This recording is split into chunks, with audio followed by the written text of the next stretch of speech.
meaning how we can measure and estimate the population proportion. So this one will be, this is estimate of population. Professionals are constantly in a frantic race for the best paying jobs. Equipping yourself with the best book provides you with a pool of knowledge that can launch you into the position of your dream. For the last 12 years, Manifested Publishers has been providing well-researched study materials that are packed with rich content, accurate and updated constantly to conform to the latest syllabus. These study text and revision partners, by a team of experts led by Sagwa Philip Ndeda, cover Kasneb courses like Certified Public Accountants, Certified Secretaries, Accounting Technicians Diploma, Certified Accounting and Management Skills, and Certified Investment and Financial Analyst. Order your copy online today at www.manifestedpublishers.com or call 0724 173 845 and we will freely deliver to your town in 24 hours. For Nairobi residents, visit our bookshop at Pioneer House, 3rd floor, opposite Fire Station, Tomboya Street. We open from 8 a.m. to 8 p.m.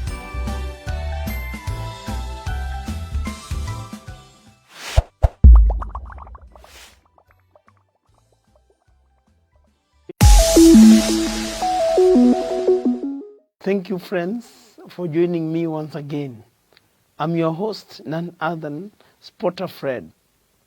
Now, from our previous sessions, we have been discussing on consolidation matters. Now, friends, this session is more advanced. If you have not been following up from the first session, second and third and fourth like that, then you cannot join me now to understand it.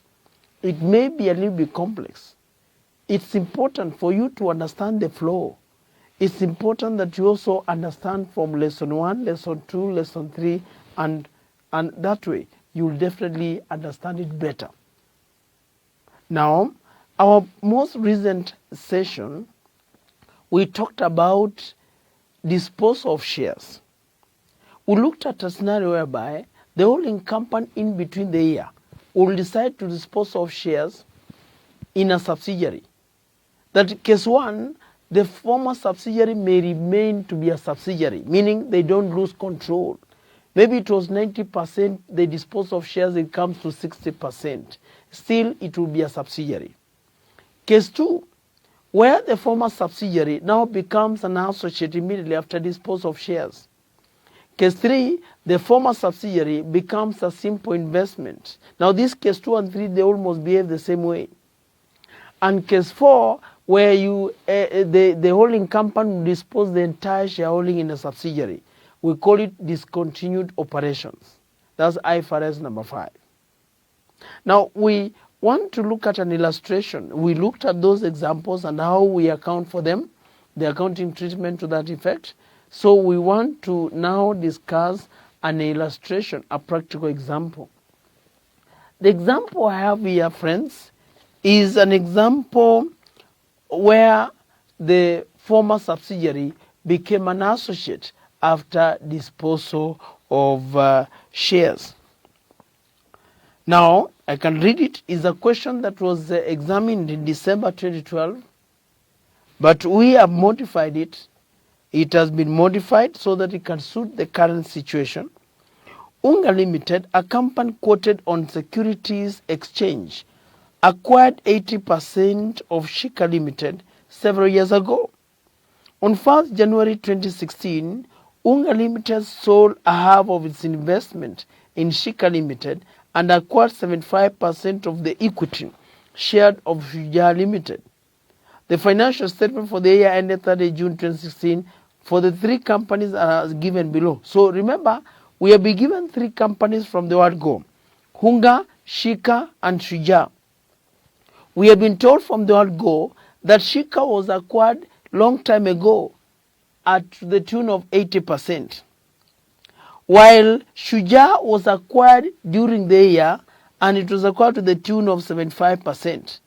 And during the current year, they decided, the holding company Hunga decided to do away with Shika and at the same time acquire Shujaa. Very important, we're going to come back to that again. We have been given the statement of comprehensive income.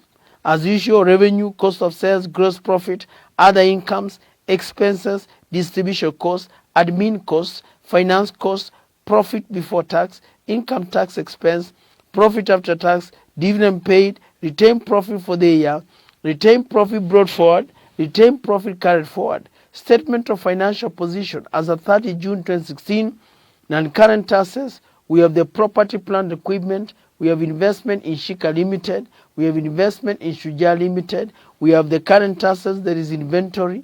There is receivables. There is cash at bank. There is ownership capital, retained profit, retained profit, shareholders funds. We have the shareholders funds. We have the non-current liabilities. We have the 10% loan stock. We have the current liabilities. We have the trade and other payables. We have the current tax. We have the total capital liabilities. Addition information. 1. Unga Limited had acquired its shareholding in Shika Limited for 2.4 million when the retained profits of Shika Limited amounted to 1,500 million. There was no fair value adjustment at the time of this acquisition. 2. Unga Limited sold a half of the investment in Shika Limited for 1,500 million. This disposal has already been accounted for by Unga Limited, but not by the group. The fair value of the remaining investment in Shika Limited was 1,300 million on the date of disposal. 3. Between 1st January 2016 and 30 June 2016, Unga Limited sold to Shujaa Limited goods worth 500 million, reporting a profit of 100 million shillings. A half of these goods were still in the inventory of Shujaa Limited as of 30 June 2016. 4. Intercompany receivables and payables were as follows as of 30 June 2016. Due from Shika Limited to Unga Limited due 200 million. Due from Shujaa Limited to Unga Limited 300 million. 5. As at 1st July 2015, a half of the goodwill of Shika Limited have been impaired.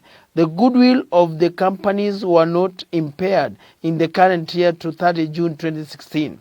The group uses the partial goodwill method when preparing the consolidated financial statements. Required: A.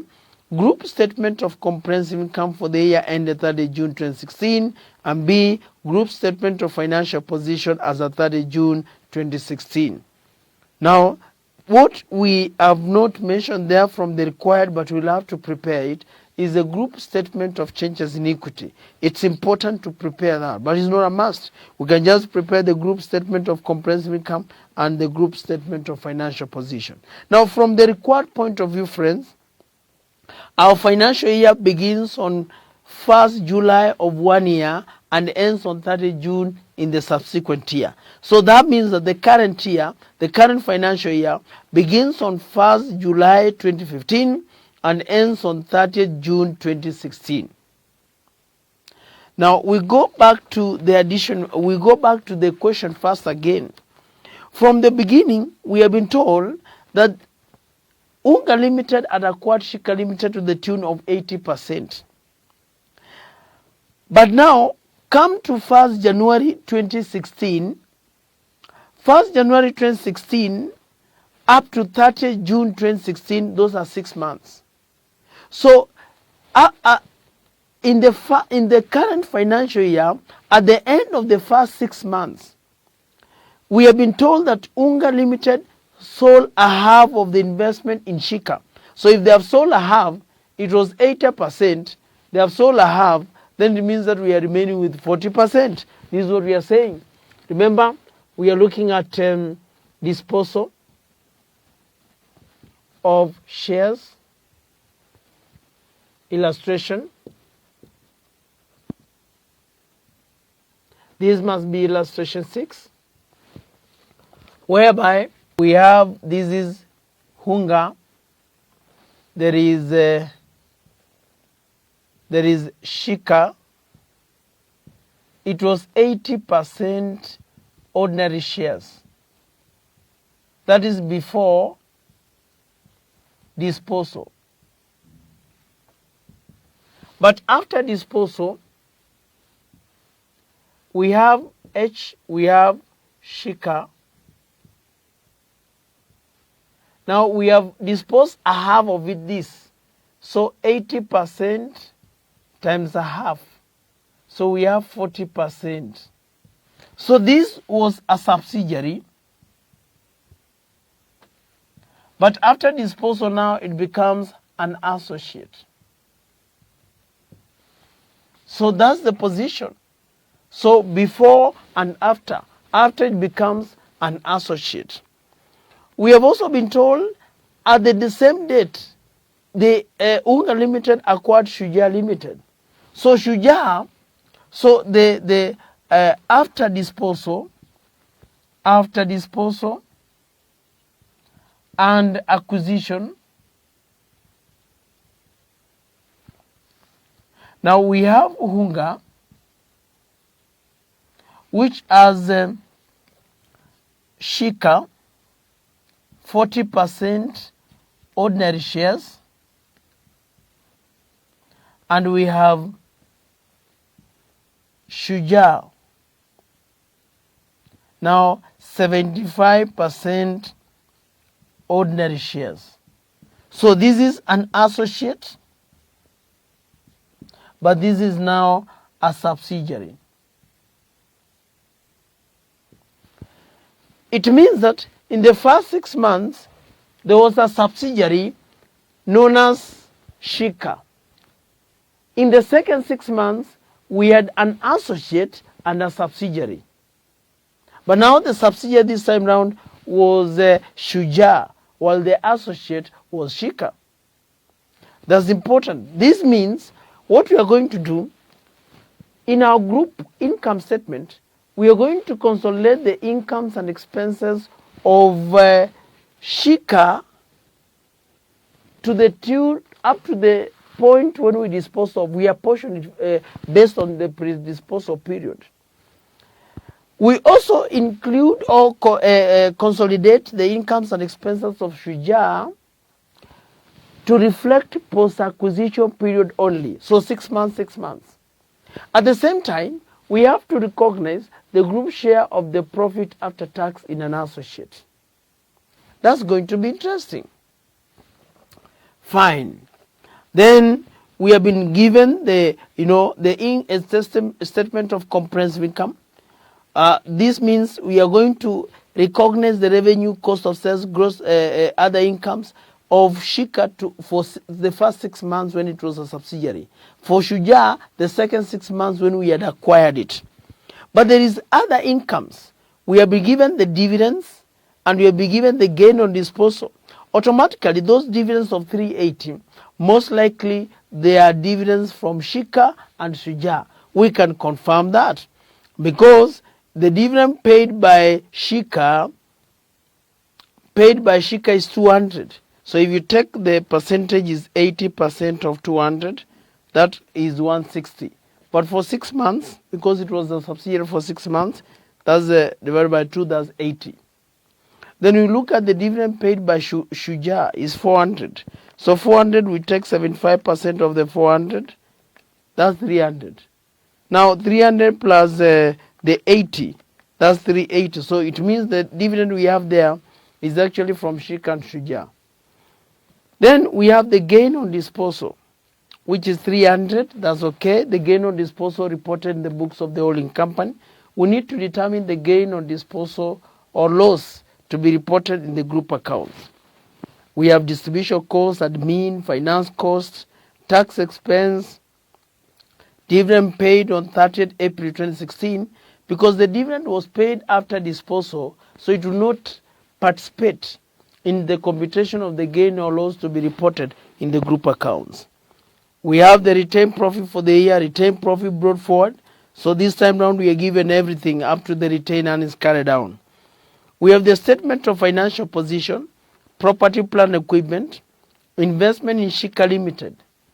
That's the amount that we may have remained with, because investment disposal was accounted for by Hunga Limited. So after disposing, what they remained with is 1.2. Shujaa Limited is 1.8. That's the cost of investment. That's the purchase consideration. Will help us to determine goodwill. Current assets, we have inventory, receivables. You know, inventory will be affected by unrealized profits. Receivables, intercompany owings mainly. Cash at bank, we have it there. But we are not going to consolidate the assets and liabilities of Shika because Shika is an associate at the balance sheet date. So we are only going to determine investment in an associate. There is 10% loan stock. There is current liabilities, trade payables, which will be affected by mainly intercompany owings and current tax. Additional information.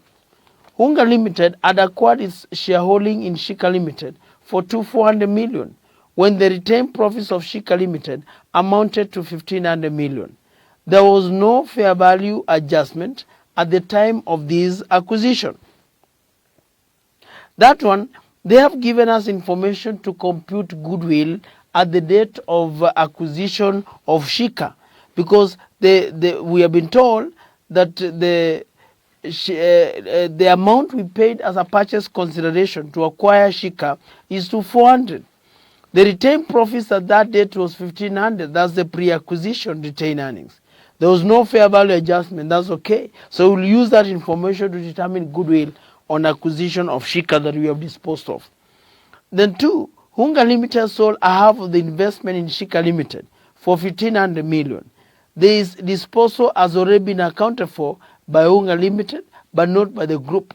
The fair value of the remaining investment in Shika Limited was 1,300, meaning it must have increased because we had it 1,200, it has increased to 1,300. So we have an increase in fair value of 100.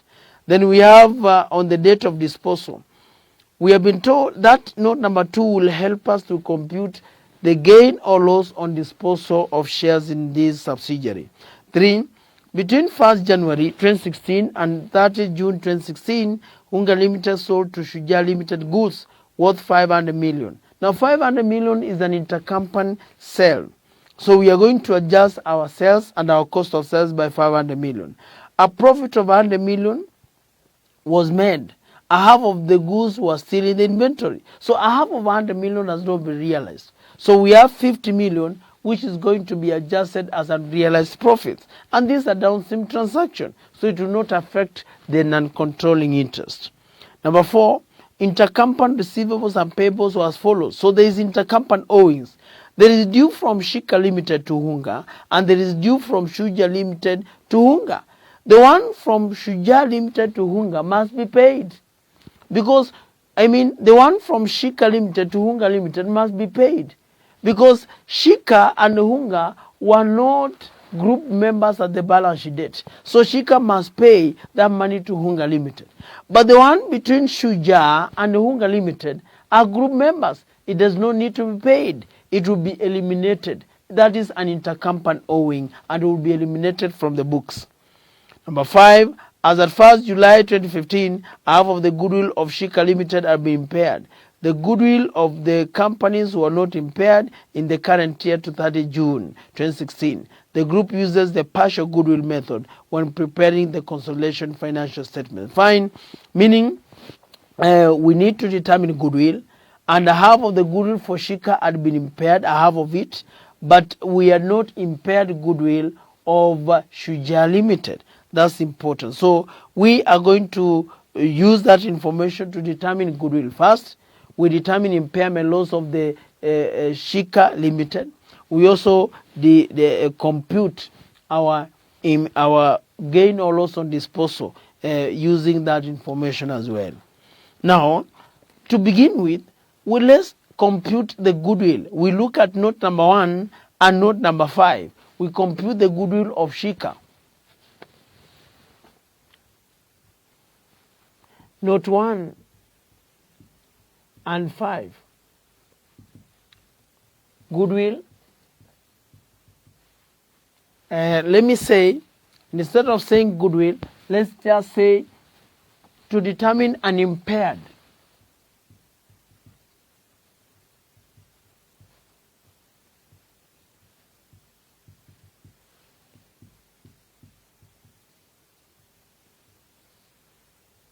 to be disposed.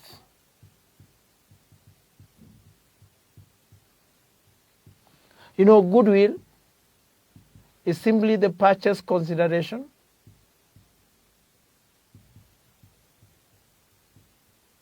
minus the group share.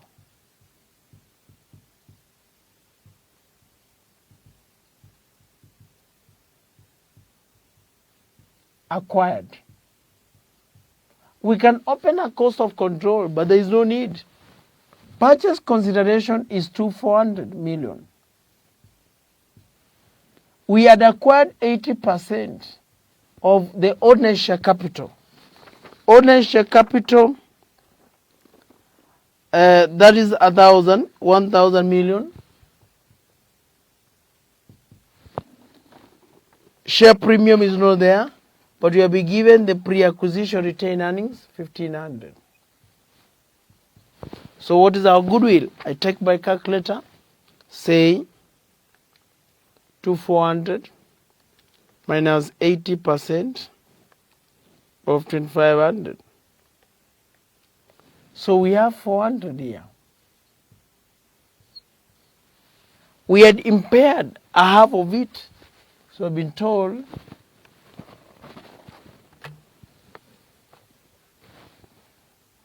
unimpaired should be a half of 400. Because if you had impaired a half, so what is remaining unimpaired is another half. Then from there, in note number 2, I think it will also help us now to compute gain or loss on disposal.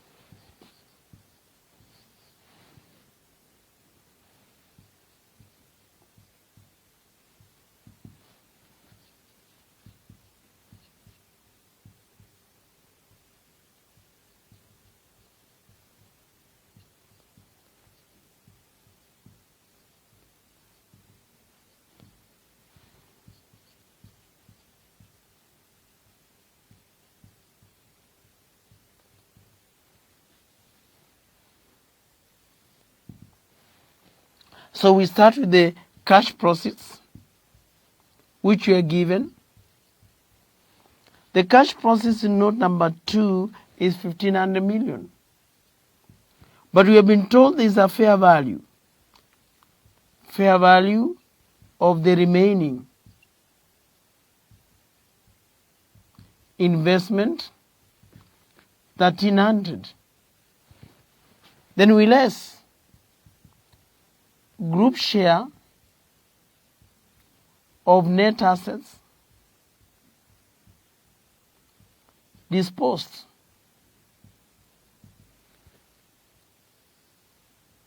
We have ordinary share capital. Ordinary share capital is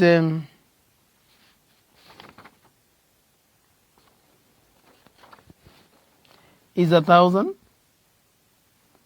Retained earnings brought down. Retained earnings brought down is 2,500.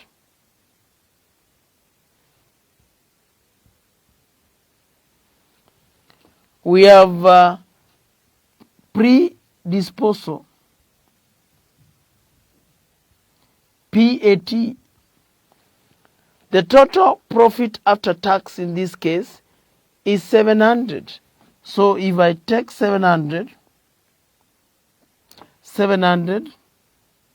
predisposal 6/12, that will be 350. So the total business here coming to, I take my calculator,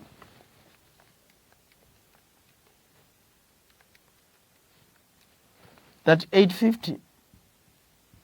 So group share will be 80% of that 850.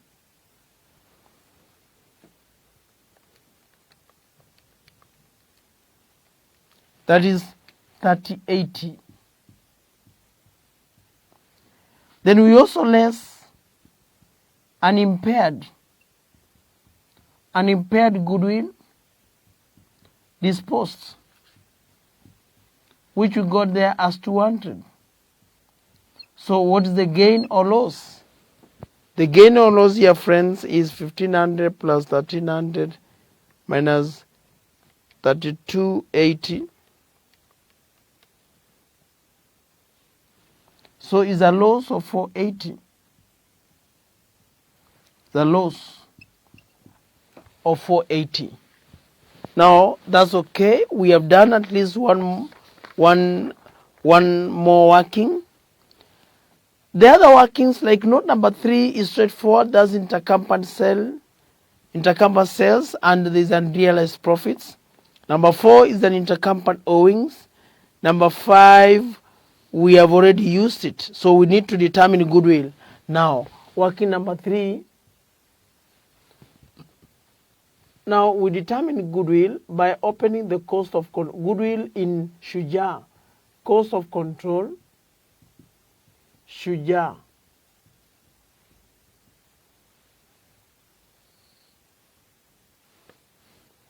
Working 4, we have now investment in an associate.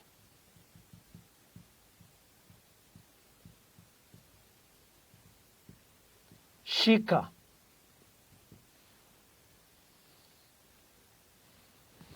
Working 5, we have non-controlling interest.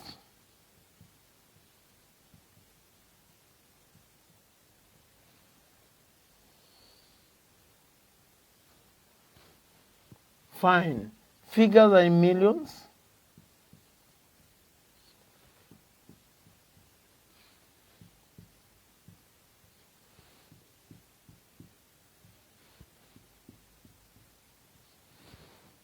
So we bring in cost of investment. Shuja, the cost of investment, friends, given there is 1800.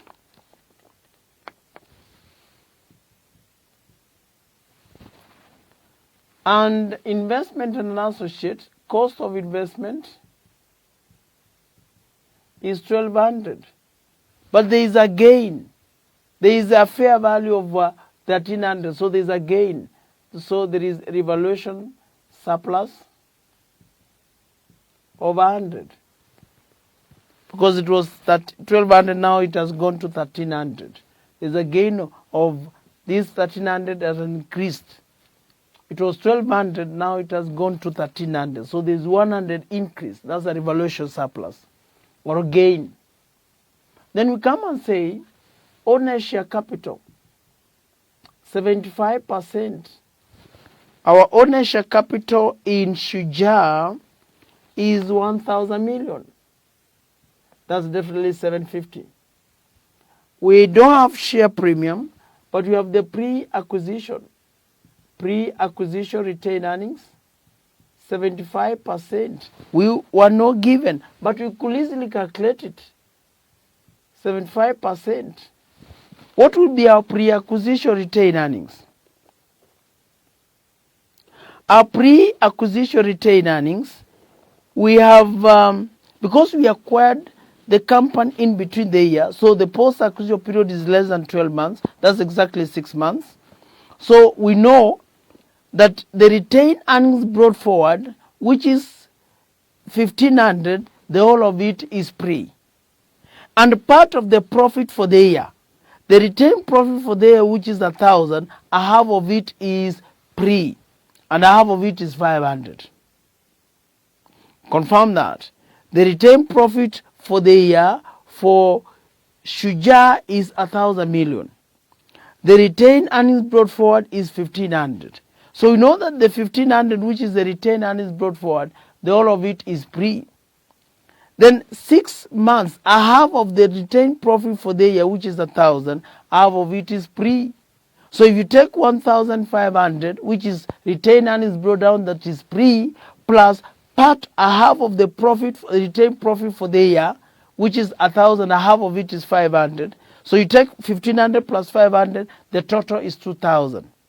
That means that the total pre-acquisition is 2,000. So you come and say 75% of 2,000. Leave alone that. There was also some dividend. There's some dividend that was paid. In Shujaa Limited, the total dividend is 400. The group share is 75%. A half of it is pre and a half of it is post. So you must also take it into account. So we know that is 75% of the 400, which we are getting 300. So we know that a half of it is 150. A half of it, which is 6 months. 6 months is pre and 6 months is post. So you take that by 150. So we have pre-acquisition dividend, which would definitely be 75% of the 400, 6/12. And that is coming to 150. Then there is 75% of the 2,000, that comes to 1,500. So what is our goodwill? You realize that it will not be a positive goodwill. It will be a negative goodwill. It will be a negative goodwill. That's interesting. So it's not positive goodwill.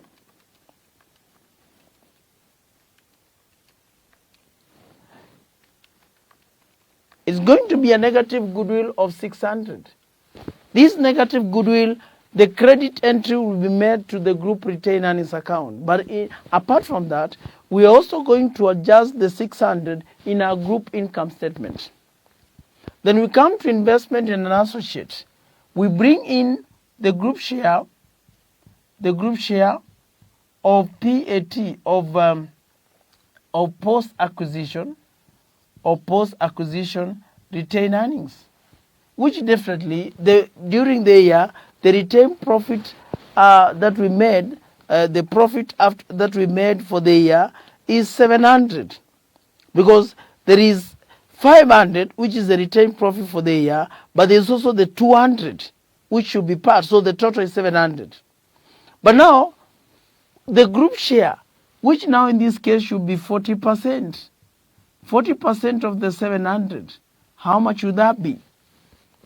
So that comes to around 280. Now 700, but for 6 months.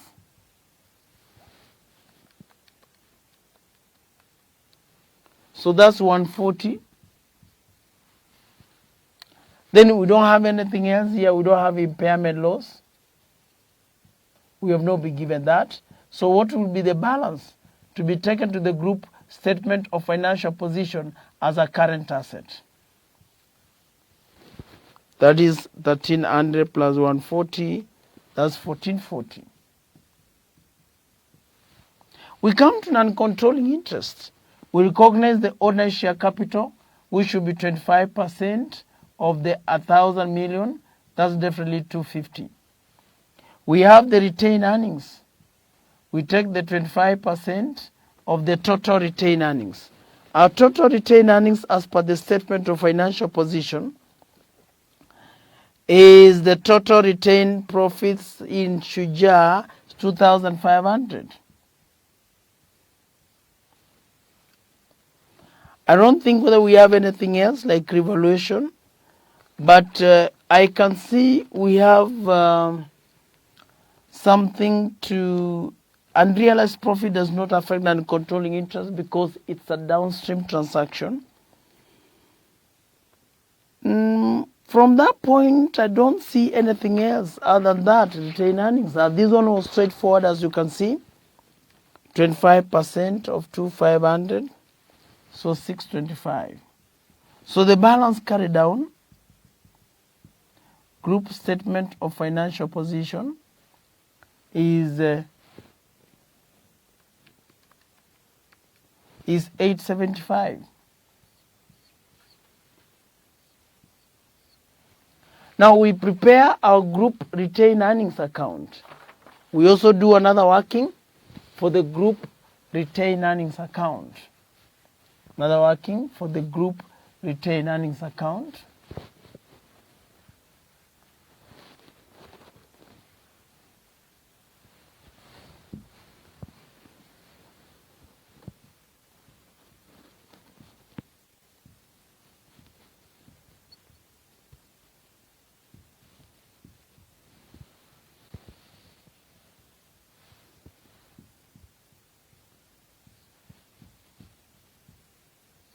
The balances we have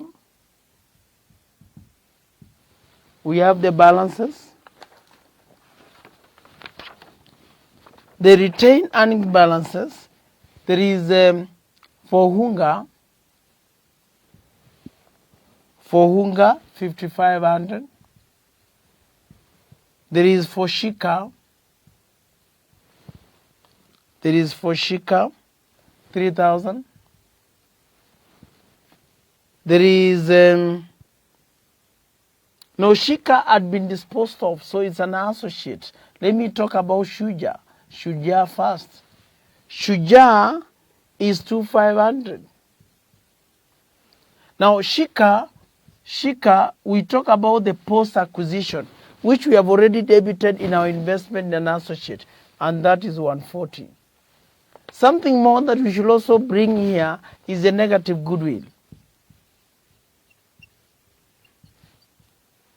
which is 600. Something more that we need to bring here, there is a revaluation surplus of 100. Revaluation surplus or gain due to fair value of 100. Then from there, we now take into account cost of control, the pre-acquisition. There is what we have already transferred to the cost of control. And in that case, we must have taken, was 75% of our pre-acquisition that we must have computed, that is 2,000. And we got a figure of 1,500. This is what we have already taken to the NCI share of retained earnings, whether pre or post, 25% of the 2,500. We have already credited our non-controlling interest, and that's 625. We didn't have, there is unrealized profits on stock, which you have told that a half of the total profit of 100 million has not been realized, so that is 50. If it was an upstream transaction, we could have taken the group share only, and the NCA share goes to non-controlling interest. As well, you also need to remember that the dividends we had been accounted for. The dividend which we had received from Shuja had been accounted for. And included in those dividends that we had we received from Shuja, the fact that had been accounted for, there was a pre-acquisition dividend, which we have already taken to the cost of control. That pre-acquisition dividend is not an income to the group. So it must have been included as part of the retained earnings of Hunga, 5,500. We remove it so that we can do the double entry. Remember, pre-acquisition items are not considered as an income, are considered as part of the assets, are capitalized to determine goodwill. So this dividend that we had received and accounted for, which is reported in the income statement of Hunga Limited, there is a pre-acquisition dividend which is included the first 6 months, and we have already recognized it in our cost of control. Now, the debit entry should be done to the group retained earnings so that we can reduce the retained earnings of Hunga. So that's what we do. There is a cost of control, pre-acquisition dividend, which we had already done. Remember, it is 75% of the 400, 6/12. And we have done that, it came to 150. Then now, we determine the balance carried down to be taken to the group statement of financial position.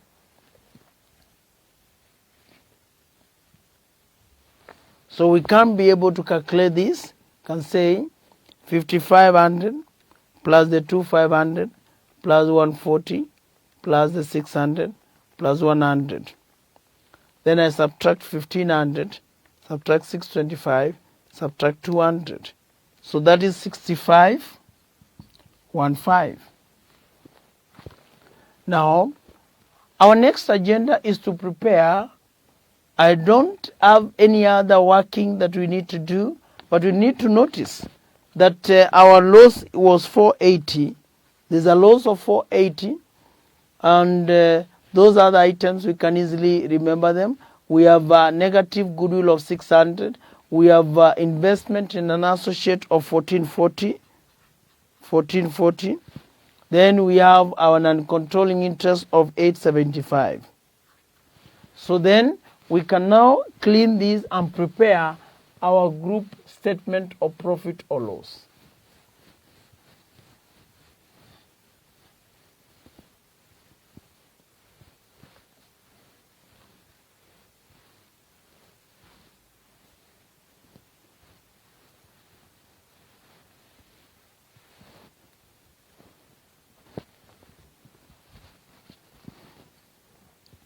So we come and say Unga Limited group statement of profit or loss account for the year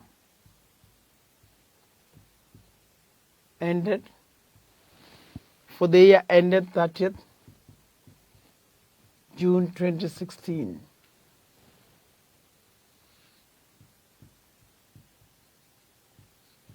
We start with the revenue. We have 8,000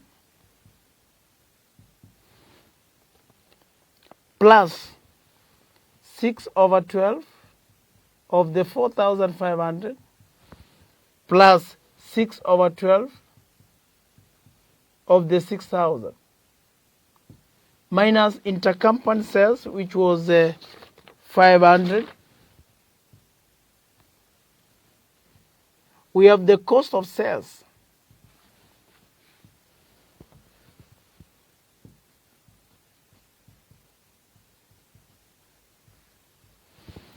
which we have as 3,000 plus 6/12 of the 2,000 plus 6/12 of the 2,000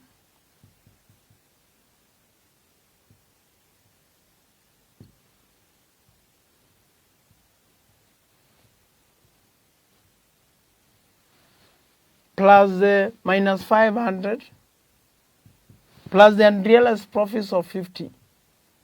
We didn't have the depreciation under or overcharge. So from there, we are able to get the gross profit. So I can calculate that one first. We have the 8,000 plus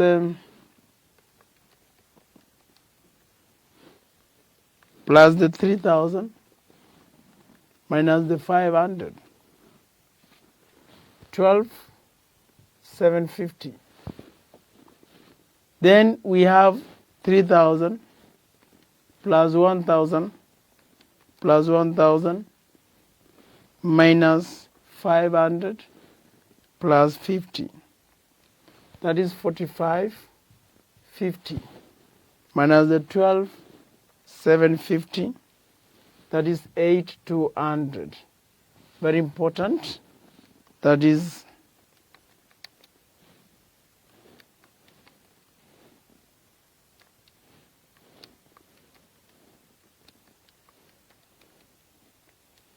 fine. Then we add as well, there is negative goodwill.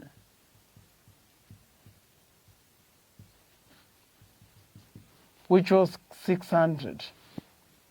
Apart from that, there is a loss on disposal. You can recognize it here or later, and that is 480. Then you now less expenses. One of the expenses there, friends, is we have distribution costs. That is 1,200 plus 6/12 of the 600 plus 6/12 of the 800. The reason is that the Shika was a subsidiary in the first 6 months, but an associate in the second 6 months. While Shujaa was acquired during the year and it was only a group member for 6 months. Then we have admin expenses. Admin expenses, we have 1800. 6/12 of the 800. 6/12 of the 200. We don't have impairment loss for the year, so we are able to calculate this. Then we get the profit from operations.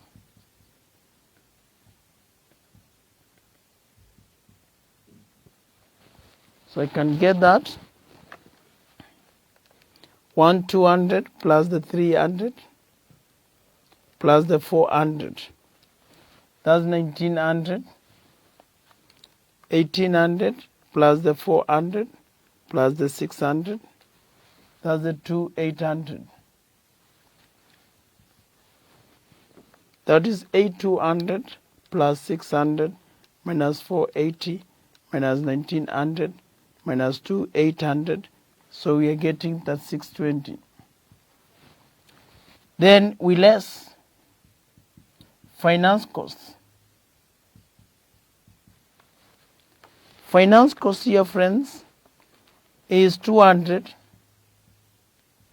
plus 6/12 of 100 plus 6/12 of 100.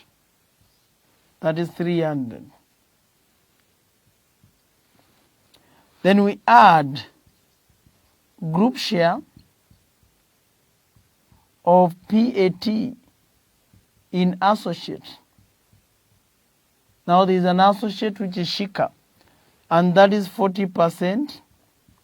Profit after tax is the 700, 6/12. That definitely comes to 140. Then we less tax expense. The group tax expense will take 600. A half of 300 is 150. 6/12 of the 500 is 250. So we are going to subtract that. Then we get the profit for the year.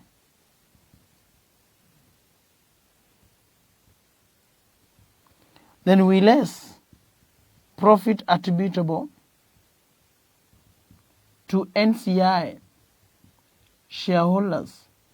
How do we go about it? We know there are two of them. There is the 20% on the profit after tax, which is 700 for 6/12, plus there is the 25% of the 1400, 6/12 as well. So we come and now have this calculator first. I say there is 600 plus 150 plus 250.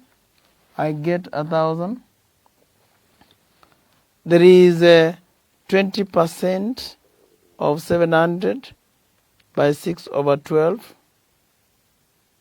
70 plus 25% by 1400. Then divided by, then we are getting 245. So 245 must be subtracted. So we have profit attributable to the parent. So we have that 620 plus 300, minus 300, plus 140, minus 1000, minus 2 before that, we get 2460, minus 245, we get 2215. So friends, that comes to the end of our group statement of profit or loss account. But now we want to also do the group statement of financial position.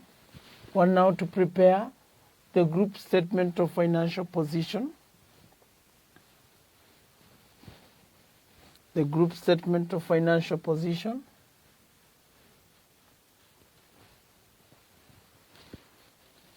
The group statement of financial position. So Unga Limited.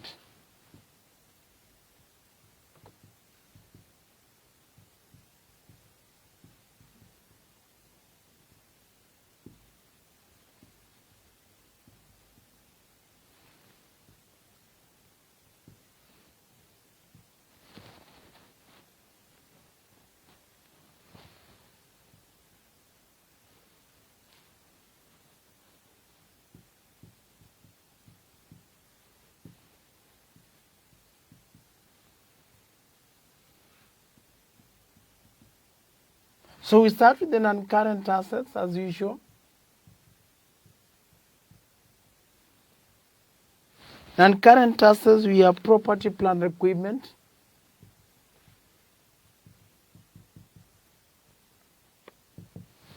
This one didn't have an adjustment, 6,800, plus the one for Shuja, 3,000. We didn't have a revaluation surplus. Depreciation undercharge, that one is not there. So we only adjust the two, and that is 9,800. We now have goodwill. Goodwill was negative, so we don't have it actually. But there is investment in an associate.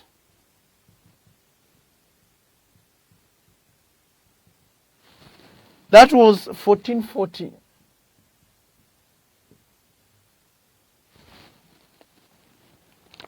Then we had current assets.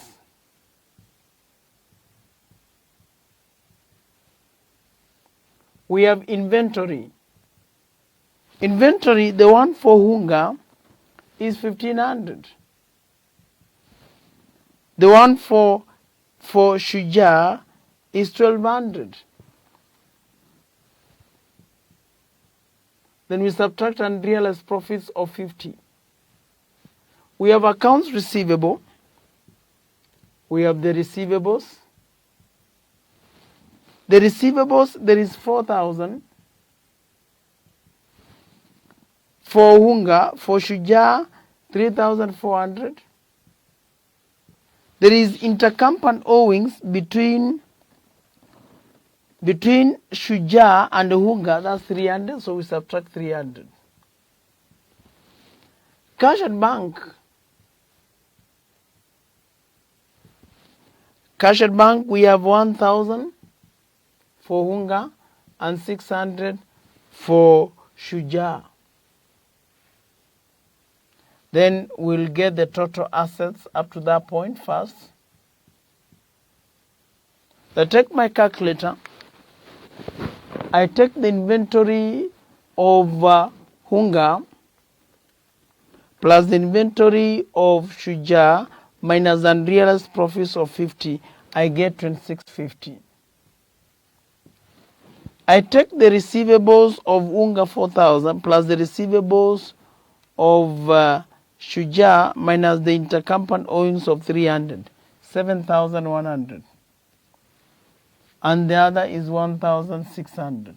So I had those subtotals, 1440, so 11,240. Then we have 2650 plus 7,100 plus 1,600. We have 11,350 plus 11,240. So we have 22,590. Now we look at equity. Equity, we have ordinary share capital,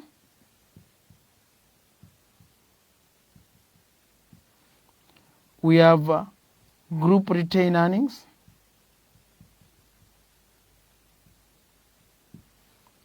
we have group retained earnings, we have non-controlling interest,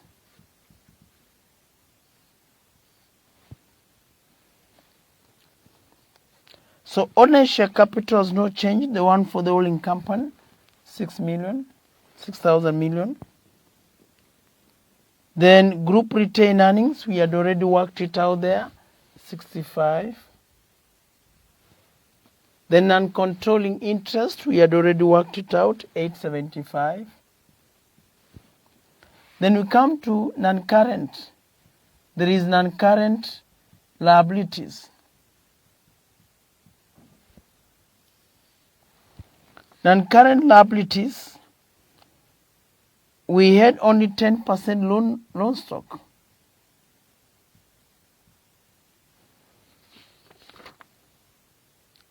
The 10% loan stock was never acquired. We have not been told any story about that. It was never acquired, fine. So 10% loan stock is 2,000 plus 1,000 for Shuja, that's 3,000. Current liabilities,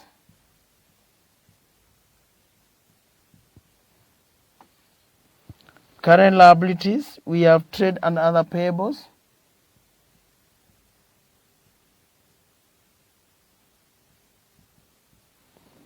Trade and other payables, 2,500. Plus 300 minus 300 intercompany owings. There is a current tax.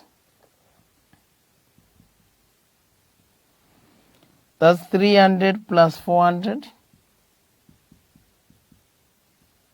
which is 700. Then we will get the total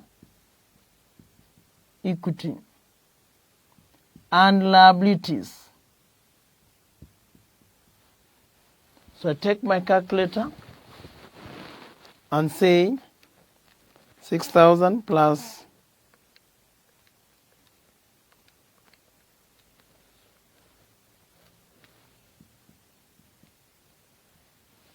then we have 2,500 plus 300 minus 300.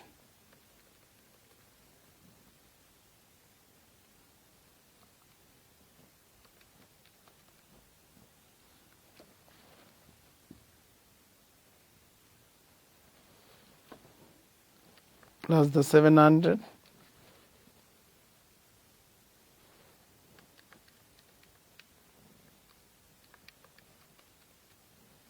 So we have 22,590. So that comes to the end of that question. Friends, you have noticed that it's becoming sweeter and sweeter. It's becoming easier and easier. It's becoming more interesting.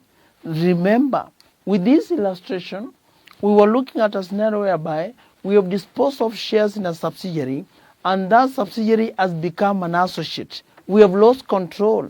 And this is exactly what we have done. We have consolidated. We have worked out the gain or loss on disposal. We have computed the goodwill. We have noticed that is a negative goodwill.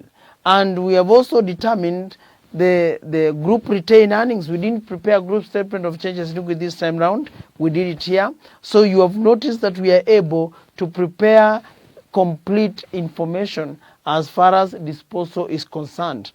This is a case where the former subsidiary became an associate.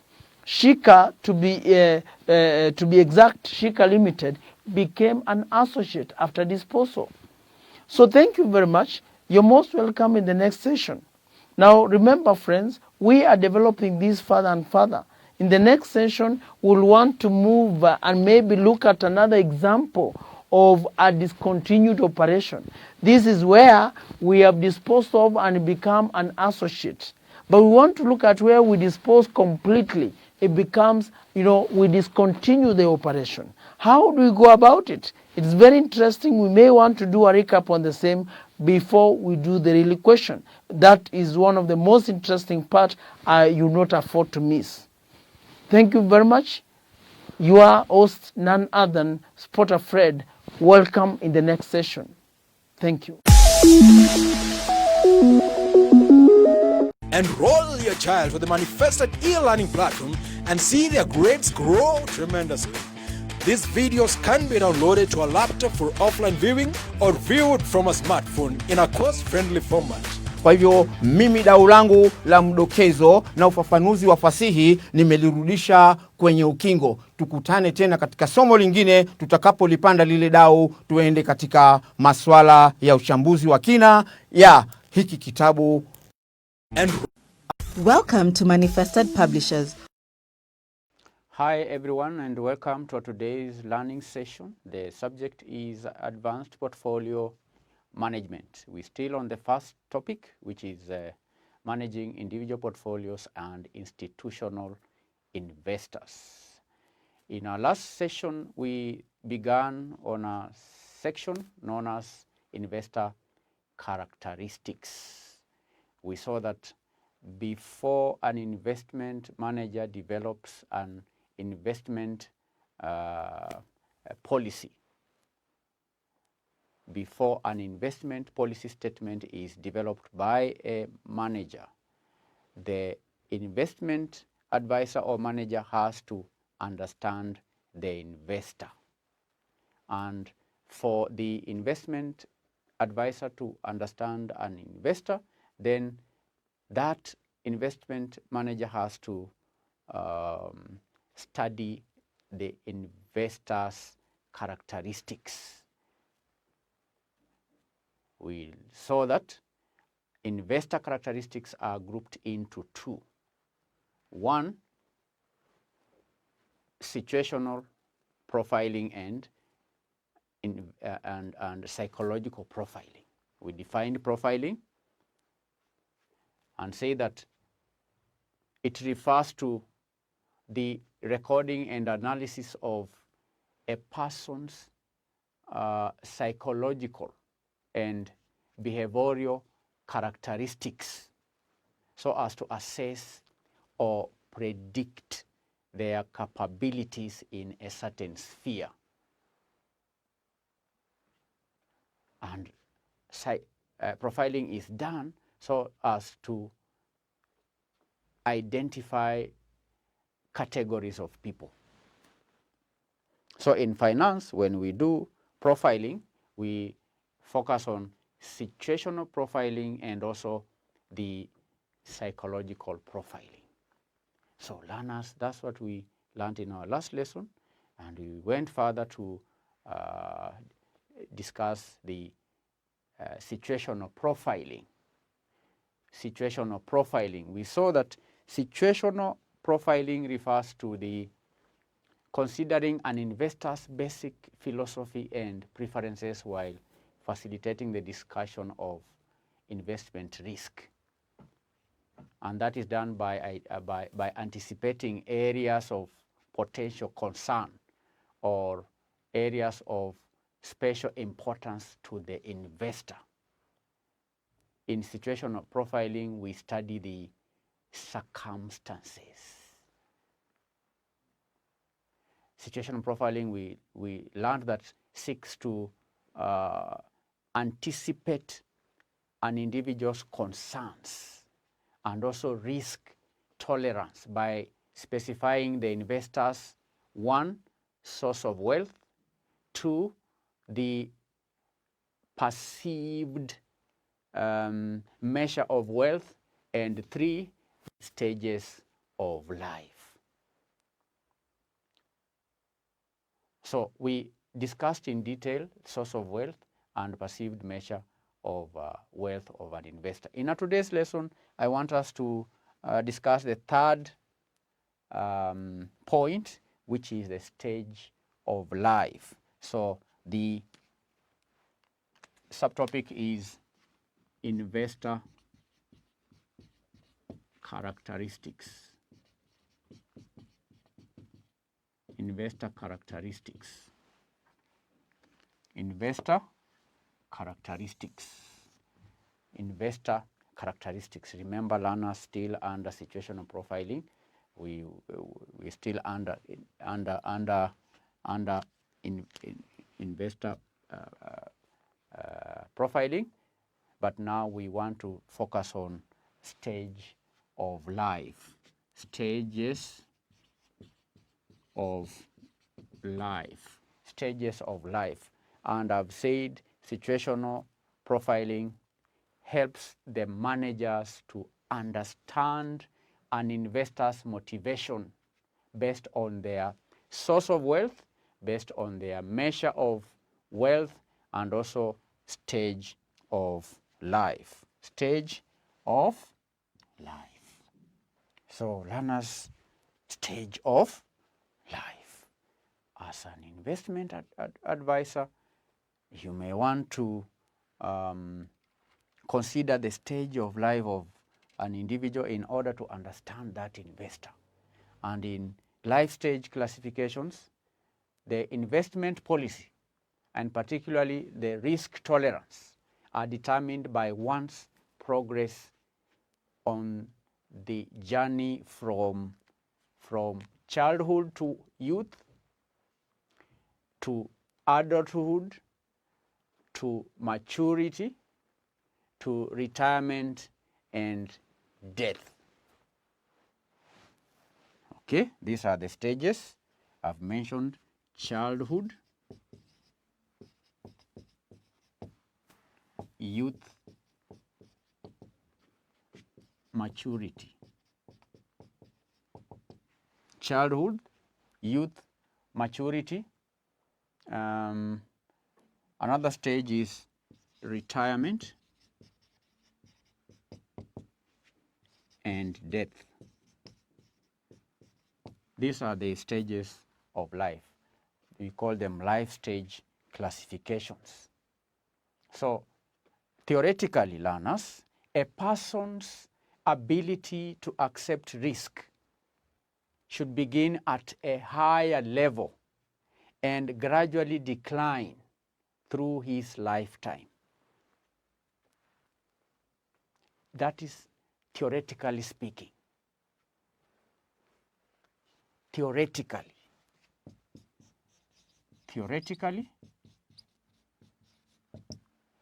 a person's ability to accept risk, a person's ability to accept risk, a person's ability to accept risk should begin at a higher level. Should begin at a higher level and then gradually decline. Okay? And gradually decline through his lifetime. And gradually decline through his lifetime. Lifetime from childhood to death.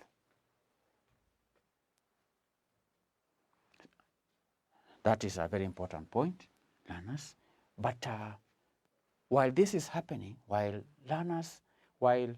the willingness, we know that the willingness to assume risk, the willingness to assume risk should be driven by cash flow considerations, largely by cash flow consideration. The willingness to assume risk is driven largely by cash flow considerations. Cash flow considerations, we are referring to the incomes and expenses of an individual. So the human financial condition, learners, is driven by additional factors. There are additional factors. such as life experiences, the living conditions of an investor, the starting point on the scale of wealth. There are other factors like personal abilities, personal ambitions, and so on. That's why I said theoretically. A person's ability to accept risks should begin at a higher level and gradually decline through his lifetime. While willingness to assume risk should be driven largely by cash flow considerations. These are individuals' expenses, individuals' incomes, and so on. But we all know that the human financial condition, my financial condition, is driven by other factors. There are additional factors like life experiences. We go through different life experiences that either positively or negatively impact on our financial conditions. The living conditions, the starting point of an individual's scale of wealth. There are those who start from zero. Okay, you complete your school, you have no inheritance, you have no advantages, you have nothing. It's just your clothes and your shoes.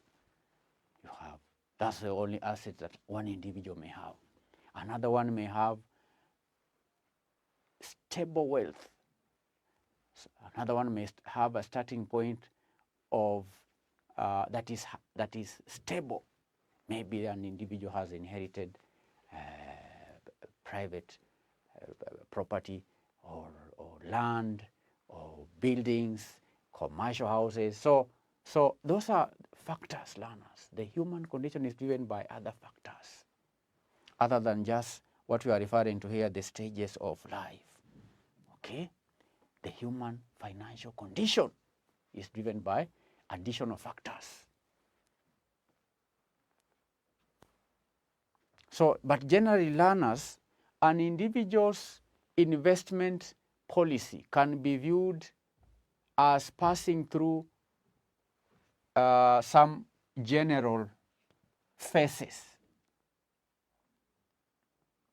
And these phases are: 1, foundation phase; 2, the accumulation phase; 3, the maintenance phase; 4, the distribution phase. So an individual's investment policy, that's a very important point to note down, that an individual's investment policy, an individual's investment policy can be viewed as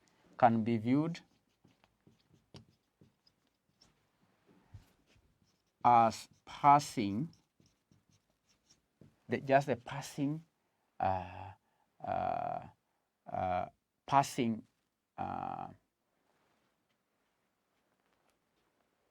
I said can be viewed as passing through general phases, which are foundation, accumulation, foundation phase, accumulation phase. There is a maintenance phase.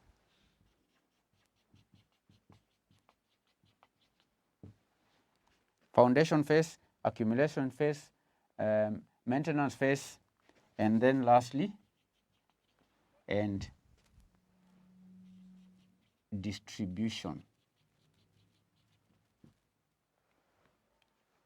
So an individual's investment policy can be viewed as passing through general phases such as the foundation phase, accumulation phase, maintenance phase, and the distribution phase.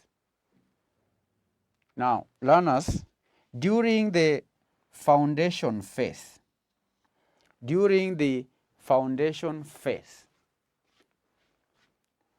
that is the foundation phase of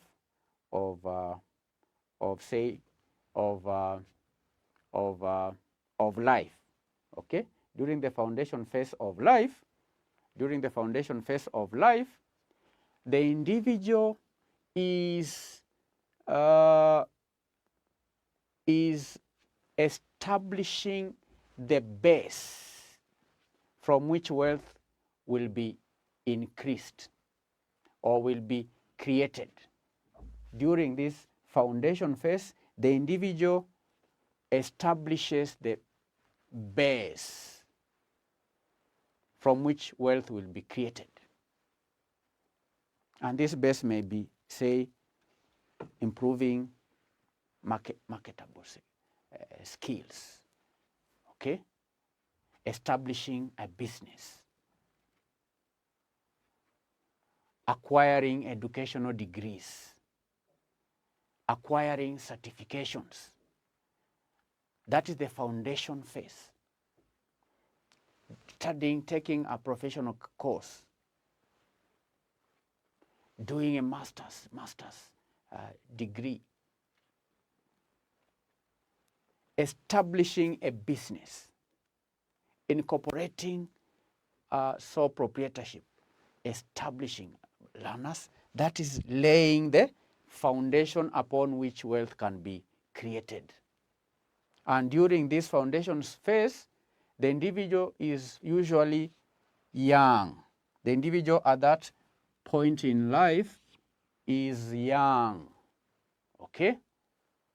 And if the individual is young, then that means that that individual has a long time horizon, investment horizon. He has a long time horizon. And at that point, that long time horizon can be associated with above average tolerance of risk, a high average tolerance for risk. If you know you have many years ahead of you, then you can easily take risks now because you have time to recover in case you fail in whatever investments you are making. So during the foundation phase, learners, the individual, number one, is usually young. And if the individual is young, then that means that that individual has a long time horizon, which normally would be associated with an above average tolerance for risk. That is foundation phase. And learners, the risk tolerance we are talking about in relation to this young investor should be above average if that individual has inherited wealth. If that individual has what? Has inherited wealth. Remember, I had mentioned that we do not all start at the same scale of wealth. There are those who may have inherited wealth when they are young. There are those who may not. Okay? Now, lacking such wealth, the foundation phase may be the period when an individual's investable assets are at their lowest and financial uncertainty is at its highest. So do you get the point? An individual, let me repeat, an individual whose risk tolerance is above average at the foundation stage is the individual who has inherited wealth. But the one who lacks this inherited wealth at the foundation phase may not have investable assets. The investable assets are at the lowest. And at the same time, the financial uncertainty is at its highest. So learners, a young entrepreneur may have substantial expenses in establishing a business, which results in liquidity need that overrides all other considerations. At that foundation phase, learners, we may have individuals who may be planning to marry. At the same time, we may have the arrival of children.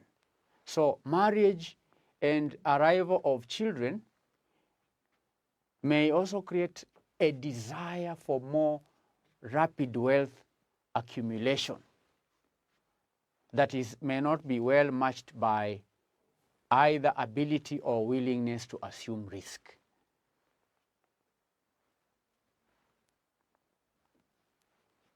We are now talking about accumulation. You see how the concepts are related, the phases are related. So in the accumulation phase, earnings accelerate as returns accrue from the marketable skills and abilities acquired during the foundation period, and also and gradually reach their peak. So in the early years of accumulation, phase, income rises and investable assets begin to accumulate. But at the same time, the expenses will rise during this period. And they are rising through other expenses like the establishment of a family, purchases of homes, and care of children, educating children, and so on. So that in the later years of the accumulation period, in the later years of accumulation of wealth, we're talking about later years, expenses begin to do what? To decline. And expenses decline because maybe children are through with school, they are through with adulthood, education needs are fulfilled, your children have gone to school, they've completed the university. That is at the later age period of wealth accumulation. So the expenses go down. But when you are at the early years of wealth accumulation, the expenses increase because of establishment of homes, paying of school fees, dowry, establishment of a marriage, and so on. But as time goes by through the accumulation phase, these expenses go down. Why? Because the children reach adulthood. The children should be moving away from the home. All the education needs have been met. The education needs have been fulfilled. And if you were paying maybe loans for housing, or you had taken loan to build houses, you've already completed the home purchases, and so on. So at the later stages of wealth accumulation, income generally continues to rise as the individual reaches peak productivity. At that point, you may have gained experience at the workplace if you are employed, and you've also been promoted because of experience. Okay? So if an individual's personal spending habits do not change, because we've seen individuals when their income increases, they also increase their expenditure. They move houses, they change lifestyle, they buy new cars, they buy choppers and all that. So as the income, such individuals, as income increases, they also increase their living standard. The living standards goes up. But if I'm saying, if an individual's personal spending habits do not change, then the gap between income and expenses may widen throughout the accumulation phase, allowing for an increase in savings.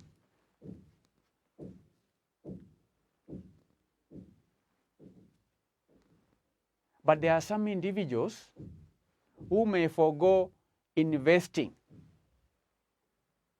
As wealth increases, there are those who don't invest. They don't invest their growing wealth, but instead they increase spending on luxury items. There are those who may not spend money on luxury items, but they may engage in giving gifts to relatives, to charities. If they have, individual has one wife, may marry other 2, 3 wives. So for investors, learners, however, the accumulation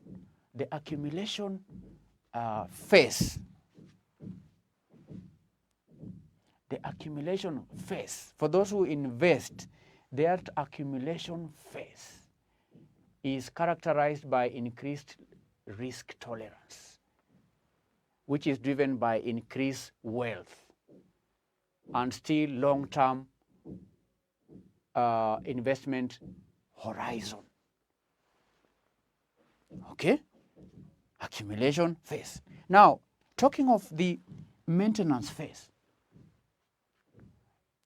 Now, we've moved from accumulation, we are now on maintenance phase. Now, learners, during the maintenance phase, the individual has moved into later years of life. You are no longer a youth. You are no longer a child.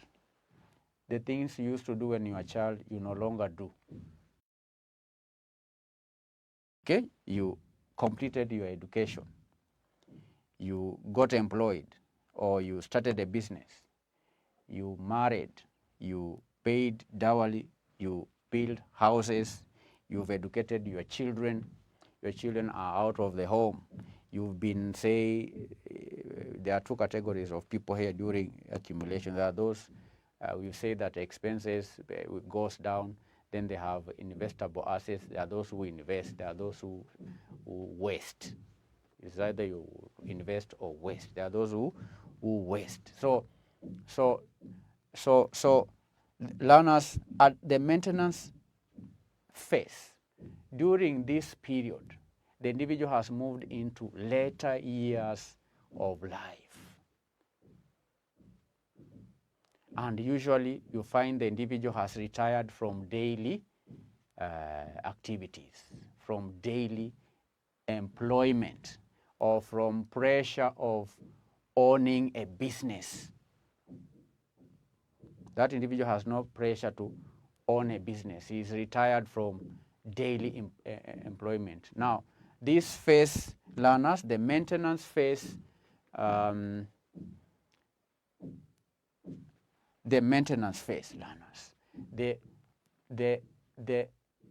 this phase focuses on maintaining the desired lifestyle. The maintenance phase focuses on maintaining the desired lifestyle and financial security. 2 things.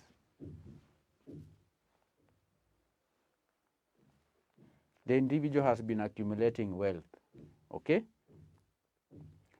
is now appearing in his later years, where there is no pressure to start a business, there is no desire of employment, but he has developed a certain lifestyle whose objective at the maintenance phase is to maintain, is to sustain, okay? So I've said the maintenance phase focuses on maintaining the desired lifestyle, and that is one. Then number two, financial security. And that simply means preservation, preserving the accumulated wealth, preserving the accumulated wealth, preserving. So preserving accumulated wealth begins to do what? To increase in importance. While the growth of wealth may begin to decline in importance. So ultimately, or consequently, risk tolerance will also decline, because again the individual's time horizon will begin to shorten. So, but this individual may have confidence in his ability to replace capital or recover from any losses. That is if he intends to invest, okay? So in the maintenance phase, investors will typically reduce exposure to higher volatility assets, like the common stocks, all right? But they will increase exposure to lower volatility investments, such as intermediate term bonds, because learners, the individual now has less time to recover from poor investment results. Is very little time, because we are talking of an individual who is in his later years of life.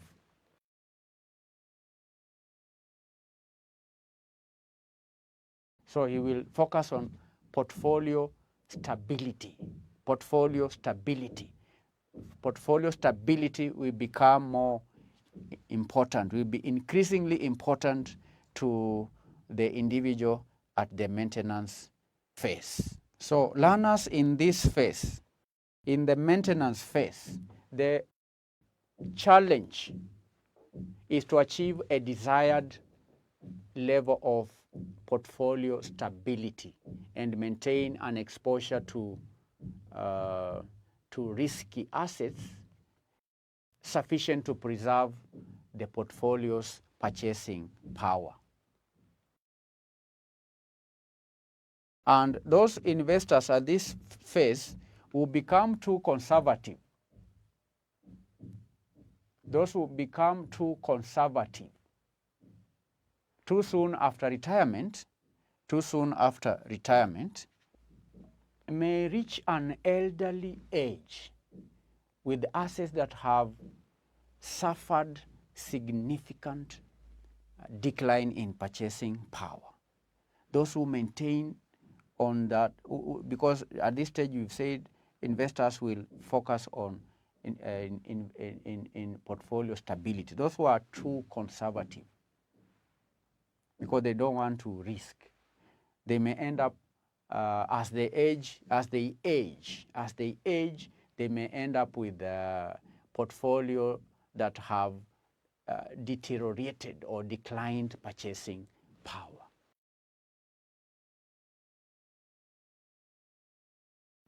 So that is the danger of becoming too conservative or at this stage. Now, how about the distribution phase? Now, in the distribution phase, the accumulated wealth is transferred to other persons. The accumulated wealth is distributed to other persons during the distribution phase. Just as the name suggests, distribution is derived from the word distribute.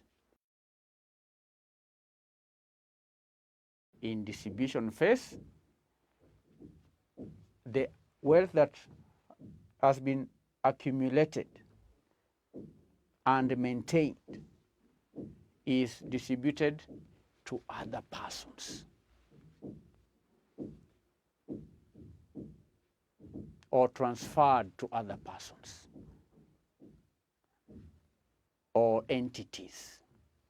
And for many, this phase, learners, for many, the distribution phase begins when the individual is still reaping the benefits of the maintenance phase. Okay? For many, it may begin while the individual is still enjoying the benefits of the maintenance phase. The maintenance phase and even during retirement. And for most people, the phase involves a conscious decision to begin to transfer wealth, especially in the Western culture.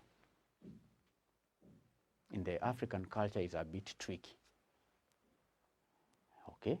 In the Western culture, we have, that happens frequently. But in the African culture, individuals rarely distribute wealth while they are still alive. They don't make any conscious effort or decision to transfer their wealth. Because I think due to cultural factors, sometimes it's not good to anticipate your death. Okay? That's a discussion for another day. But learners, at this phase, the distribution phase, dealing with tax constraints often becomes an important consideration. A very important consideration. A very important consideration in investment planning, learners, as investors seek to maximize the after-tax value of assets that are transferred to others. And although asset distribution begins much earlier, learners, although asset distribution, I may say, may take place in the later stages of life, planning for such transfers can be or should begin much earlier. And especially for the individuals who have substantial wealth, individuals with substantial wealth, learners, the distribution phase should be a well-planned program executed during the course of several years. Executed during the course of several years. And efficient wealth transfers, learners, efficient wealth transfers take advantage of market conditions. They take advantage of tax laws and various transfer mechanisms. So an individual may consider various transfer strategies. He might establish trusts An individual may establish foundations for their heirs or for charities, okay? So he might establish trusts. We've seen individuals who establish trusts, those who establish charities, and so on. There are those who may even make outright gifts of assets, outright gifts of cash. There are those who will modify the legal ownership structure of certain assets. There are those who make advance provision for care in the event of health problems and to pay for wealth transfer taxes. So that is the distribution phase. We've said that if an individual has substantial wealth, then the transfer of wealth should start much earlier. Okay?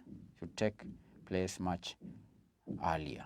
So learners, these are the phases. We've said an individual's investment policy can be viewed as passing through general phases such as foundation phase, accumulation, maintenance, and distribution. It's important to, however, note that although the progression from accumulation to distribution may be linear, that is not necessarily so in real life. I've been explaining as though things are just linear. They take place one after the other. No, that may not be necessarily so. Individuals, learners in accumulation, for example, individuals in accumulation phase may become dissatisfied with their career choice and return to the foundation phase. There are those who may come at this point and they become dissatisfied with their career choices. There are those who may think that they need to do business, establish a business at this level when they are still young, okay? I'm talking about accumulation. At accumulation, when we learn that accumulation takes place when an individual is relatively young. And I've explained as though that happens all the time. No, that is not a linear progression. There are those who at accumulation phase may be dissatisfied with whatever choice they made. And we have many, okay, who change careers in their 40s, in their 50s, because they are dissatisfied with their career choice. And they return, not at accumulation, they return to the foundation phase. Take another course, 5 years. An individual at accumulation who thought that his desire is to practice law, studied 10 years, practiced 2 years, 12 years. After that, he discovered that his passion is in carpentry. So he goes back to a technical college and begins training as a carpenter. Foundation. And some may be forced to take such a move as demand for their skill diminishes. You are this phase, foundation phase, and the skills that you studied for in the market have diminished. Maybe accounting skills or whatever skills that you've taken, they are no longer in demand. So some may shift from accumulation phase to foundation phase because of the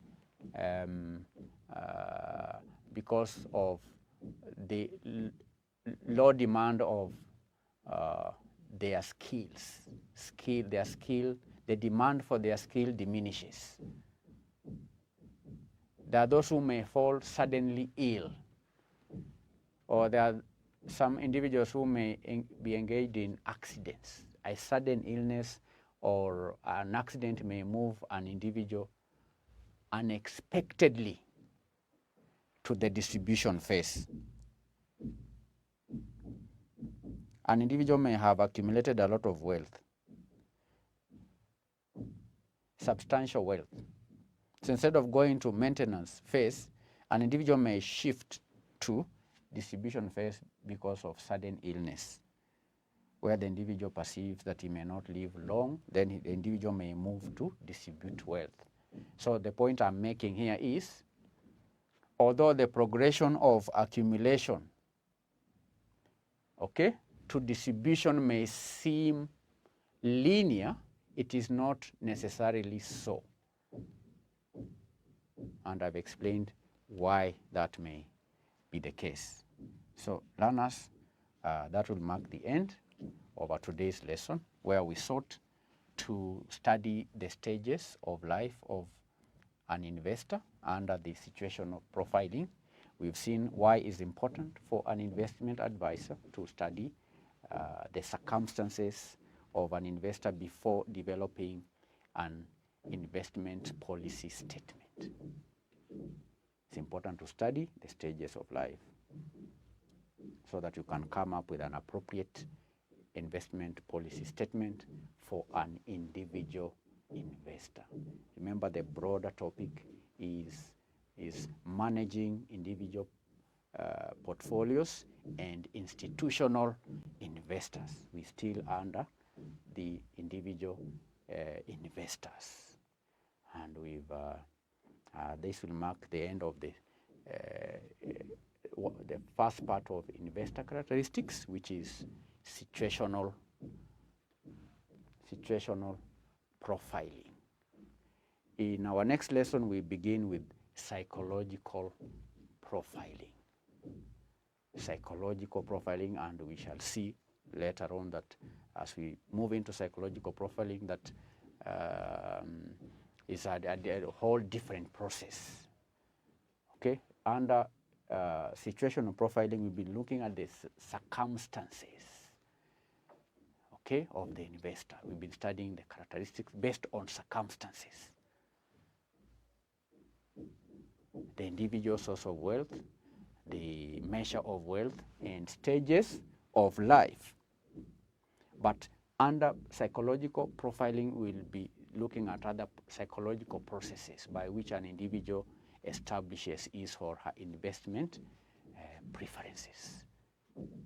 And we shall learn that it's a whole different process that profiles or addresses human behavioral patterns and personality characteristics, as opposed to the situations or the circumstances. So on that note, learners, I'm going to give you a revision question.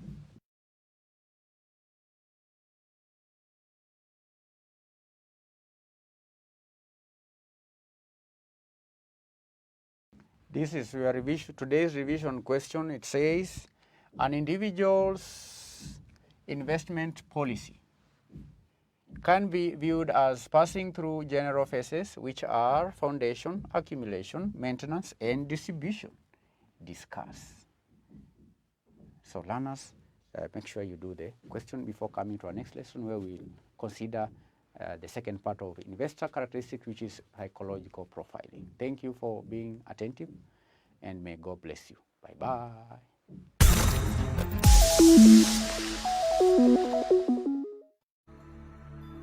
Professionals are constantly in a frantic race for the best paying jobs.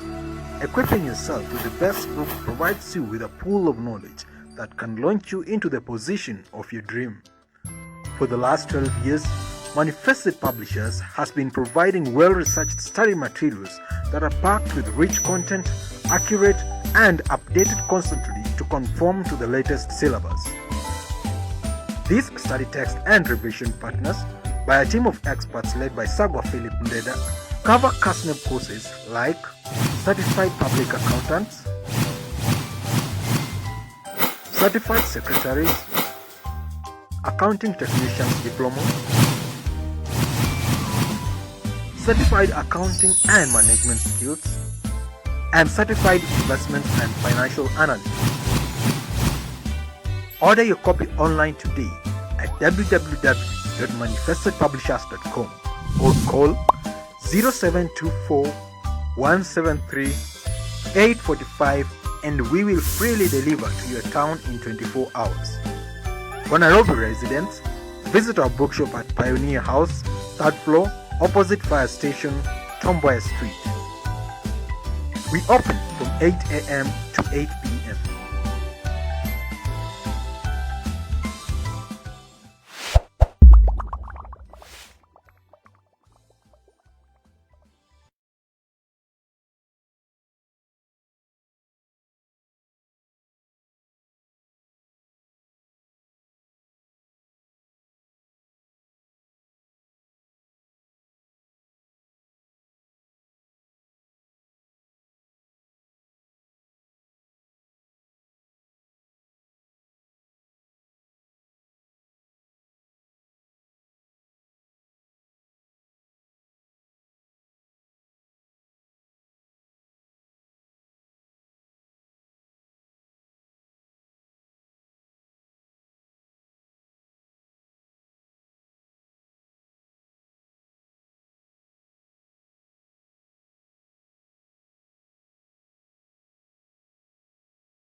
And for you to get either the value of the core, you have what we call the synthetic core.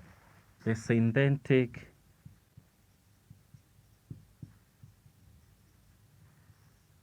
How do we determine the synthetic core? Let us see an example. Suppose that the current stock price is shillings 52. The risk-free rate is 5%. You have found a quote for put option with an exercise price of shillings 50. The put price is shillings 1.5. But due to light trading of the call options, there was no listed quote for a 3-month shillings 50 call. Estimate the price of a 3-month call option. So what we are given here in our example is that the current price of the stock is S, which we will say is what? 52. We are also saying that the risk-free rate RF, from our equation here, the RF is the risk-free rate, which is 5%. We are also saying that the put price is 1.5. So our P is 1.5. We are also saying that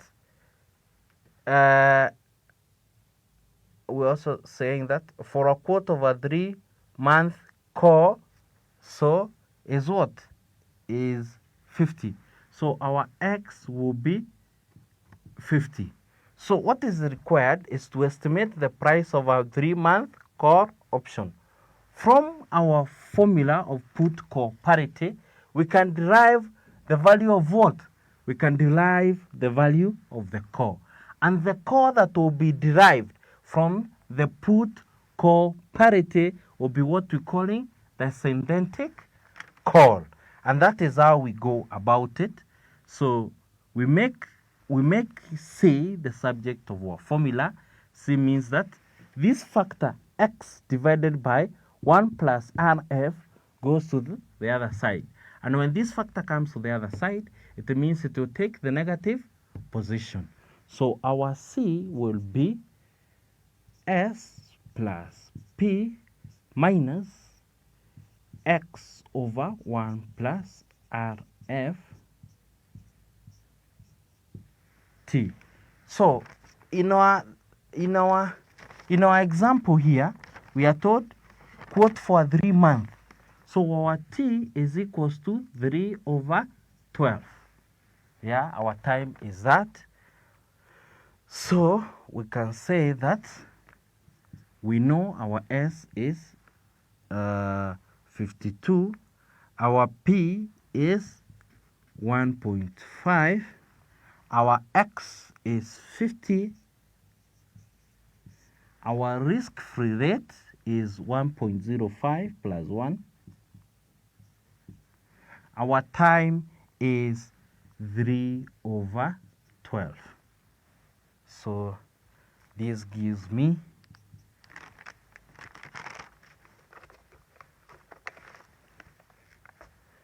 52 plus 1.5, 53.5 minus,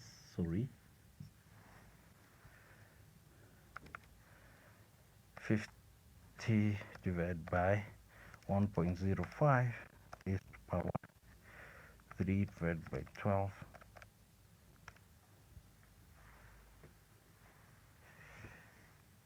49.39.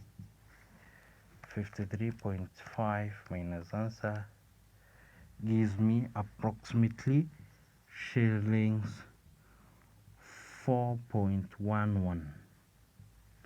Yeah. So what remark do we need to give? We need to say that this means that if a 3-month call option is available in the market, it should be priced within the ranges of what? Shillings 4.11. And that therefore gives us what we call a synthetic core. From that, you can derive, you can make this factor x to be the subject of the formula. Then there you'll be having what?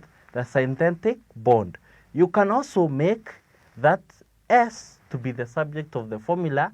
You have the synthetic stock, and P can be the subject of the formula, which will give you the synthetic put respectively from the put core parity. How then, in our next learning, do we value an option using a one period binomial model? I know from your previous study session, using quantitative analysis, you've come to appreciate that a binomial model is based on the idea that some value will change to one of the two possible outcomes. So, as far as options are concerned, options like we have seen, they can be either in the money or out of the money. We also seen that from the factors affecting the exchange rate, the factor can be either high volatility or there will be a possibility of low volatility. Having seen that, we can say what are the requirements to pricing and valuation of option using the binomial model.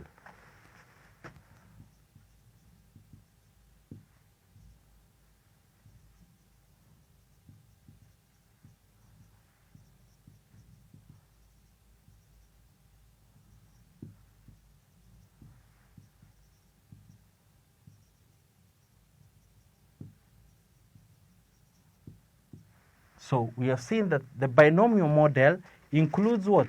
Includes those factors that can vary from either high or low, two outcomes.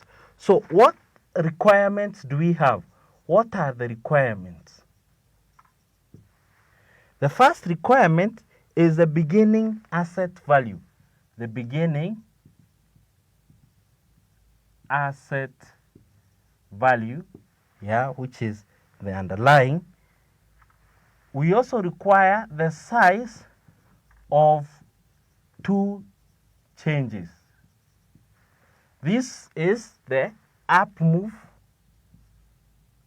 up and down moves. We also require the probabilities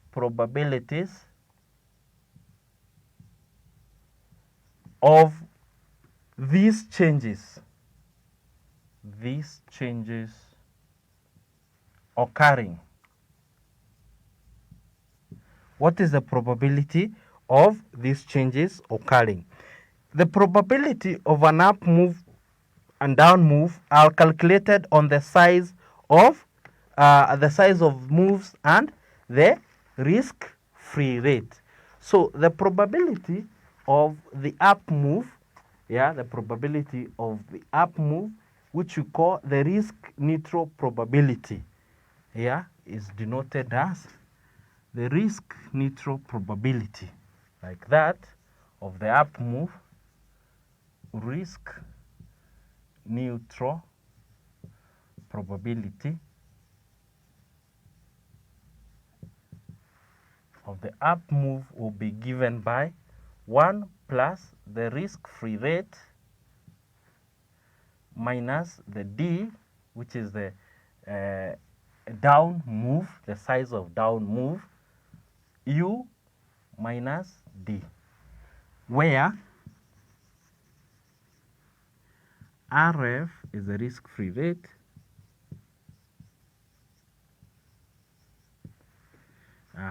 D is the size of down move,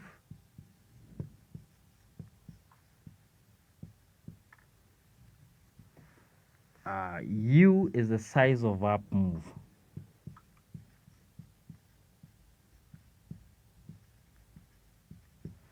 So this will give you the risk neutral probability of the up move. So the risk neutral probability of the down move, the risk neutral probability of the down move is given by 1 minus the risk neutral probability of the up move. So this is the risk neutral probability of down move. Risk neutral probability of down move. We also know that for us to get the down move, D, which is the size of the down move, is given by 1 over U, which is the size of the up move. So, and what do we mean in respective? So that we know, given a starting asset price maybe of SO, it can move either up or it can move either down with the risk neutral probability of the up move and risk neutral probability of the down move, such that now the size of the up move here, SO, times the size of the up move and SO by, this will give by S superstar SO by the size of the down move will give us S minor. Yeah, that is a representation, the general representation of what? A binomial model. One period. Let us conceptualize this with an example. Example, using a binomial tree to calculate the value today of a 1-year call option on the stock with an exercise price of 30, assume a risk-free rate of 7%. The current value of the stock is shillings 30. The size of up move is 1.33. Let us conceptualize this using the example we have read.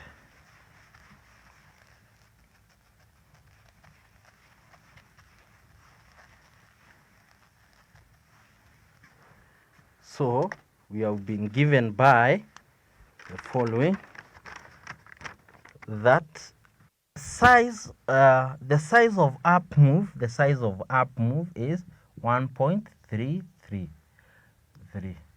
The risk-free rate has been given by 7%. The current stock price has been given as 30. Our exercise price is also 30. Our exercise price is also 30. So what are we required to do? We are using the binomial tree, calculate the value today. So we can represent, we can say from this, what is our down move? Our down move, D, will be given by 1 over U, the size of up move, 1 over 1.333.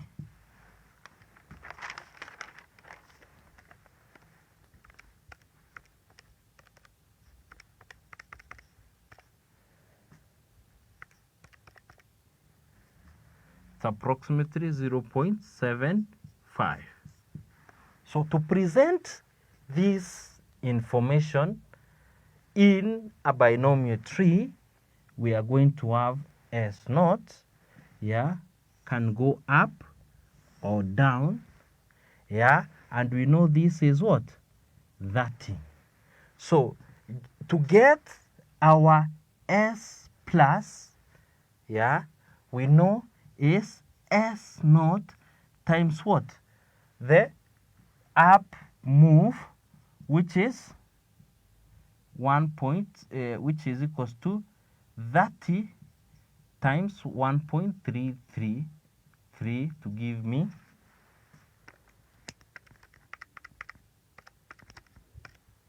approximately 40 shillings 40.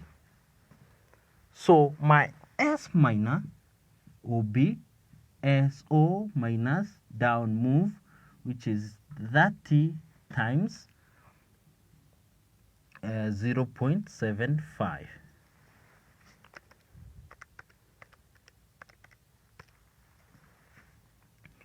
Shillings 22.5. Now, what is the probability of the up move? What is the probability of the up move? The probability of the up move is given by the probability of up move is given by 1 plus the risk-free rate minus the D over U minus D. 1 risk-free rate is 0.07 and down move is 0.75 over U is 1.333 minus 0.75.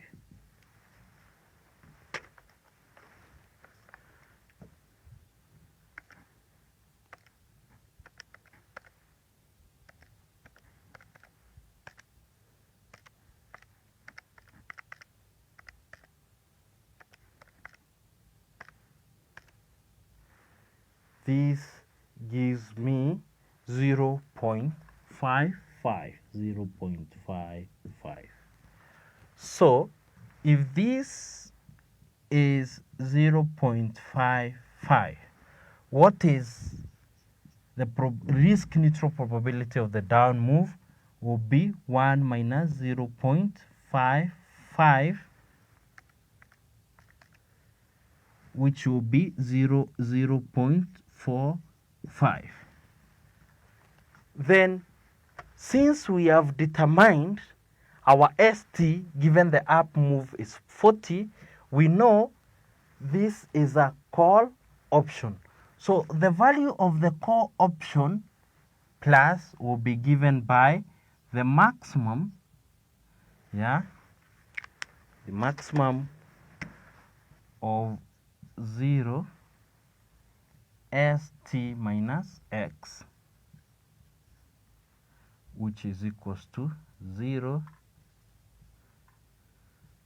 40 minus 30. Exercise price is 30, which will give me 10 over there. Same at S bar, SC minor will be 0 of 22.5 minus X. 30, since this is negative, so the value can be 0. So that has given us the value of the call option with the up move and the value of the call option with the down move. So what is the average value of the call today? What is the average value of the call today?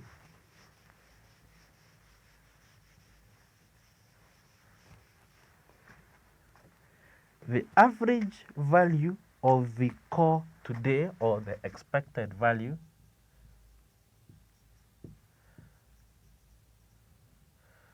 will be given by the discounted rates at the C plus and the C minor. So it will be 10 times the probability of that occurring, 0.55 plus 0 times the probability of that occurring, 0.45, divided by the risk-free, 1 plus the risk-free rate, 1 plus 0.07. So the value of the call with the up move, which is 10, and the probability of the up move, which is 0.055, that is, and the core with the down move, which is 0, with the probability of the down move 0.45, and we discount it by the risk-free rate today. This gives me 10 times 0.45 divided by 1.07. This gives me approximately shillings 5.14. So therefore we have seen that given the value of using the binomial tree, which is a 1 period, and given the information with the up and down move, we can be able to come there to discount that value of the option today. Having said that, and having understood that valuation, this brings us to the end of our today's session. We have been able to study and learn what a fiduciary core is. That is, combining a core option with a riskless bond, which value is the exercise price X. We have also seen what is a protective put, combining a put option with an underlying, which is a share. And when you combine a fiduciary core to a protective put, you come about with a concept which you've called the put core parity. We have said from the formula, that you can derive a synthetic core, you can derive a synthetic put, and synthetic bond, and a synthetic share. We have seen that in brief how to value an option using the binomial tree for 1 period. We have seen that what you need is the beginning asset value, the size of the two changes, which can be the up move or the down move, and the probabilities. Given the risk-free rate and given the size of either an up or down move, we can come about how we do what? We come with the value of the core with the up move and value of the core with up move. Do not forget, once you get this value, to get the average value, and you discount it what? To today's value, because they occur a year from now. We want the value today. You discount using the risk-free rate. With that, thank you. Our next section, we will dwell on the Black's course model. Thank you for watching this video. Don't forget to get yourself a copy of our professionally prepared study text and revision partners. Visit our shop along Tomboya Street, Pioneer House, 3rd floor, opposite Fire Station. CPA students can now access top-notch lecturers anytime from anywhere. Download CPA video lectures from www.manifestpublishers.com. CPA students can now access top-notch lecturers anytime from anywhere. Download CPA video lectures from www.manifestpublishers.com. CPA students can now access top-notch lecturers anytime from anywhere. Download CPA video lectures from www.manifestpublishers.com. CPA students can now access top-notch lecturers anytime from anywhere. Download CPA video lectures from www.manifestpublishers.com. CPA students can now access top-notch lecturers anytime from anywhere. Download CPA video lectures from www.manifestpublishers.com. CPA students can now access top-notch lecturers anytime from anywhere. Download CPA video lectures from www.manifestpublishers.com. CPA students can now access top-notch lecturers anytime from anywhere. Download CPA video lectures from www.manifestpublishers.com. CPA students can now access top-notch lecturers anytime from anywhere. Download CPA video lectures from www.manifestpublishers.com. CPA students can now access top-notch lecturers anytime from anywhere. Download CPA video lectures from www.manifestpublishers.com. CPA students can now access top-notch lecturers anytime from anywhere. Download CPA video lectures from www.manifestpublishers.com. CPA students can now access top-notch lecturers anytime from anywhere. Download CPA video lectures from www.manifestpublishers.com. CPA students can now access top-notch lecturers anytime from anywhere. Download CPA video lectures from www.manifestpublishers.com. CPA students can now access top-notch lecturers anytime from anywhere. Download CPA video lectures from www.manifestpublishers.com. CPA students can now access top-notch lecturers anytime from anywhere. Download CPA video lectures from www.manifestpublishers.com. CPA students can now access top-notch lecturers anytime from anywhere. Download CPA video lectures from www.manifestpublishers.com. CPA students can now access top-notch lecturers anytime from anywhere. Download CPA video lectures from www.manifestpublishers.com. CPA students can now access top-notch lecturers anytime from anywhere. Download CPA video lectures from www.manifestpublishers.com. CPA students can now access top-notch lecturers anytime from anywhere. Download CPA video lectures from www.manifestpublishers.com. CPA students can now access top-notch lecturers anytime from anywhere. Download CPA video lectures from www.manifestpublishers.com. CPA students can now access top-notch lecturers anytime from anywhere. Download CPA video lectures from www.manifestpublishers.com. CPA students can now access top-notch lecturers anytime from anywhere. Download CPA video lectures from www.manifestpublishers.com. CPA students can now access top-notch lecturers anytime from anywhere. Download CPA video lectures from www.manifestpublishers.com. CPA students can now access top-notch lecturers anytime from anywhere. Download CPA video lectures from www.manifestpublishers.com. CPA students can now access top-notch lecturers anytime from anywhere. Download CPA video lectures from www.manifestpublishers.com. CPA students can now access top-notch lecturers anytime from anywhere. Download CPA video lectures from www.manifestpublishers.com. CPA students can now access top-notch lecturers anytime from anywhere. Download CPA video lectures from www.manifestpublishers.com. CPA students can now access top-notch lecturers anytime from anywhere. Download CPA video lectures from www.manifestpublishers.com.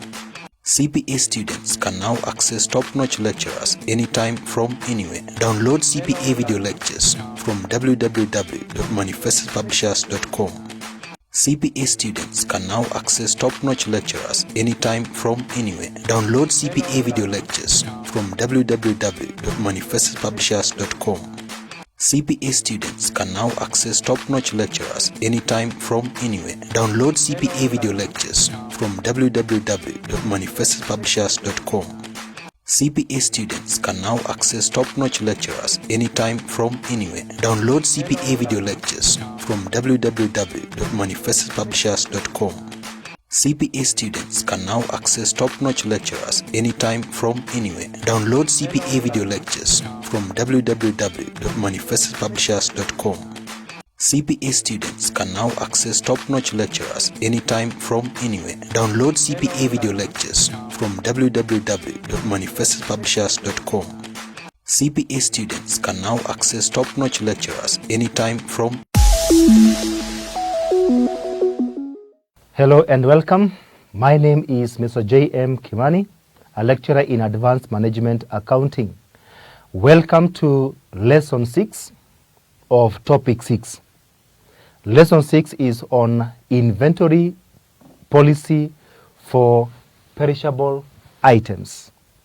This is the marginal analysis approach. Now, while we were doing the EOQ, EBQ, those were policies where we were to keep stock, and we were recommending we keep a higher stock, including the what we call the safety stock, so that now we can be able to minimize on cost. So this time we are going to recommend to keep as minimum as possible to avoid wastage, to avoid loss, to avoid obsolescence, to avoid damage and all that. So therefore, perishable items are those which would decrease in value as time continues. Now, perishable items refers to items whose value decreases with the time, e.g. we could have fruits, milk, bread, fresh flowers, newspapers, magazines, etc. So these are foodstuff, magazines, so reading materials which are dated.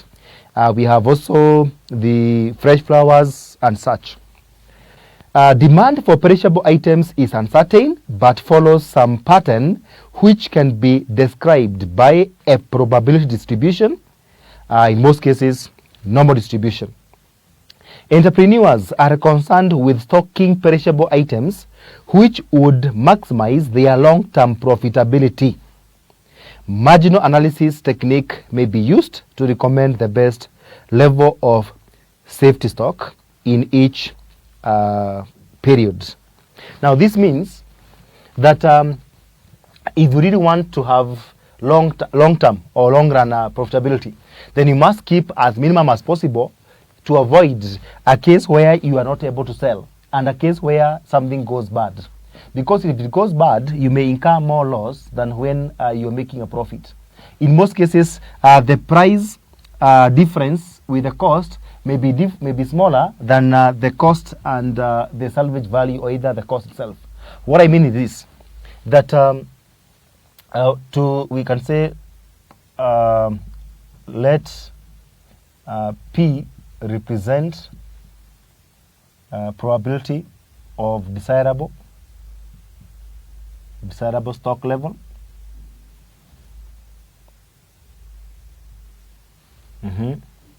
That is where supply is less than the demand, and then you have 1 minus P represent probability of undesirable stock level. That is where the supply is more than the demand. Now that is the beginning point, that we would want to make more profit, but more profit is with the desirable stock level, and it is when we keep as low as possible, that is supply level, while the undesirable level is when we are keeping a lot. Now we say that the expected profit, the expected marginal profit should exceed or equal to expected marginal loss. Now in this case, since we are using the word expected, we can apply the probability in this case. So we say that that is, so probability of the marginal profit is P, because marginal profit is when we are making the best profit and when we are keeping as low as possible. So therefore it is P. So P times marginal profit, we multiply, or either we compare, and should be greater than or equal to the expected loss, which is marginal loss here. So this is how we can form an equation or an expression. Then we can open the bracket here. We say that P in bracket MP greater or equal to ML minus P in bracket ML. This is when we multiply 1 times ML, we get ML, minus P times ML, we get ML, P ML. Then if we can have like terms together, we transfer this the other side on the left. So we'll be having here P in bracket MP plus P in bracket ML. This should be greater or equal to ML. Then finally, like terms together, we have this P, and you have this P, which is probability. We can have probability equals to MP plus ML greater or equal to ML. And finally, we can say P. So therefore, P should be greater or equal to ML divided by MP plus ML. This now become our expression and our formula for the probability.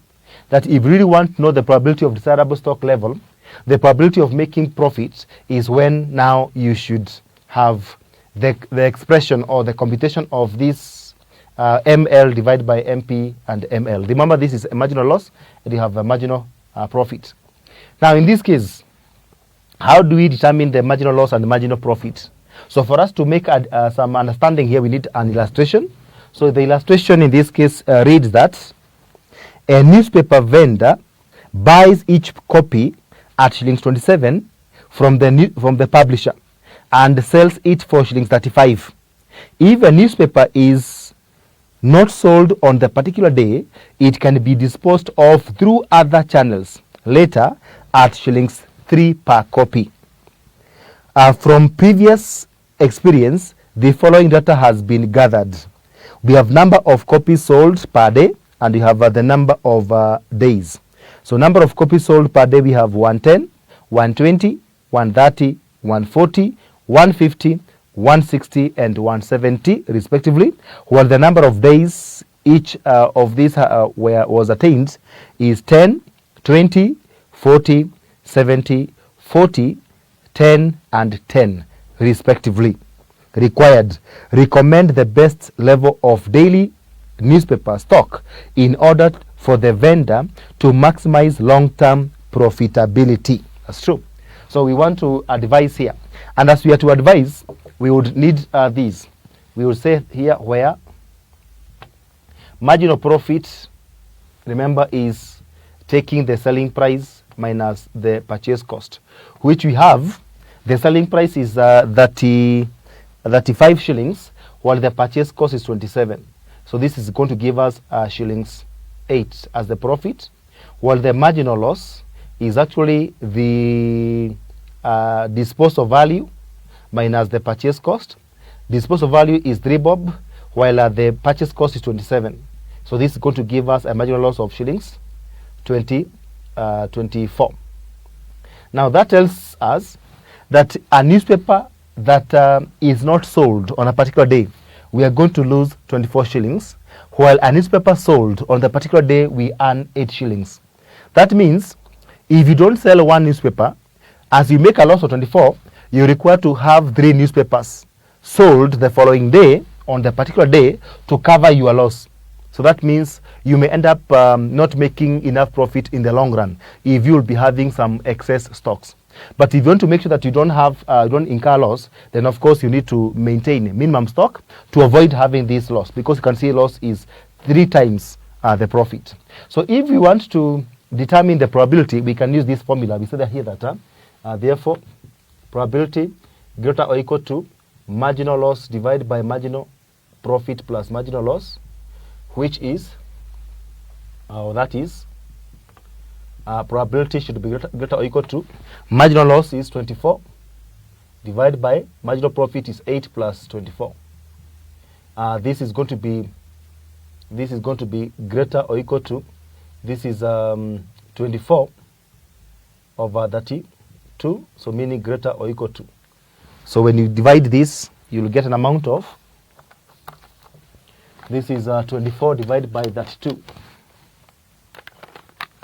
24 divided by 32, which is 0.75, meaning the probability of desirable stock level should be greater or equal to 0.75. Now, how do we determine and how do we advise? Now, we are going to advise this way. There are 2 aspects. There are 2 aspects we are going to follow here. So one is in case we are using the cumulative probability approach. So if it is cumulative probability approach, this is in case of discrete demand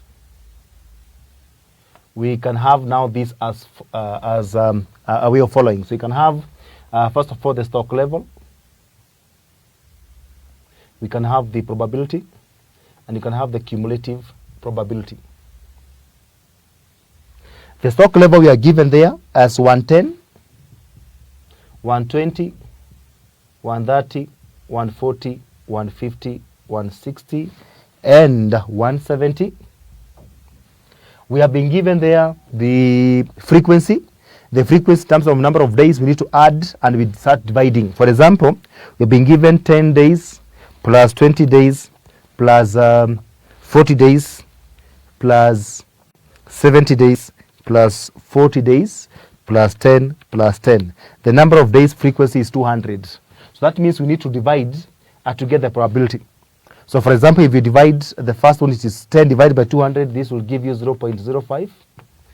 We have 20 divided by 200 is 0.10. 40 will be 0.20. The 70 is going to be 0.35. 40 is 0.20. 10 is 0.05, and 10 is 0.05. Of course, this one, if you add, will give you 1.00. That is when you use the frequency given there, and we divide by the total, and then you get these probabilities. Now, since we want to get the cumulative probability, and with the knowledge that the probability of desirable stock level is when it is increasing and being greater than 0.75, and the desirable stock level given there is when the stock is as low as possible. We want to show that when the level of stock is as low as possible, so going upwards as low as possible, is when the probability should be increasing. And therefore, we are not going to accumulate normally from from up to bottom. We are going to do opposite. So up or down to up. We are going to accumulate this way: 0.01, 0.06, 0.26. Sorry, this is, in fact, this one was 0.05, sorry, 0.05 as per the question. So this is now 0.05, 0.11, not 10, 0.30, this is 0.65, this is 0.85, this is 0.95, this is 1.00. Look at the accumulation. I have accumulated upwards, so that now I can be able to connect. As probability is rising, the desirable stock level is decreasing. The stock level should be decreasing, and it's rising. That's true. Now we come and indicate our probability of 0.75. We want it to be here. 0.75 is here.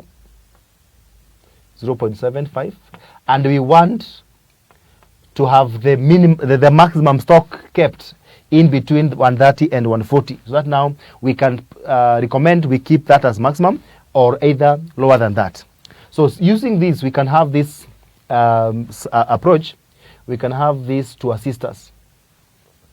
In fact, we can say here that NB, we can use what we call the uniform distribution, and therefore we use what we call the linear interpolation method. We can have it this way, that if this one is where we have the stock of, remember we want to know what should be in between here, that is going to be our best level. So if this is 130, this 130 here, this is 140 here, then what we need is this probability. First of all, let's record 130 goes with 0.85, 140 goes with 0.65, and therefore now 0.75 here. This way we have our our stock level. This is our X, and this is our 0.75. So we would want to use this to determine actually what is the best level, which is X, using the linear interpolation method. So we can say here that, therefore, X equals to, we want to determine this, X equals to, we do have, we can start from 130 instead of starting from 140. But if you do 140, you need to subtract, because you can see this x will be less than 140, but it's going to be more than 130. So if I begin with 130, I add this area from 130 to x. Let me shade it. This area shaded is represented by the probability between 85 and 75. If I put it here, 0.85 minus 0.75, I divide by total area. The total entire area is between 85 and 65. So 0.85 minus 0.65. Then the entire distribution is of how many units? It is of between 130 and 140. This is 140 minus 130, that way. So this now will give us 130 plus, this difference is 0.10 over 0.20 multiplied by 10.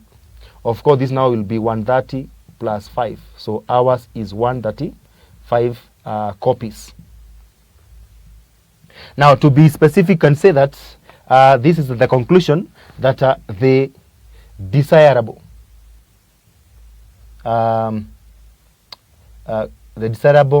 stock level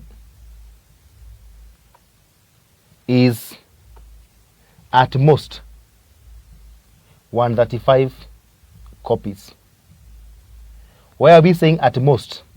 At most because you see here we wanted greater or equal to 0.75. So greater means from that level upward, and upward shows you that the stock level should be less as possible. So this 135 should be the highest level, so that we can talk of any level not more than 135 is the best. So the 135 and below, that is our desirable stock level.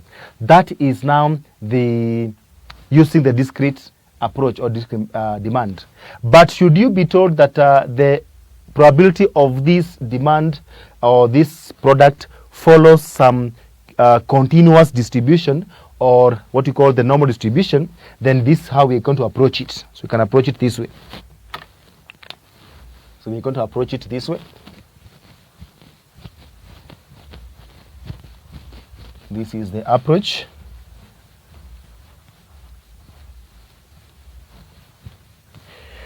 So this is number 2 is continuous, or what you call uniform. No, normal, sorry for that. Normal distribution. This is normal distribution. Now, if the demand is continuous, we use normal distribution, and our normal distribution we require these baby factors. We need what we call the average, which the average in our case is summation of we can have, if it's grouped, like in our case, we can have summation of f x over n, or using the probability, we can have summation of x probability, using the probability. Then we also have this one of standard deviation.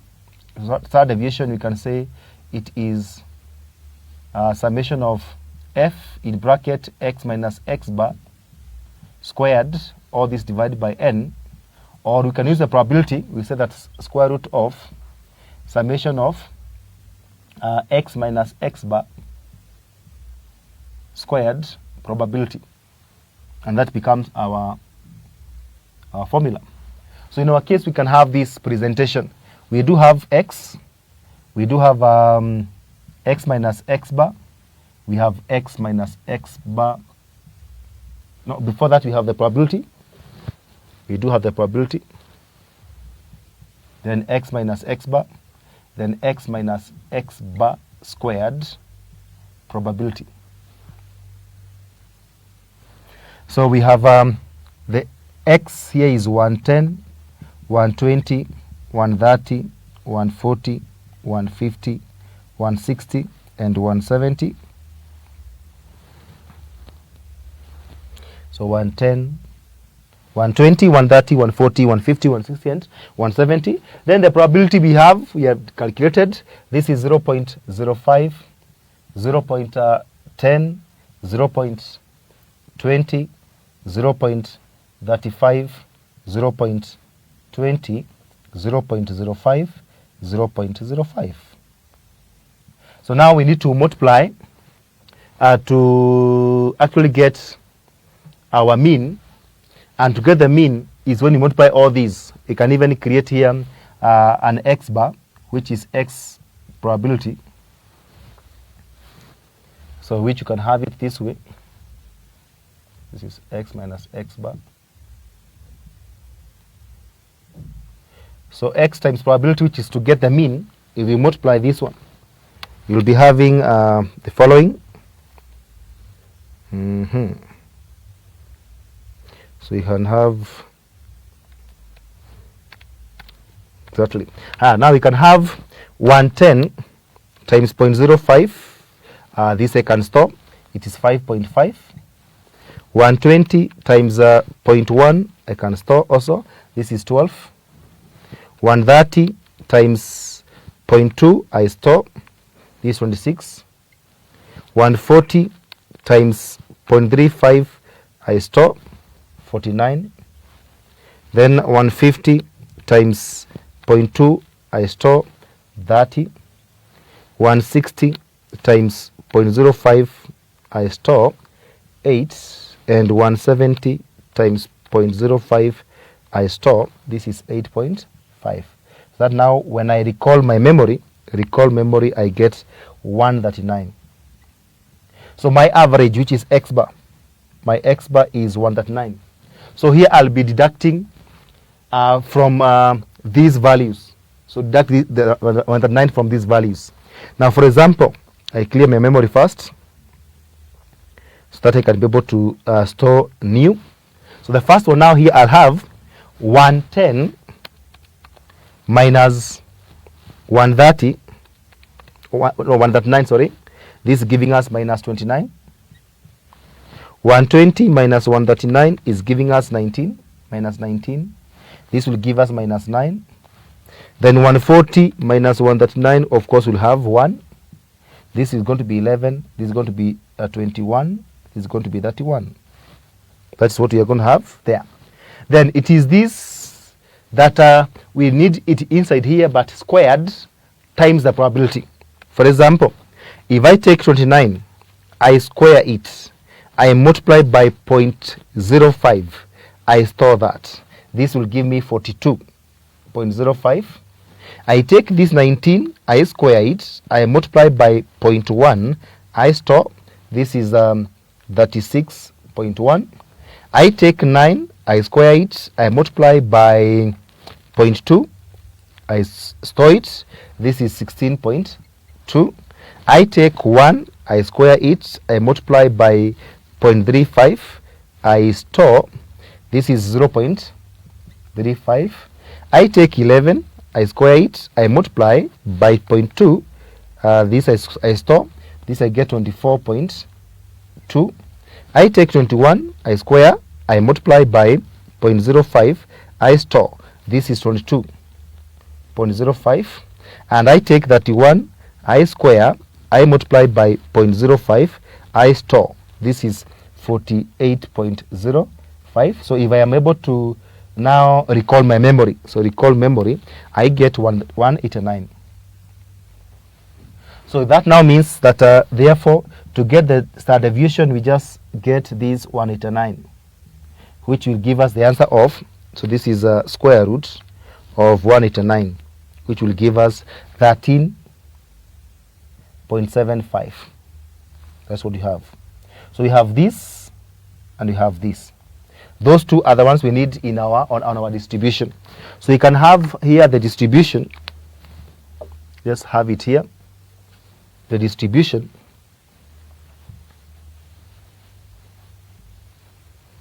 So you can have it this way.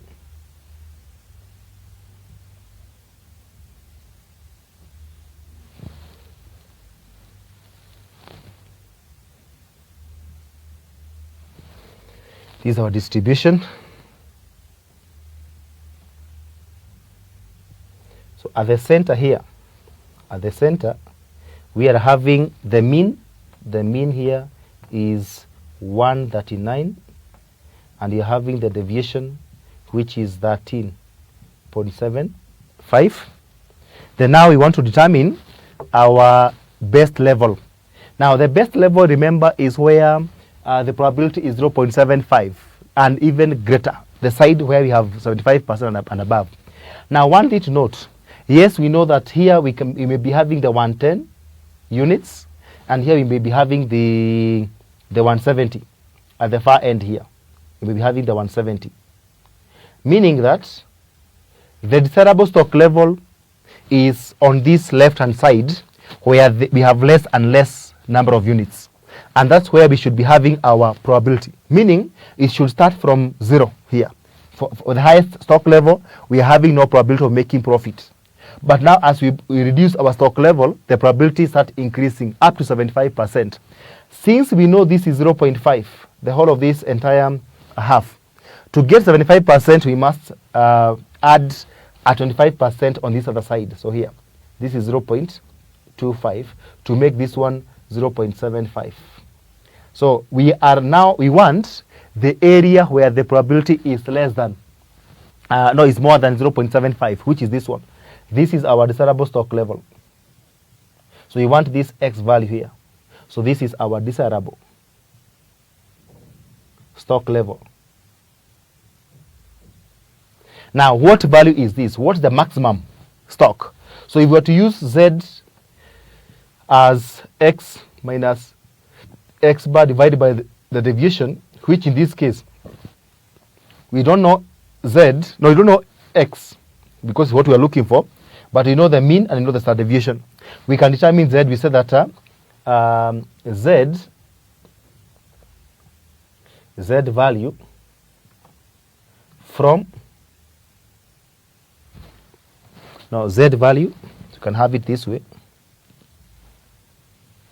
So Z value for the probability of, this is Z value here for the probability of this area that is unshaded, that is the one from the mean, from the middle point. The probability is 0.25. So Z value for probability of 0.25 from table. From table. Now from the table, the normal distribution table, where we have, we look for the probability that is very close to 0.25. In the table, the probability which is very close to 0.25 is actually 2486. The next one is 2518. So you have the 0.2486 now 0.2518.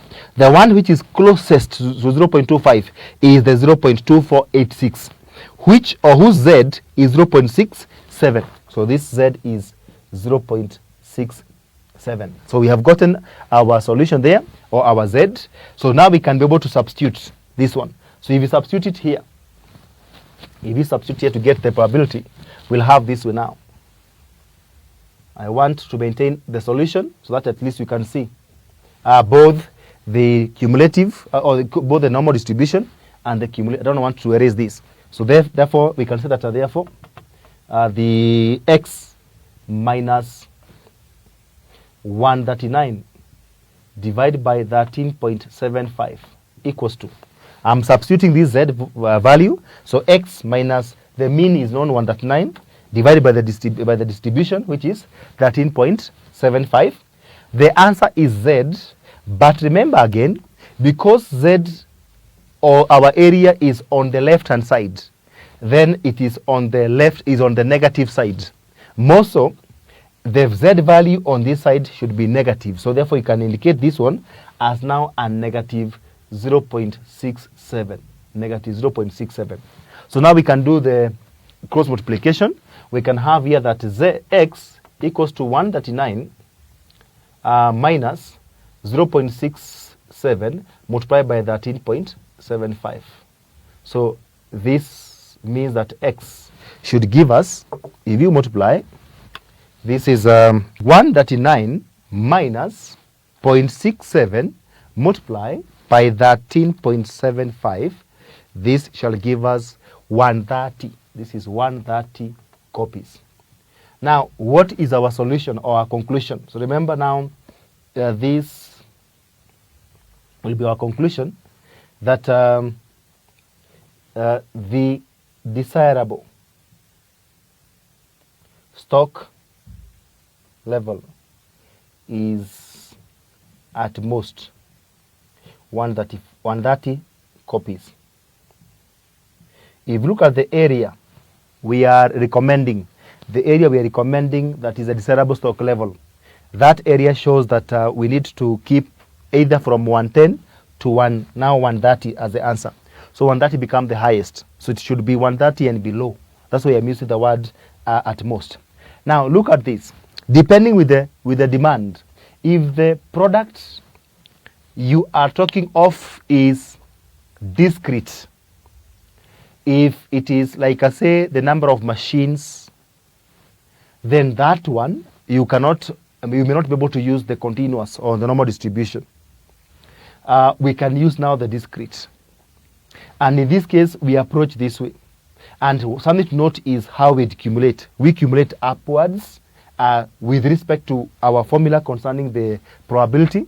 We have found that it should be greater or equal to, and that's when we have the desirable stock level. That's why, as the stock was decreasing, that's when the probability should be increasing. So we accumulated upwards.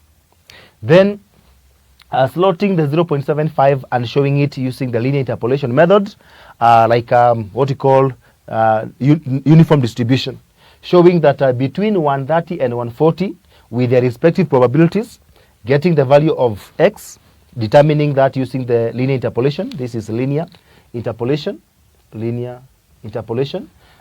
where we have this calculation we had done until we got the answer of 135. That is for discrete. But whenever the question is clear concerning the probability distribution of the product, like now you're told it is continuous, then that time we use the normal distribution. And in that case, we need the mean, we need also the standard deviation with the formulas that I have indicated there to get the mean and the standard deviation. These formulas are important. And then in our tabulation, we have indicated the values of the stock levels, which is x, the probability, the number of units times the probability, which is to determine the value of mean. We have done that. Then to determine the deviations from the mean, then those deviations you square them and multiply by the probability, and we have done all that. We have found the answer to be 189. The standard deviation of it now is square root, which you get 13.75. Then coming to the normal distribution curve, where we are having the average here 139, and this is 13.75, and then indicating the desirable stock level, you must realize that it is where the probability is at least 0.75. And that's where the stock is as low as possible. It is that concept that we want here, that when the probability or when the stock is as low as possible, that's when the probability should be rising from 75 up to 100. And that's where we have counted the probability from the highest level, like 170, we have counted as 0, then now start to rise until 75. We all know that this is 0.5, so we must cross over the other side by 25%. So that is where I've indicated 0.75. Then this area shaded is the area we are calling desirable stock level. Then by so doing, using the Z formula, Z equals to x minus x bar divided by the standard deviation. We do not know x, so we must be knowing Z. So Z value for a probability of 0.25, which is the area from the mean, the area deviated from the mean, 0.25.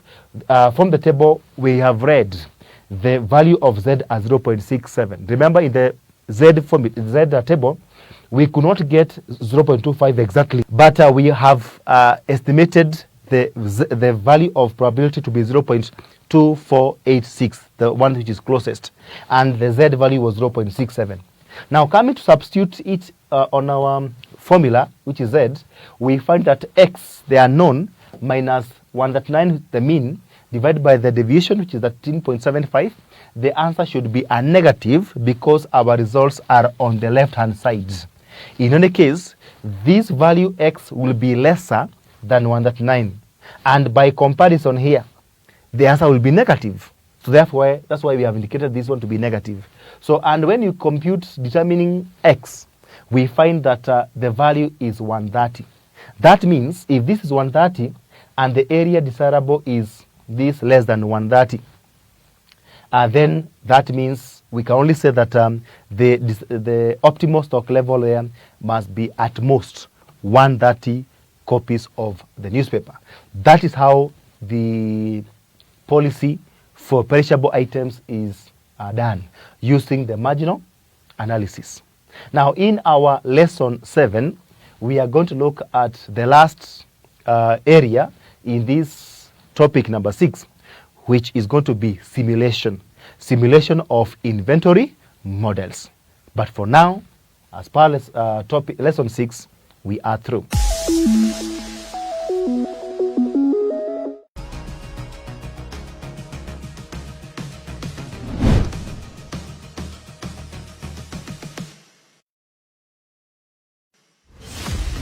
Plot analysis.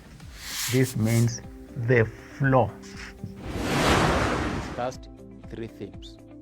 Now today we're going to discuss 3 other themes. So that's why it tells Nora, even if you are to have that money right now,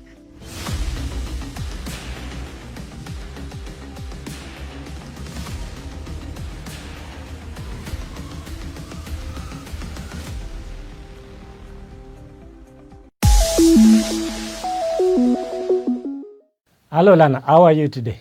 I wish again to welcome you to today's lesson. In our today's lesson, we will continue the discussion on the topic corporate strategy. This is Monzi, your instructor for strategy, governance and ethics. We now want to consider the last item under the topic corporate strategy, and this is management of strategic change. So lesson number 11, which is our today's lesson, lesson 11, we'll be discussing management of strategic change.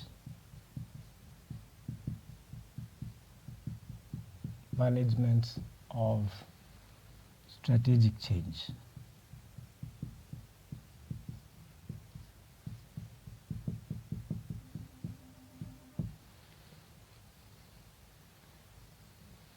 It is important to note the entire strategic management process is all about change. When we are formulating strategies, we want to change our approach of doing business. We want to change our practices. We want to improve on the quality of our processes. We want to change our products. We want to change the organization structure. We want to change the organization culture. So this item is coming as the last item because it sums up the entire process of strategic management. Now, what is change? Change refers to any fundamental adjustments of the organizational aspects. It may involve changing many aspects, as I said, whether it is a change in the processes of doing business, the change in the organizational structure, that is employee skills, the organizational jobs and tasks, the organizational machinery and equipment, among other things. It is important that the process of strategic change is undertaken in a structured and thoughtful way. So management of strategic change itself can be described as the process of managing change in a structured and thoughtful way in order to be able to meet organizational goals, objectives, and thereby realize the mission and the vision. So I said that management of strategic change is the process of managing change. Managing change in a structured and thoughtful way. In order to achieve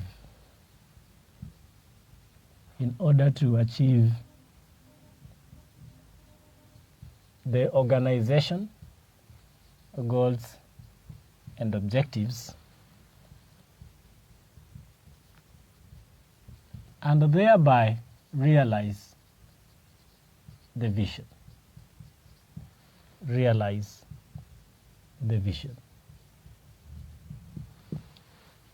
I've just defined change itself as any fundamental adjustment in an organizational aspect. So we're defining change as any fundamental adjustment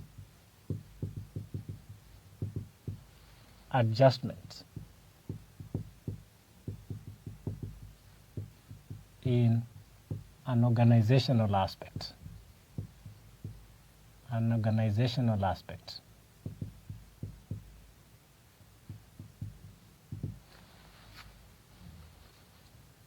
It is therefore the creation of an imbalance in the existing state or in the current state of events,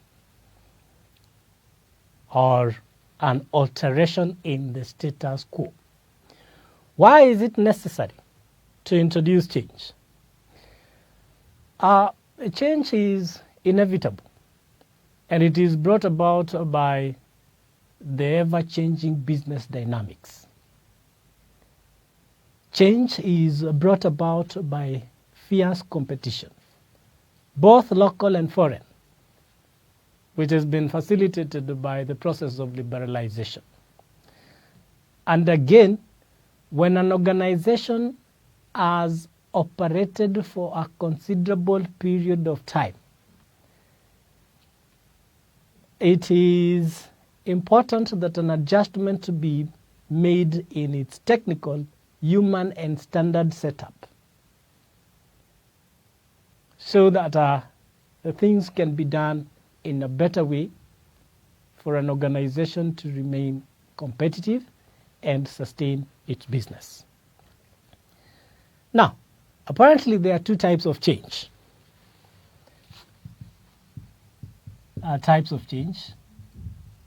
Change is either that is proactive change or reactive change.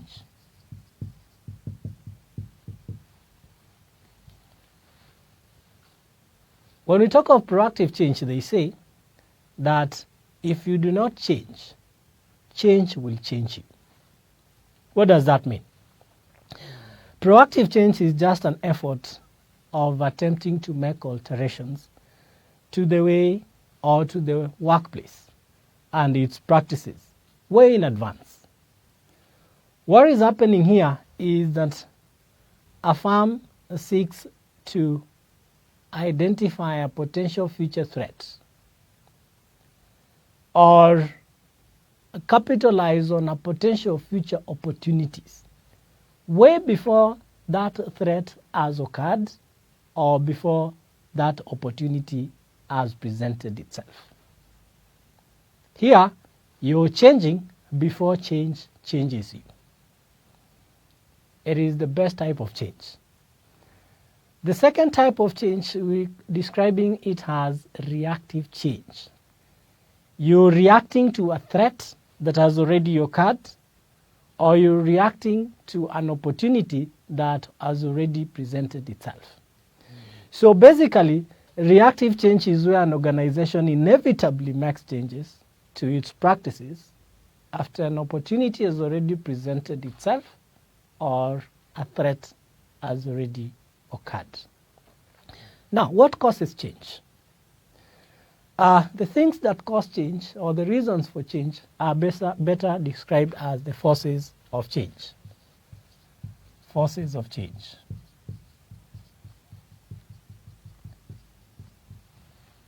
The need for change is going to arise owing to a number of reasons.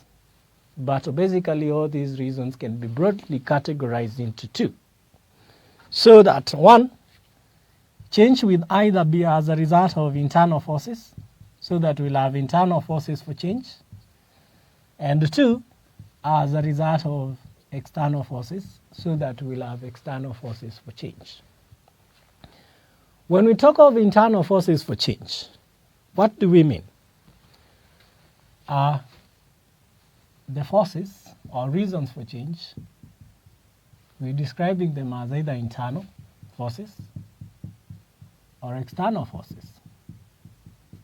Now, internal forces for change are reasons that emanate from within the organization itself.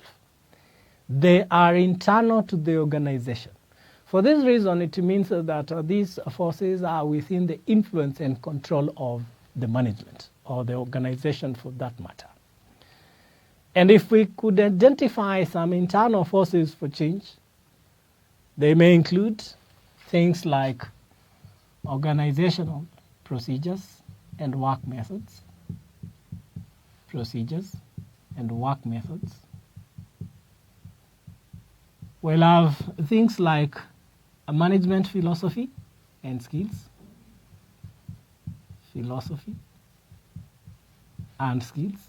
That is the need to change the management style and the need to upgrade employee skills. Again, another internal force for change is a deficiency.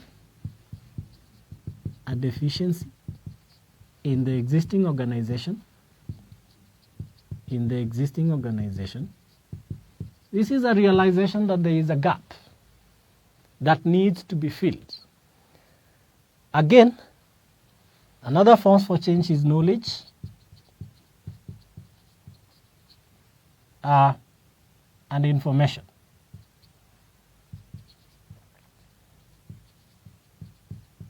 Again, problems facing the organization can also be a force for change or for internal change. Problems facing the organization, among others. When we talk of external forces for change, we're referring to factors or reasons that emanate outside of the organization. These are forces in the external environment. And because these forces are taking place outside of the organization, it means that the management has no control or influence over these forces. What it can do is to align the organization so that it fits into the prevailing external environmental conditions. The external forces simply describe the micro and the macro environmental elements. So by external forces, we're referring to the micro and macro environmental elements. And if you can remember from our discussion of environmental analysis, we did break down the macro as well as the macro environmental elements.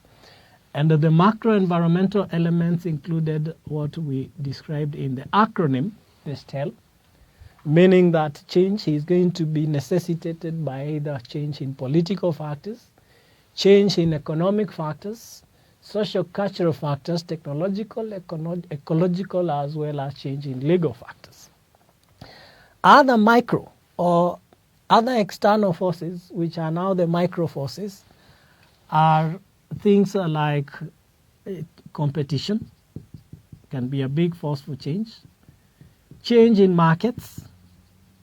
By change in markets, we're referring to that is change in customer needs, change in customer needs and wants, among others. So all this are factors that may make it necessary for an organization to initiate a change or a change process. In relation to strategic change management, we will introduce the concept of strategic leadership.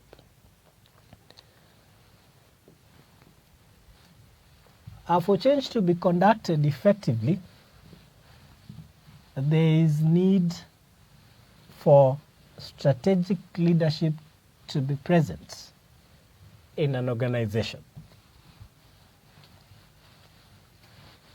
And what this means is that we must have people who are capable and competent to lead the change process. And these people are the strategic leaders who are supposed to provide strategic leadership.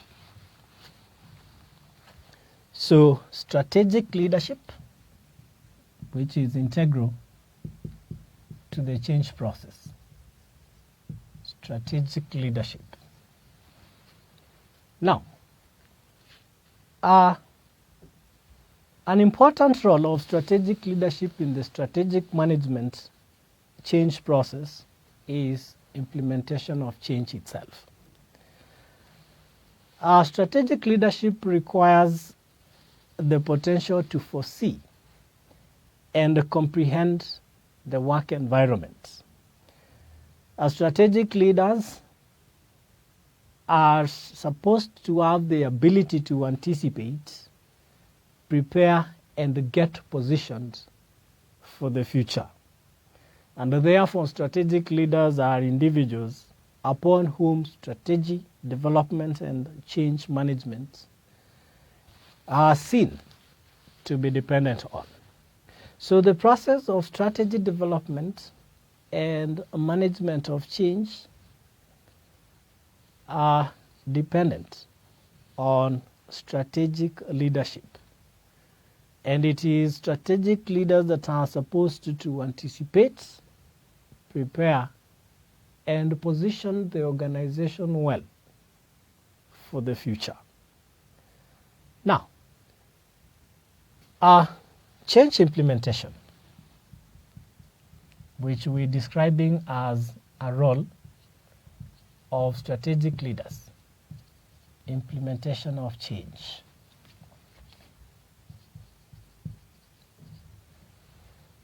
Now, when implementing change, managers have at their disposal a different set of models that they can apply or use to guide them in the process of change implementation.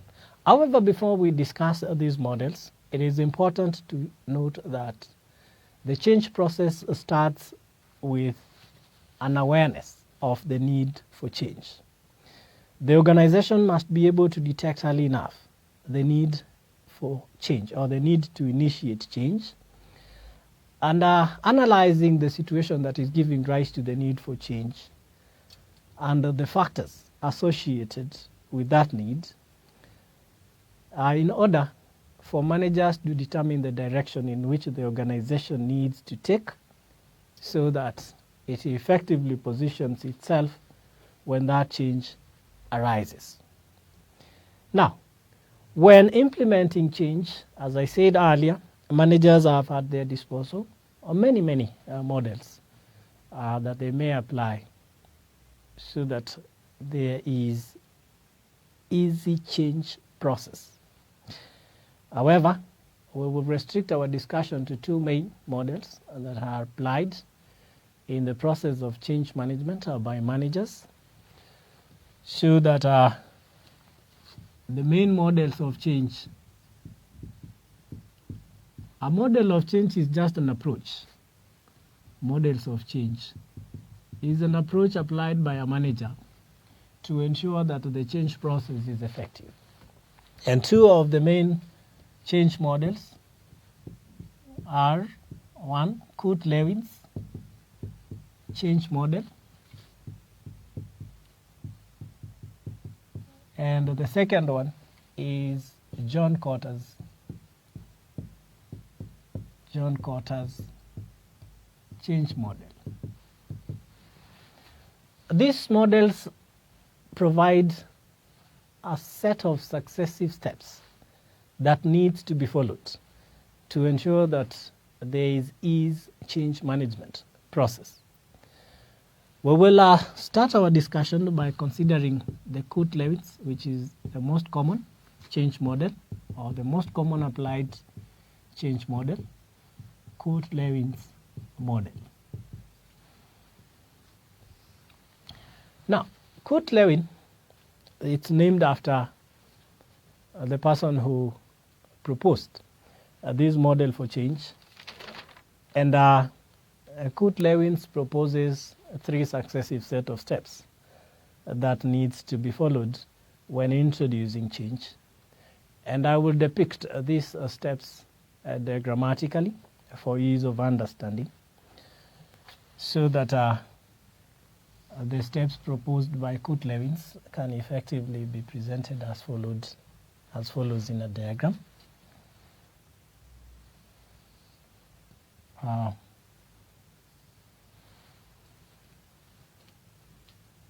Unfreeze.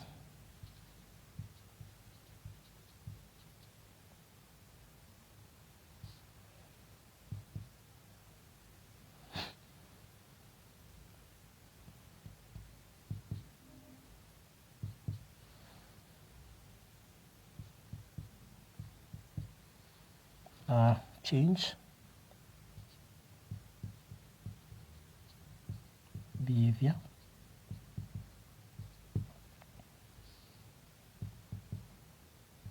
and refreeze.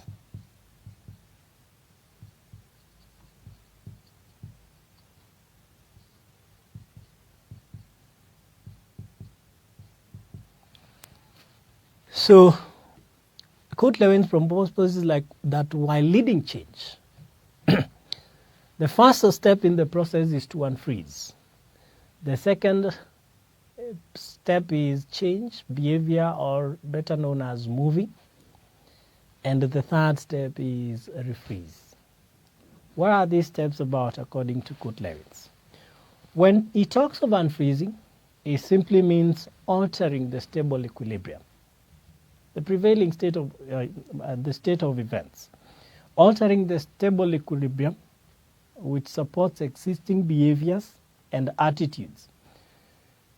This process must take account of the inherent threats change presents to people and the need to motivate those affected to attain the natural state of equilibrium by just accepting change.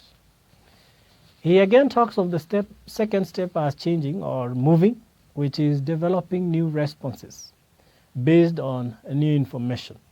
It is mainly concerned with identifying what the new behavior or norms should be. And the step will often involve new information being communicated and new attitudes, culture, and concepts being adopted. This is now moving from the holds. Here you unfreeze. You get rid of, you abandon the old way of doing things. Here you adopt the new way of doing things. Then refreezing simply means stabilizing the change, reinforcing the new pattern of work or behavior. And this is normally done by way of rewards. Rewards may come in many forms. Come in the way of praise, may come in the way of promotions, may come in the form of financial rewards. Here, what you're doing, you want people to stick to the new ways of doing things that they have since learned. Then we have the second one being the John Cotter's change model 2. John Cotter's change model.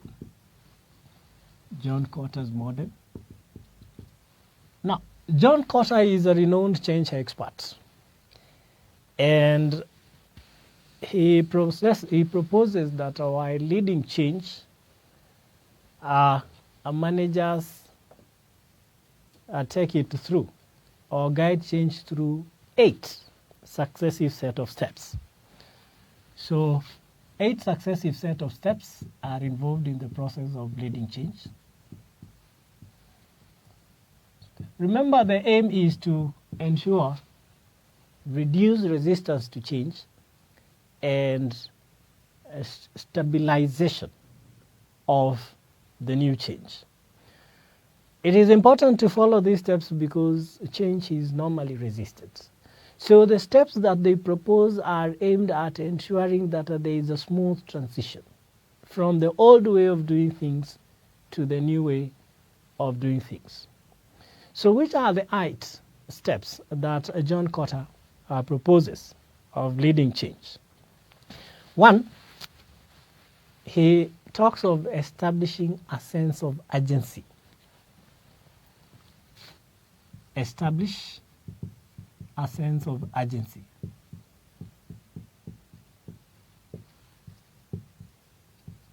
What you're doing here, you're simply convincing employees or the people affected by change that it is imperative that the change be made. And if it is not made as urgently as possible, then there will be bad consequences, both for the organization and maybe for the employees. The second step is guiding or establishing a guiding coalition of supporters. Establishing a guiding coalition of supporters. Guiding coalition of supporters. The need for this step is in recognition of the fact that an individual effort cannot get very far. For people to be willing to accept change,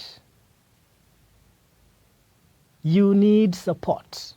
If you're the CEO and you're the person who is leading the change process, you will not succeed alone. You need other people to believe in your vision, buy that vision, and help you to sell it out to others, those doubting Thomases. As long as you have other people on your side, then it becomes easier to pull others along the change process. The third step is developing both vision and strategy. Developing both vision and strategy. Vision and strategy. Now, if people are going to accept change, they must know where this change is supposed to lead them to. They must be advised on the best strategy that must be applied for them to get where that change is supposed to lead them to. So developing the organization vision and strategy is just creating the bigger picture, a picture of the whole organization, where it is going, and the steps or means of getting the organization there. Once the strategy and vision are developed, the vision has to be communicated. Communicating the vision and strategy. It is important the employees understand this vision, so that the vision needs to be communicated in clear, simple, and understandable terms. As long as it is very clear on the minds of the employees what this vision is about, then they will be willing to pursue the vision with less resistance. The fifth step is empowering employees throughout the company. Empowering employees throughout the company. Empowering employees. Now, For employees to implement change, they must have the resources. They must have the capabilities. They must have the skills that they need. And that way, they will be able to act on the change. So you empower employees by providing what they need to ensure that they are able to act or implement the change. Next is generating short-term wins. Generating short-term wins. By generating short-term wins, you do not want to lead people through a change process without them seeing any positive results. If it takes too long before the people affected by the change can see any positive result or outcome from the change, then they will become discouraged. They will start doubting the very original need for change. They might start making conclusions that this change was after all not necessary. So it is important that the people leading change are able to create short-term wins and small celebrations along the way, so that people are able to see success and effectiveness of the change process. Right after generating short-term wins, there is consolidating what is learned from the current change to help the process in the future. So, consolidation, consolidation of what has been learned.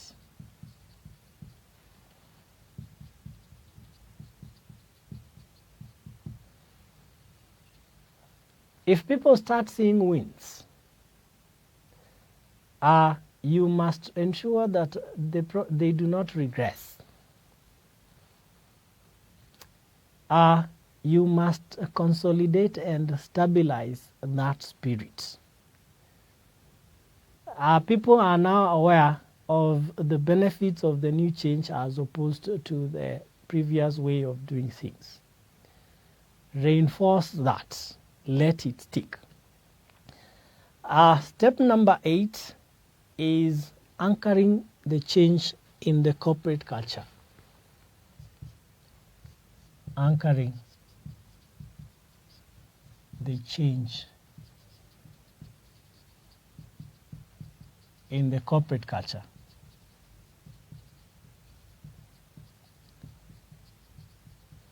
What this step entails is embedding the new attributes, embedding the new values, embedding the new norms into the organization culture.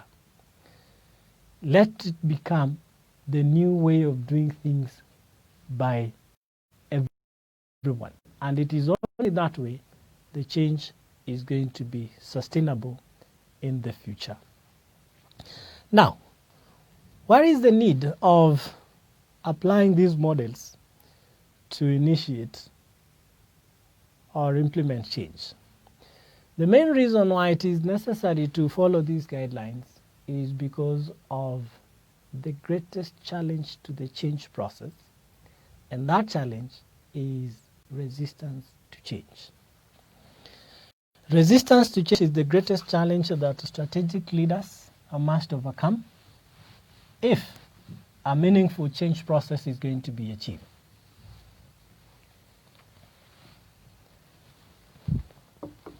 Resistance to change.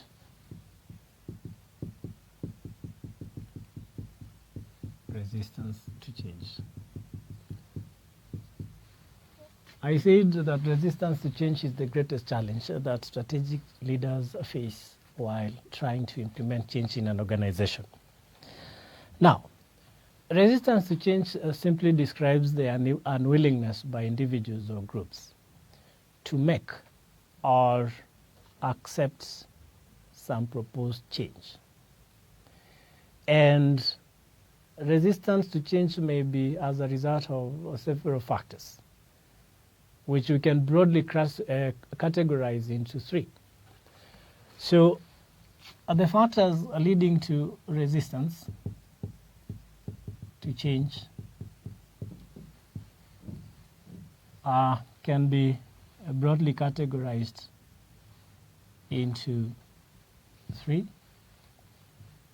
so that we have job factors, the personal factors,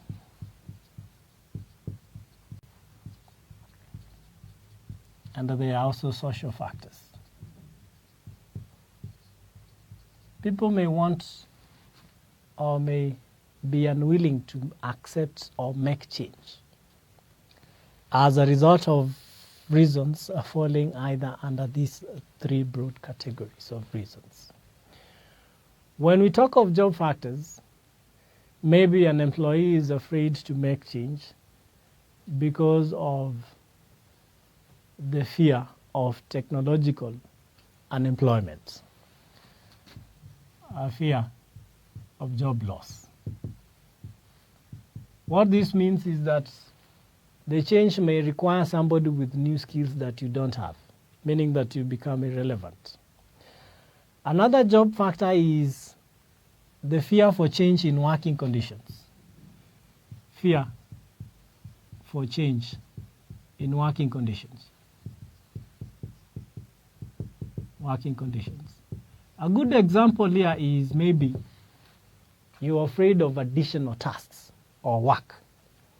You're afraid that the change may introduce additional responsibilities on top of your current responsibilities, and maybe without a corresponding remuneration. Another job factor is the fear of demotion. Fear of demotion or reduced emoluments or reduced emoluments or earnings. You feel that maybe you may now start earning less owing to the new change. The other set of factors are personal factors,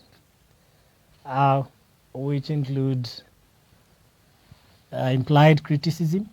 You're afraid that you will be criticized, implied criticism. The fear that you may not perform the job as expected of you, and that you will be criticized for inability or incompetence. Again, there is the fear of feeling less valued, fear of feeling less valued than before. And another personal factor is work becoming more routine, work becoming more routine. If work becomes more routine, then there is an element of monotony that arises. Employees now feel that work has become too monotonous and thereby compromising their motivation. Social factors, on the other hand, you might be afraid of breaking up your current social groupings or relationships, and the need now to start forming new social groupings or relationships. That is the need to break up social relationships.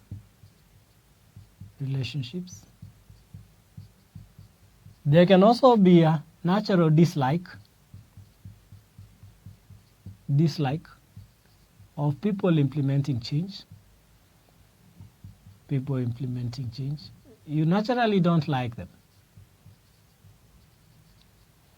You may consider them, or you may perceive them as people who always want to impose change to others, or people who want to push other people around. And again, another social factor is lack of involvement or participation. lack of involvement. Employees may be concerned that their views may never be taken into account, so that the eventual change that is introduced disregarded their expectations or what they would have wanted.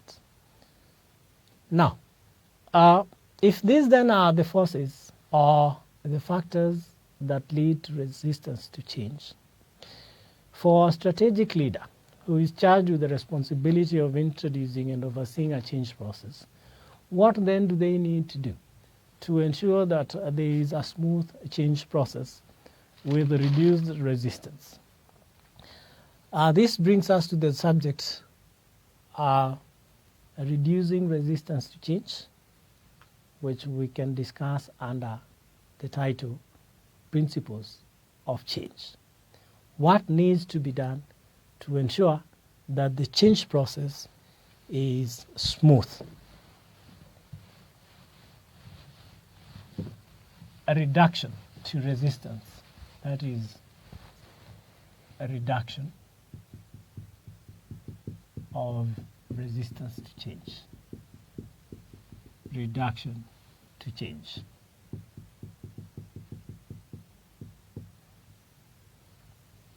Or principles for change. Now, simple principles may be applied by the people leading change to ensure that the resistance is reduced or eliminated, for that matter. And before even we identify them, if we are identifying these as the factors that are likely going to lead to resistance to change, then we can make sure that we have reduced the effect of these factors. If people are afraid of accepting change because they feel they may not be involved, a good way of discouraging this is by ensuring that all employees are involved in the change process. Their participation is encouraged from the time of initiating the change until the time of implementation of the change.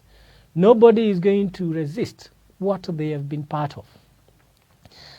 If employees are afraid of change because they feel that they may not have adequate skills to cope with the new requirements of the job, they can be retrained. They can be empowered.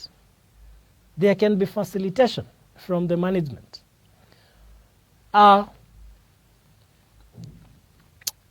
If people are afraid that work is going to become more routine, all they need is communication, that this change is not going to affect the work you do in any fundamental way, right? If anything, an encouragement through communication should be given to convince employees that even work is going to become more challenging and more interesting. So then what are the main principles for change? The first one is participation and involvement. Participation and involvement. Bring everybody on board. Let them give their views and opinions. Let them be part of the change process from the start to the end. The second principle is education and communication. Education and communication.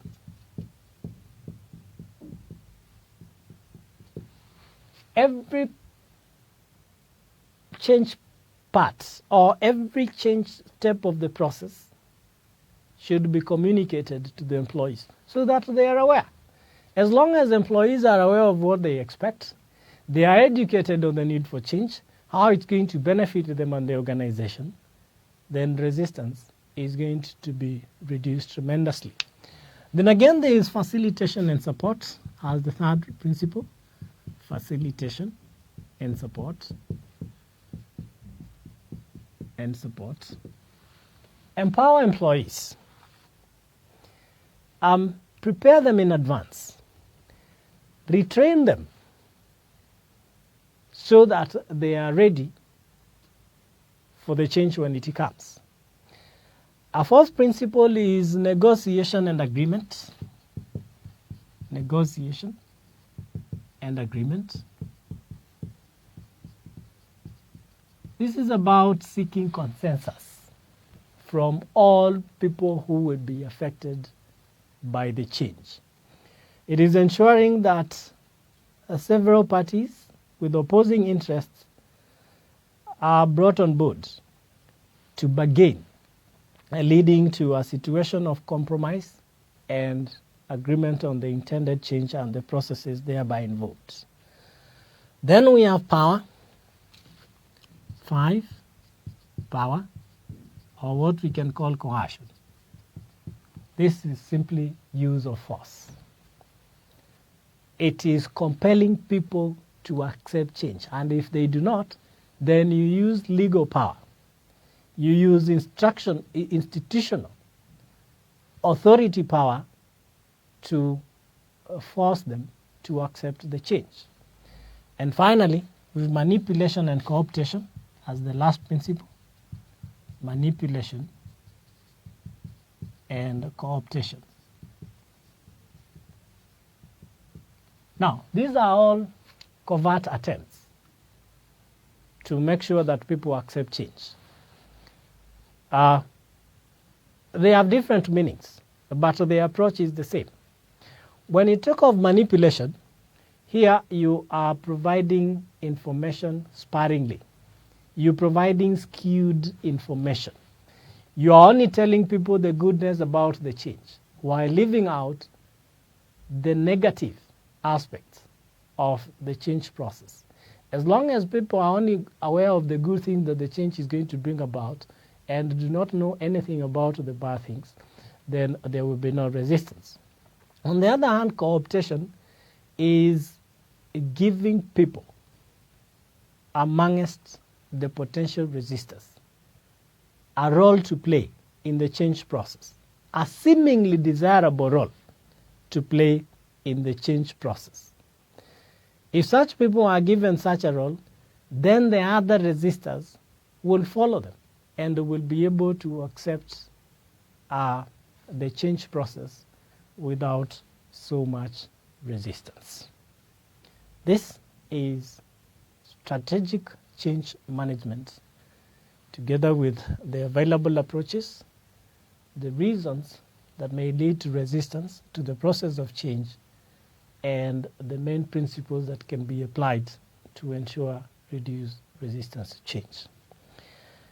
In connection with change management, we will now again consider the concept of managing organization power and politics as again central to change management.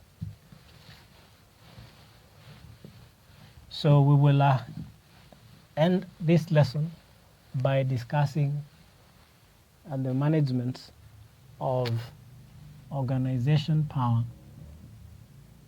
management of organization power and politics.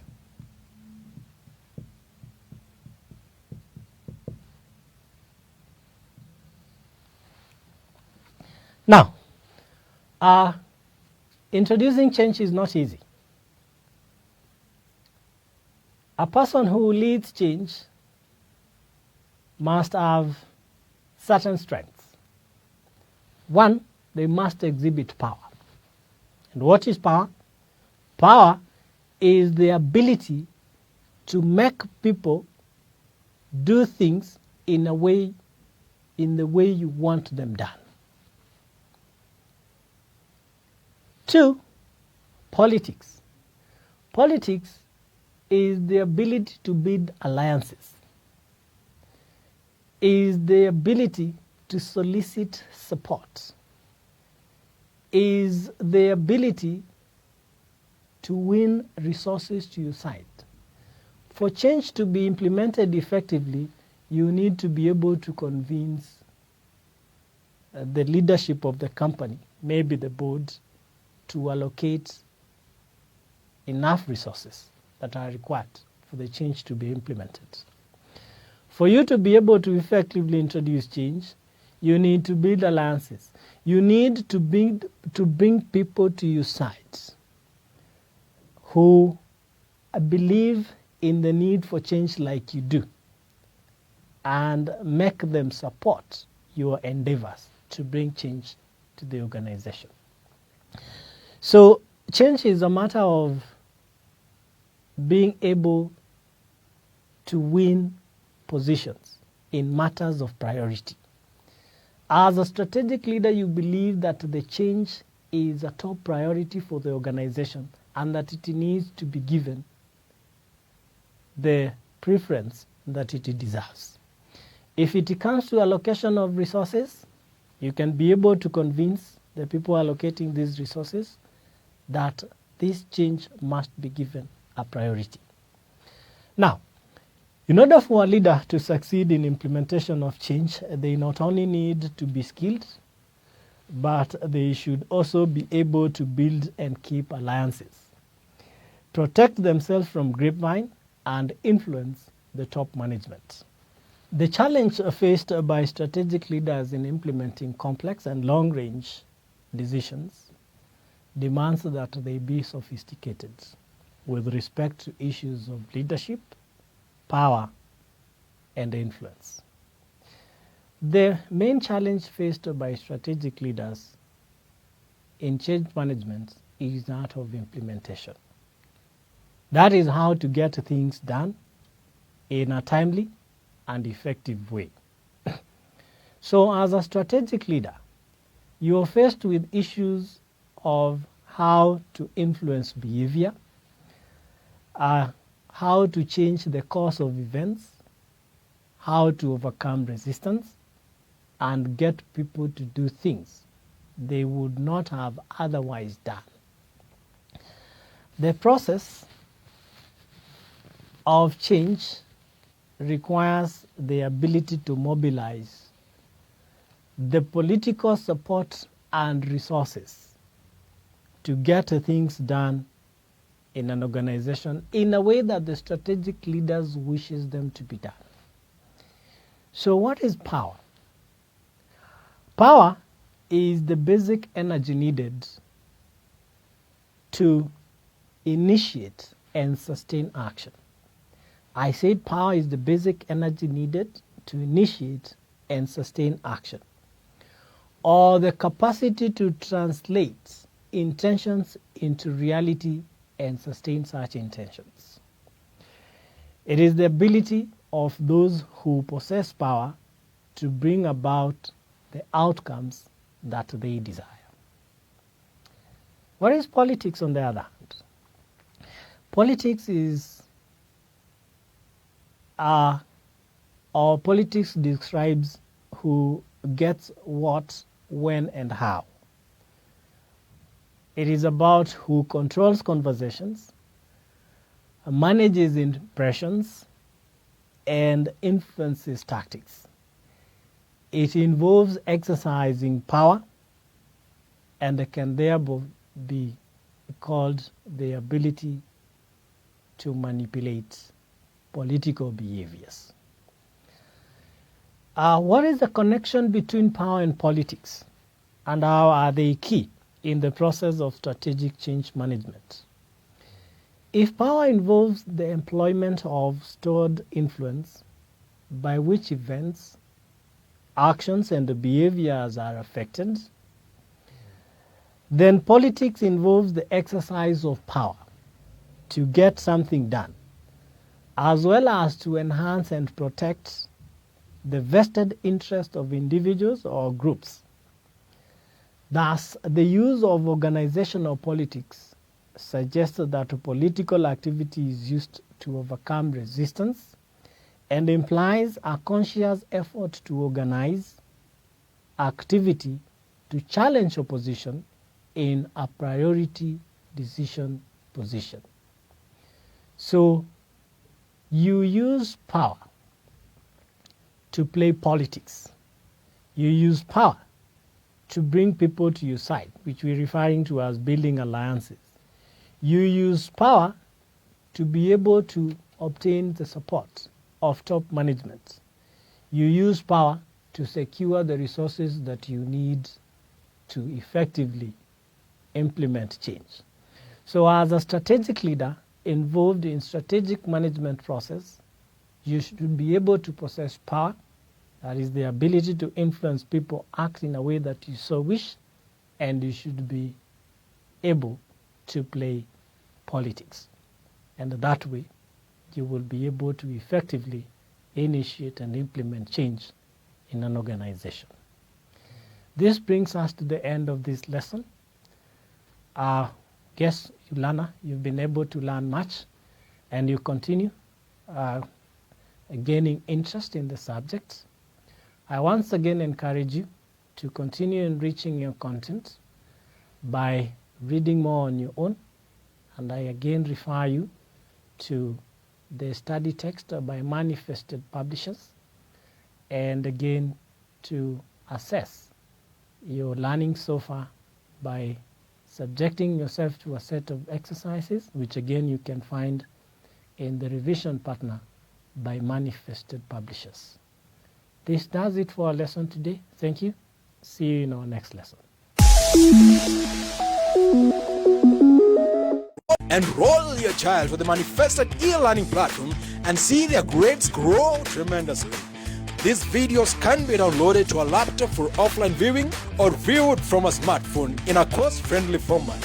Kwa hivyo mimi dau langu la mdokezo na ufafanuzi wa fasihi nimelirudisha kwenye ukingo. Tukutane tena katika somo lingine tutakapolipanda lile dau, tuende katika maswala ya uchambuzi wa kina ya hiki kitabu Tumbo Lisilo Shiba. Manifested Publishers Limited is a research and teaching center that specializes in the production of learning materials and private online tuition for primary, secondary, tertiary, and university education. Sign up as a new customer at www.manifestedpublishers.com. Fill in the required credentials, full name, email, phone number, and password. Click on Sign Up. Enter the code received on your phone or email address for verification of your account, then proceed by clicking on Confirm button. Your account is ready for use and you can watch some free videos before you purchase. To get access to complete videos, use the following steps to buy. Click on View All Courses. Select the course you want to subscribe to. Click on the subject you want. Click on Buy this subject. The selected subject will be added to cart. Place or hover the cursor on cart or total amount and click on Check Out Now to proceed. Click on Lipa na M-Pesa and proceed to pay. To access your lessons, place the cursor on your name, then click on Subscriptions. To download videos for offline studying, click on Watch Offline. Download the Manifested e-learning desktop application depending on your computer operating system. Install the application on your computer. Sign in on your downloaded app using the credential used during registration. Place your cursor on your name, then click on Subscriptions. Click on the subject you purchased. On the top right window, click on Download for offline viewing. Click on Go to Course. In your new window, click on the first topic, Lesson 1. Downloading process begins automatically. Thank you for choosing to study with us. For more information, you can call us on 0724 173845.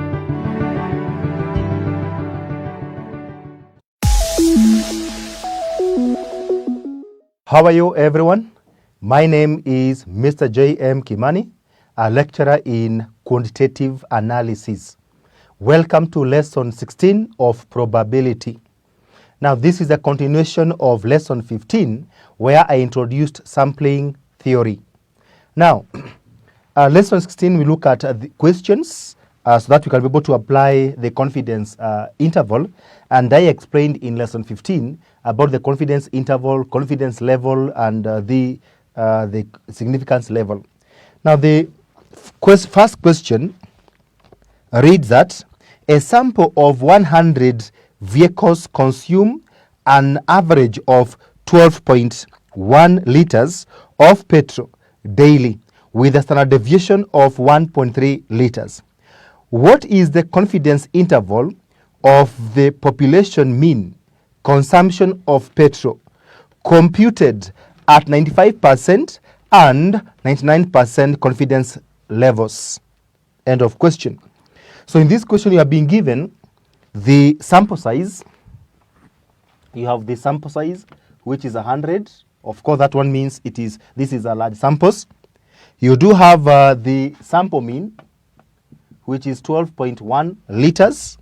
You do have the standard deviation, which is 1.3. And then you are being asked to determine 95% and 99%. So when we do the Roman 1, 95% confidence interval, 95% confidence interval. So our population mean shall be the sample mean plus or minus Z, 95%, S over root N. Now, and we know very well that 95%, the Z is 1.96. 90%, remember Z is 1.65. And 99%, remember Z is 2.58. So with this now, we can have that. Therefore, population mean equals to sample mean is 12.1 plus or minus Z 95% is 1.96. Then we multiply S is 1.3 divided by square root of 100. So this is going to give us 12.1 plus or minus. So when we calculate this, we'll have the 1.96 multiply 1.3 divide by root of 100. This is giving us 0.25. 0.25. So this actually is our error term. This is error term. That if we were to get now the lower limit, so lower limit, this is 12.1 minus 0.25, while upper limit will have 12.1 plus 0.25. So the lower limit will be having 12.1 minus 0.25. This is giving us 11.85 liters, while 12.1 plus 0.25, this is giving us 12.35. So these are the lower limit and upper limit, and that tells you that while the 100 vehicles, when we actually determined their average consumption, we found 12.1. Now it could happen that of all the vehicles plying that route, their consumption may be close to this 12.1, where 12.1 is already overstated or understated by up to 0.25 liters. So therefore, the correct value of all the vehicles may be between 11 and 12. This way now, we write that the population mean should be greater or equal to 11.85 or less or equal to 12.35. That's how we write our confidence interval. So between 11.85 and 12.35.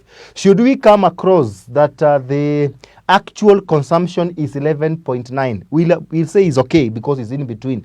If it is 12.2 is okay. But if it is 12.5 or it is 11.5, we'll say that that is outside our confidence interval, and that is why we are applying 95%. Let's compare this one with 99%, see the effect. So we can have here that Roman 2, 99% confidence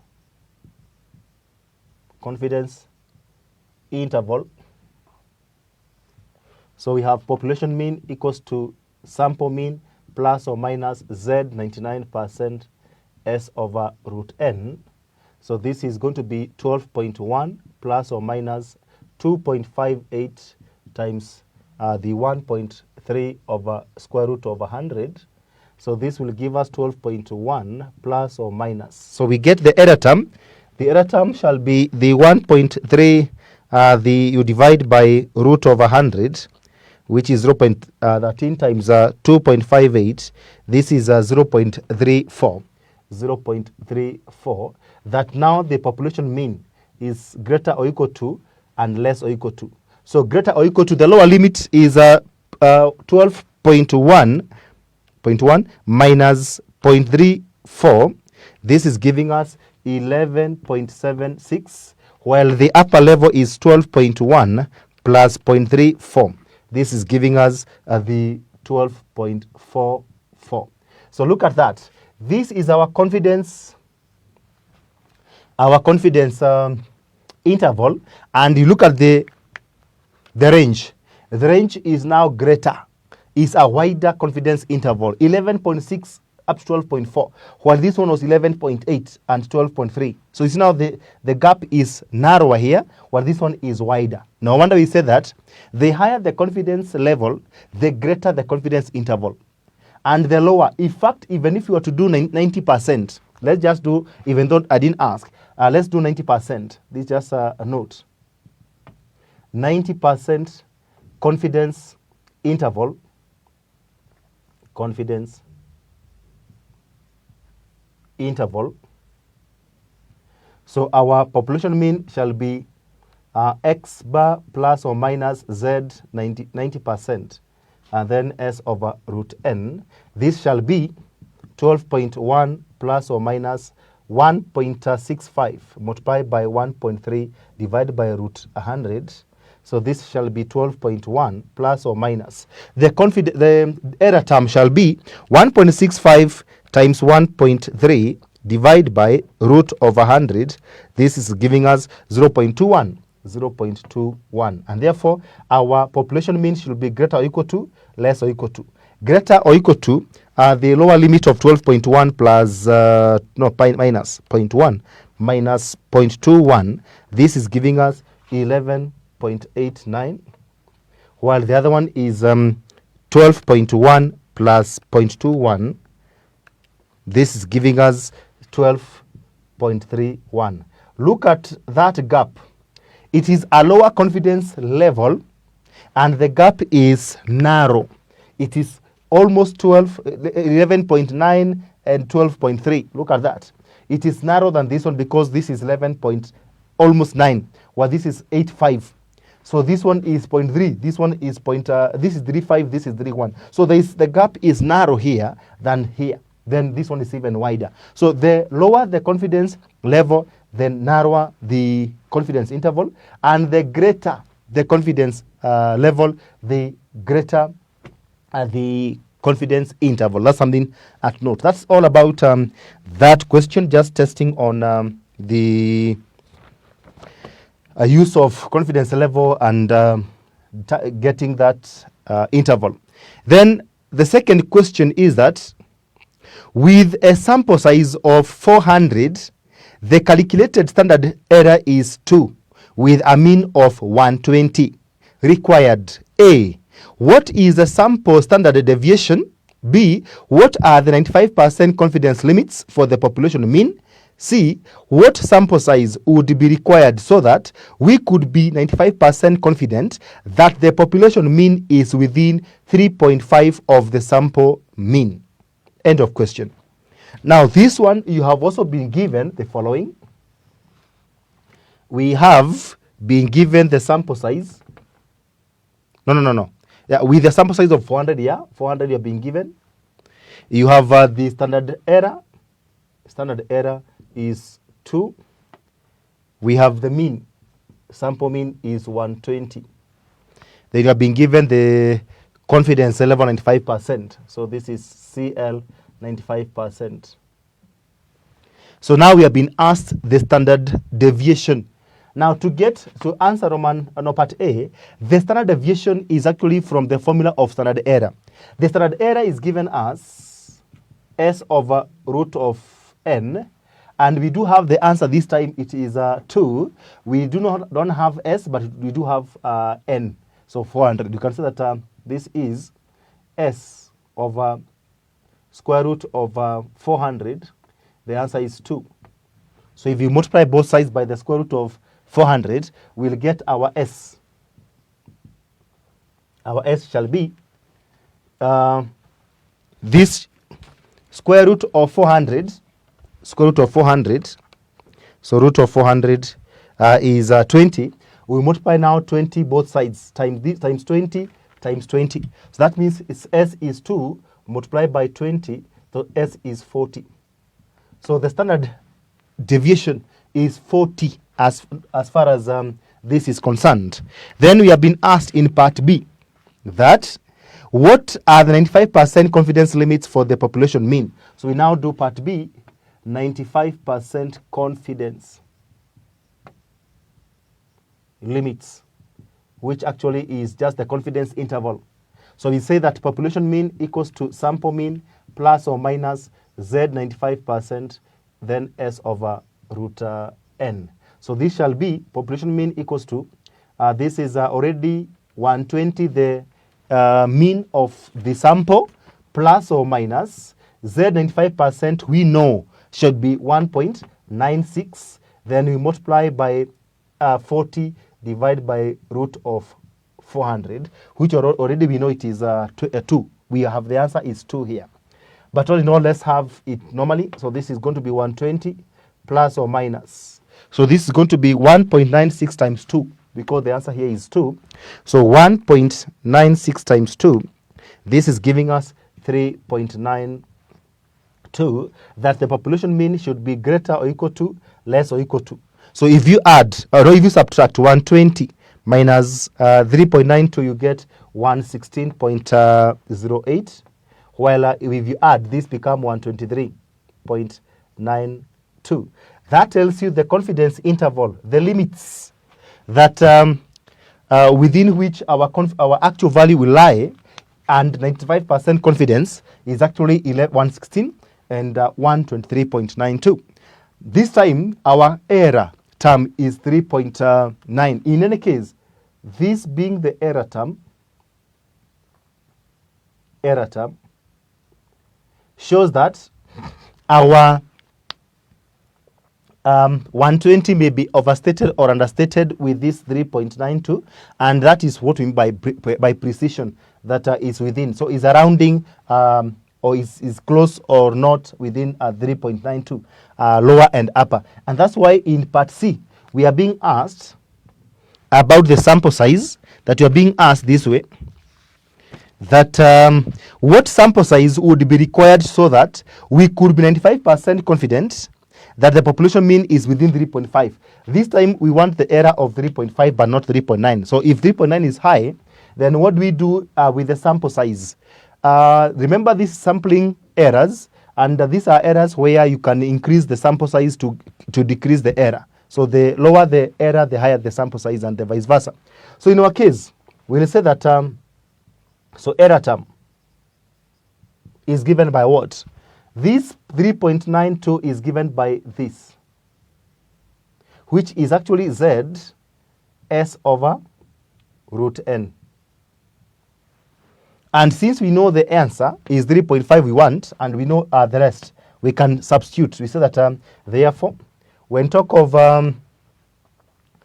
this error to be 3.5 equals to Z 95% is this 1.96.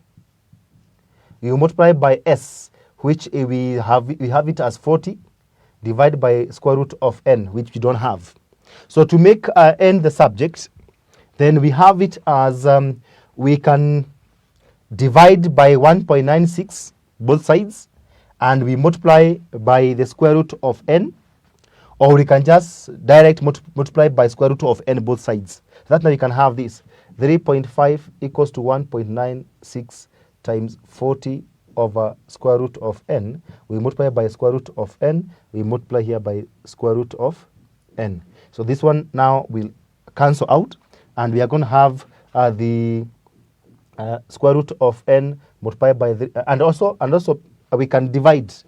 We can just do it in a simple way, instead of us having so many steps, so that we can get the N alone, we can divide both sides by 3.5 divides by 3.5.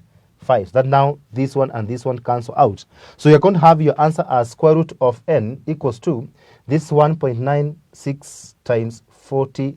Then you divide by 3.5. Finally, we want to get n, not square root of n. So you can now square both sides. We say that therefore n is 1.96 times 40 divided by 3.5. So this one you square. But now we can get the n. So we have everything. This is one. We can have it this way.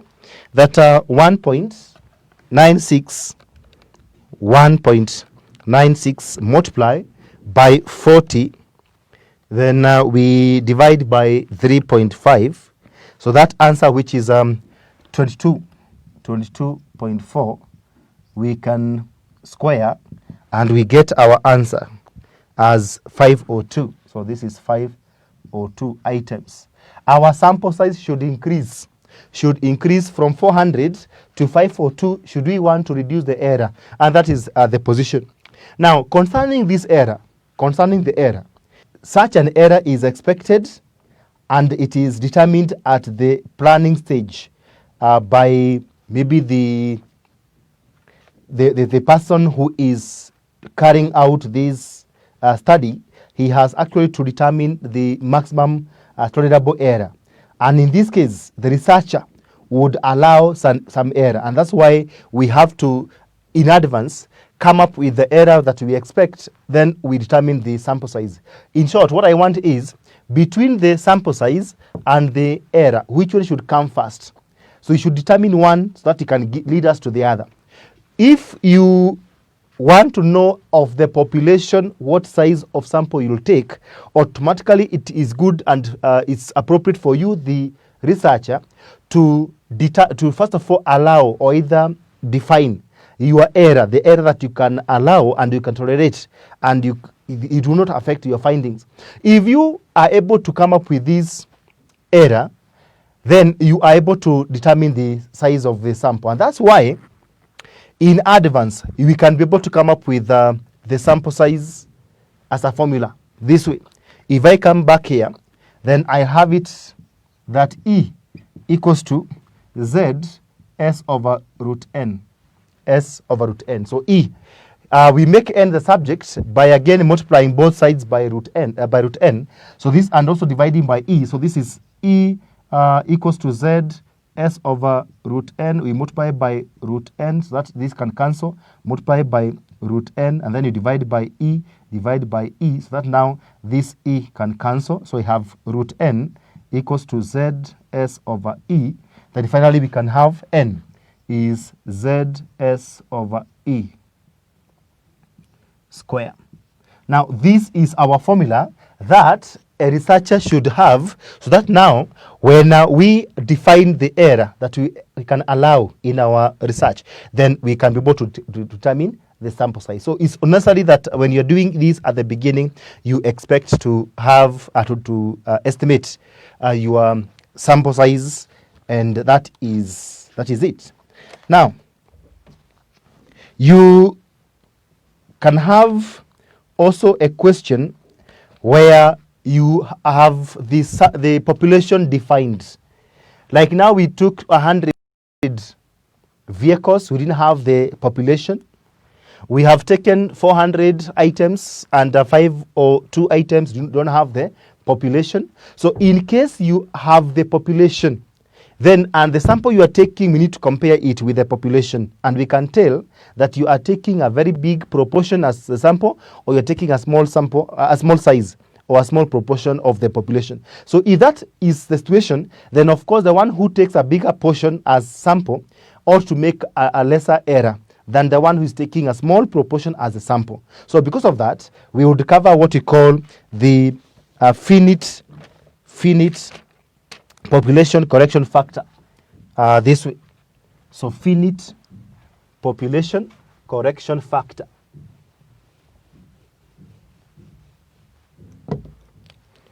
So finite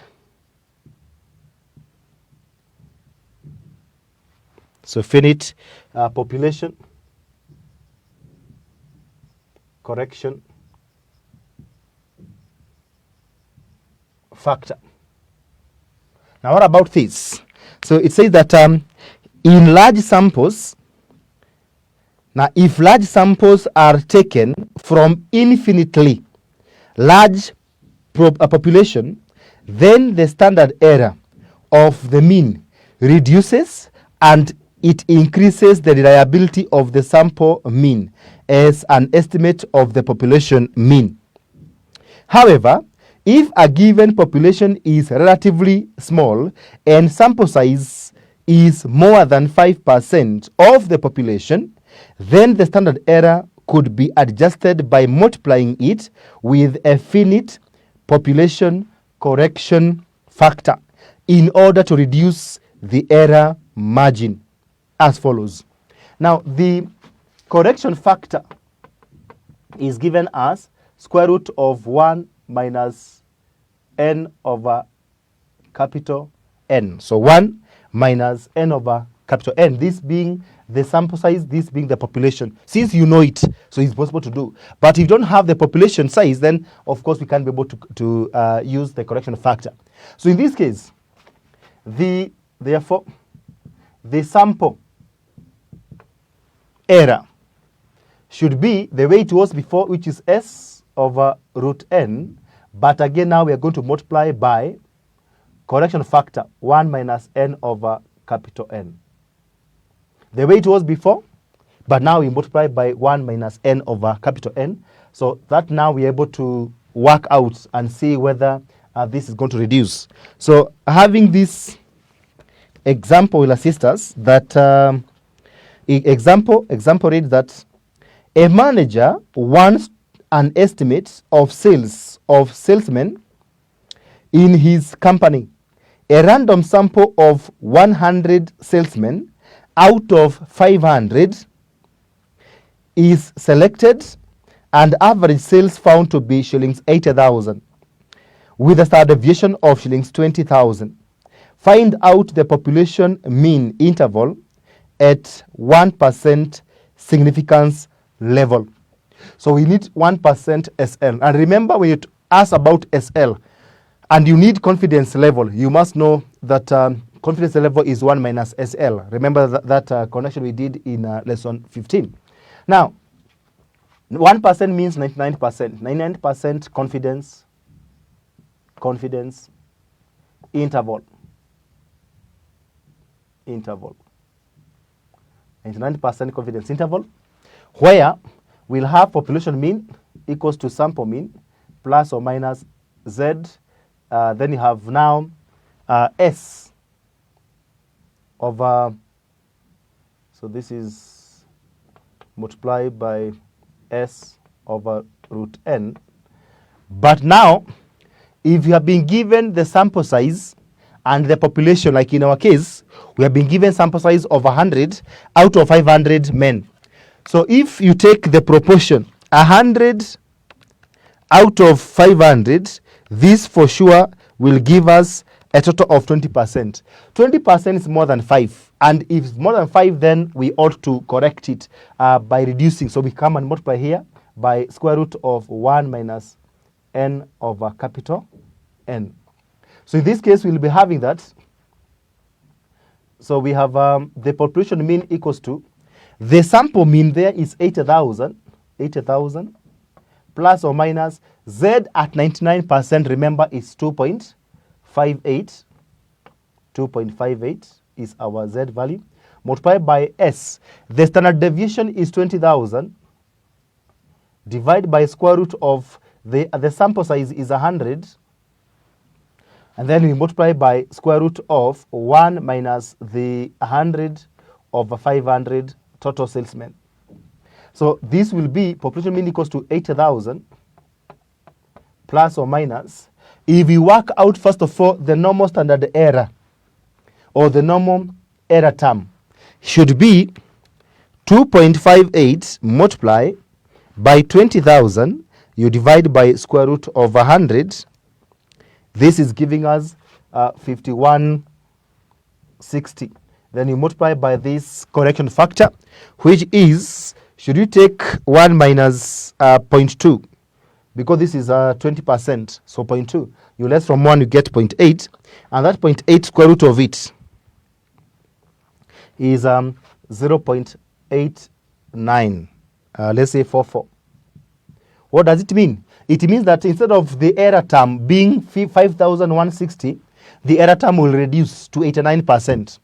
And in this case now we'll be having that population mean equals to, we have 80,000 plus or minus this 5160 multiplied by 0.8944 is giving us approximately 4615. Now look at the effect of correction factor. That because of taking a bigger size of sample out of the population, then our results need to be reliable. And as they are reliable, the error is lesser, is 4,000 instead of 5,000. So that's something to note about the correction factor. But it's only done when the sample size is more than 5%, and also done when you know the population.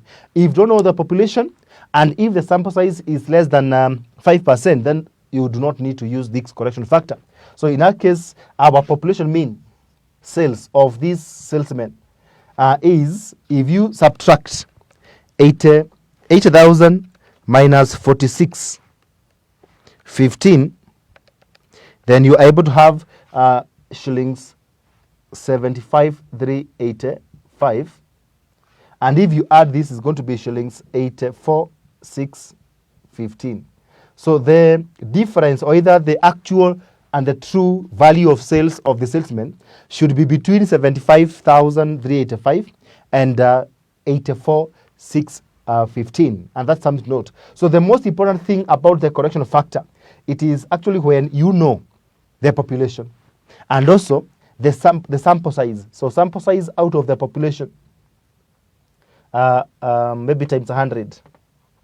If this one is greater than 5%, then use, so here use the correction factor. But if this proportion is less than 5%, of course you do not need to use the correction factor. You just use the standard error.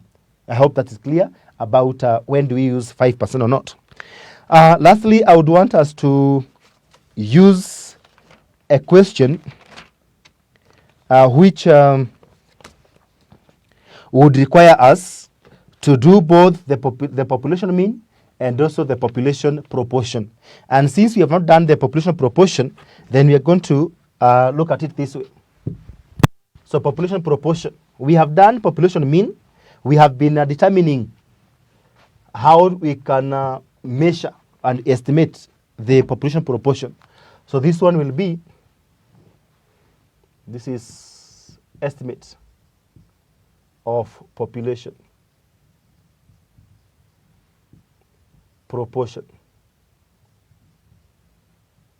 Now under this, we require to understand something, that a firm may want to know what proportion of its customers pay on credit as opposed to those who use cash.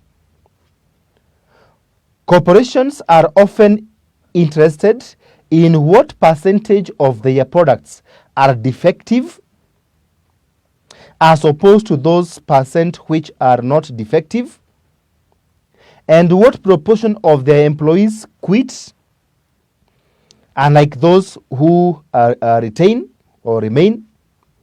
And therefore, a sample size drawn from the population is assumed to be normally distributed, and given a random sample from the same population, a confidence interval for the unknown population proportion is given as follows.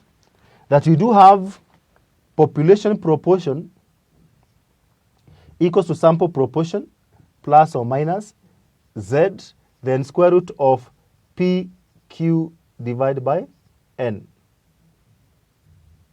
So you can say where, so Q equals to 1 minus P, and P of course is the sample proportion. Maybe we are talking of from a group, let's say a whole class is the population, and we take a sample, a small sample, and if the sample is, let's say, 20 students, then the 20 students would want to know the proportion of male. So what proportion of male in the 20? Supposing the proportion of male in the 20 is 60%, then that is our P, small letter P. So 60%, and therefore Q will be the 40%, which is now for the female, for the female. Then we use that to get the error. We multiply by Z, and then we are able to estimate that of the population. And that's something to note. Now, just an example to understand this proportion. The example which reads that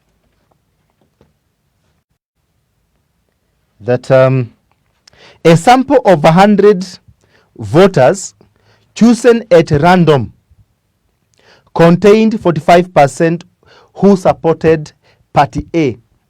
Find 95% confidence limits for the proportion of all voters who supported this party. Now, we have been given this question. The sample size is 100 voters. The proportion of those who want Party A are 0.45. So that means Q must be 0.55. Those who do not like and Party A and don't support Party A, they are told to prepare 95% confidence. So you can say here that 95% confidence interval will be,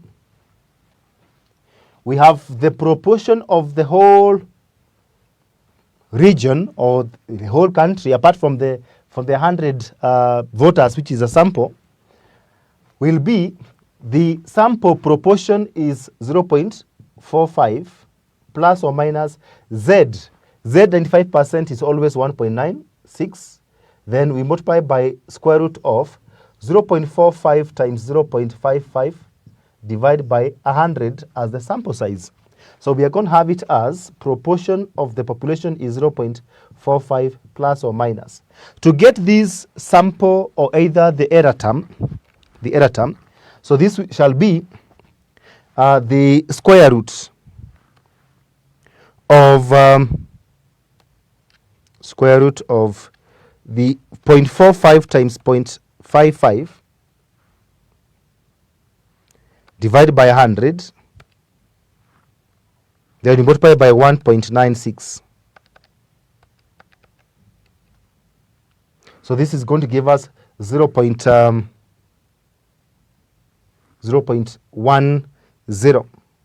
or either 0.097 like that. So if you do it again, we'll have 0.45 times 0.55. Then you divide by 100. Then the square root of it. Then you multiply by 1.96, exactly, giving us a 0.0975, which in two decimal places, we can have it as a 0.10. So that case now our proportion should be greater or equal to, less or equal to. If you subtract 0.1, this will be 0.35, and this is 0.55. That means from the 100 voters that we were able to interrogate and do some analysis, we found out that 45% are in favor of Party A. So what would be the total proportion of those who like Party A in the whole country? They may range between 35% to 55%. And this now what you would expect. If this one is in a small region, a small area, then this is now for the bigger area. And therefore, if this is in a particular ward, then this is a particular maybe constituency or a particular maybe county. And therefore, you can say that as long as there is there's a chance that the party has majority, like now here there's a small chance that you can see is up to 55. So 50 up to 55, there's a chance that the party may be having majority. Then, of course, it may actually win. But again, it also have another chance that the party may not be the popular one. If it is 0.35 up to 0.4 something, that one is less than 50%. So in a way, this is how we would use it, and we would use to determine whether we should maybe continue with that encouragement that the party is going to win or not. So that is about determining the confidence interval. Then the next question is about still on proportion and also determining the sample size. The question reads that a sample of 100 part-time students at a polytechnic showed that 25 dropped out in the first year of study. Required: A, calculate a 95% confidence interval for the dropout rate of the population of all comparable students. B, what sample size is necessary to give the confidence in A above a precision of 5%. End of question. Now this one, we have been given the following, so that now you're able to know what is required. In this question, you're being given the proportion in terms of absolute, not relative terms. When we are talking of 45% here, it is absolute, it's a relative term, relative term. But when talk of the number of students who drop out, this actually is absolute terms. So you're being given in this question, the sample size is 100. You have the proportion. This is proportion is 25 out of 100, which is 0.25, and therefore our Q will be 1 minus 0.25, which is 0.75. These are those who do not drop out. We have also been given the confidence level 95%. So in this case, if you are to determine now here 95% confidence interval, then we have population proportion, sample proportion plus or minus z square root of PQ over N. So in this case, we have proportion, population is the sample we have found to be 0.25 because we have been told 25 students out of 100 that we actually interviewed or analyzed. So this is 0.25 plus or minus Z. Z value for the 95%, we say that this is 1.96 multiplied by square root of 0.25 times 0.75. All this we divide by 100, who are the sample. Then this will be P equals to 0.25 plus or minus.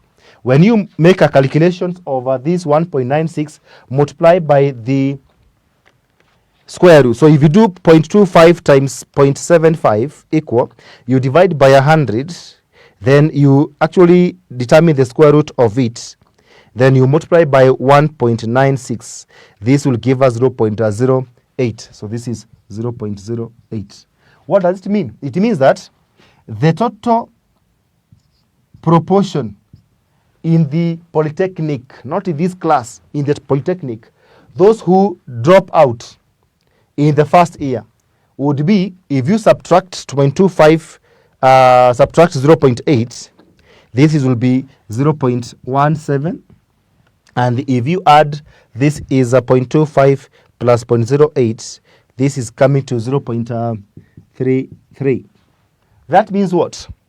That means that is between 17% and 33% drop out. So between 17% and 33% drop out. Now, it may happen that this class that we have examined is the class that has the highest number of dropouts. And therefore, it may not be a cause of worry for the polytechnic because in totality, maybe only 17 or 18 or 20% drop out. Or it may happen that this class is the class that has the smallest dropout rate. And therefore, you may think that it's not a big issue, 25% dropping out. Maybe the total population shows that there is a very high dropout rate, which is that 3%, 30, 31, 32, 33. That means that we need to understand that this 25% is only from one class, and therefore it may happen that it's a lower or it is a higher, and therefore you need to know what is the probable rate of dropout of the whole polytechnic, and therefore this is the position. Now, on that note, now in part B, you are being asked. At the moment, the rate we have is 0.08 as the error term, 0.08. We have been asked now what is the size of the sample that we should take, so that now the error is lower, is 0.05. So first of all, let's make this n to be the subject. So if we are having that error equals to square root of, not square root, before square root we have z. The error term is z square root of pq over n. So to make this n the subject, first of all, you must erase it from the square root, and therefore you must square everything. So we're going to have this way. We're going to have e equals to z square root of pq over n. You can square here, you can square here, you can square here. Then now this is going to be out. So your answer will be e squared equals to z squared, then multiplied by pq over n. Look at that. That you have squared everything, so that now we are able to have n released from the square root. So with that case, now we are going to have n being multiplied on both sides, and then we divide by e squared. So our answer will be, this is e squared equals to z squared pq over n. You multiply by n, you multiply by n, you divide by e squared, divide by e squared. So our n shall be z pq divided by e squared. Now this z is e squared, or you can have z over e, you square then pq. We can have z over e, because this z and e, you can see they are both squared. So you can have them, z over e, then you square them. The result, you square it, then times pq. Or else you can use this, so whichever. So this being our formula, then what then is going to be the substitution? We have been told in this part B that what sample size is necessary to give the confidence above a precision of 5%. So you're going to have here that, therefore, n equals to, when it comes to z, we know z is 1.96. So this is 1.96 divided by e. E, we know it. We have been given 5%. 5% is 0.05. This we can square it. Then you multiply by pq. P is 0.25. Q is 0.75. So this is 0.25 times 0.75. So n is approximately what? If you do the calculation, so you have 1.96 divided by 0.05, then you square it, then you multiply by 0.25 times 0.75. This is giving us 288. This is giving us 288. Remember, this is about in a polytechnic, 100 students were found that 25 dropped out.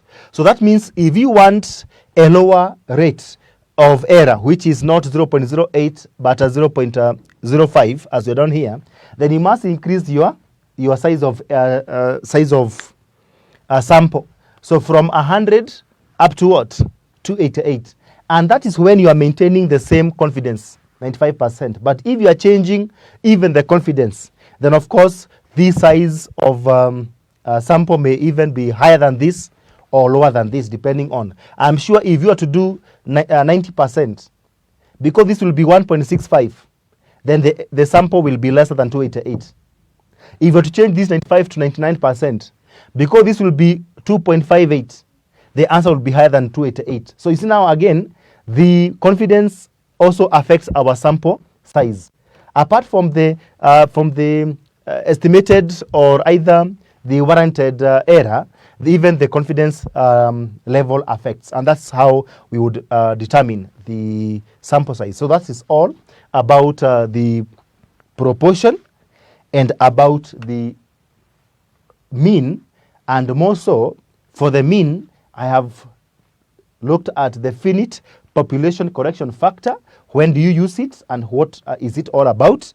And then about the proportion we have done. So that now means we are free to do any question that is asking us either proportion or either the mean. That is what we'll be doing in the next lesson. For now, that is it. Thank you, and looking forward, we meet in the next lesson. Thank you.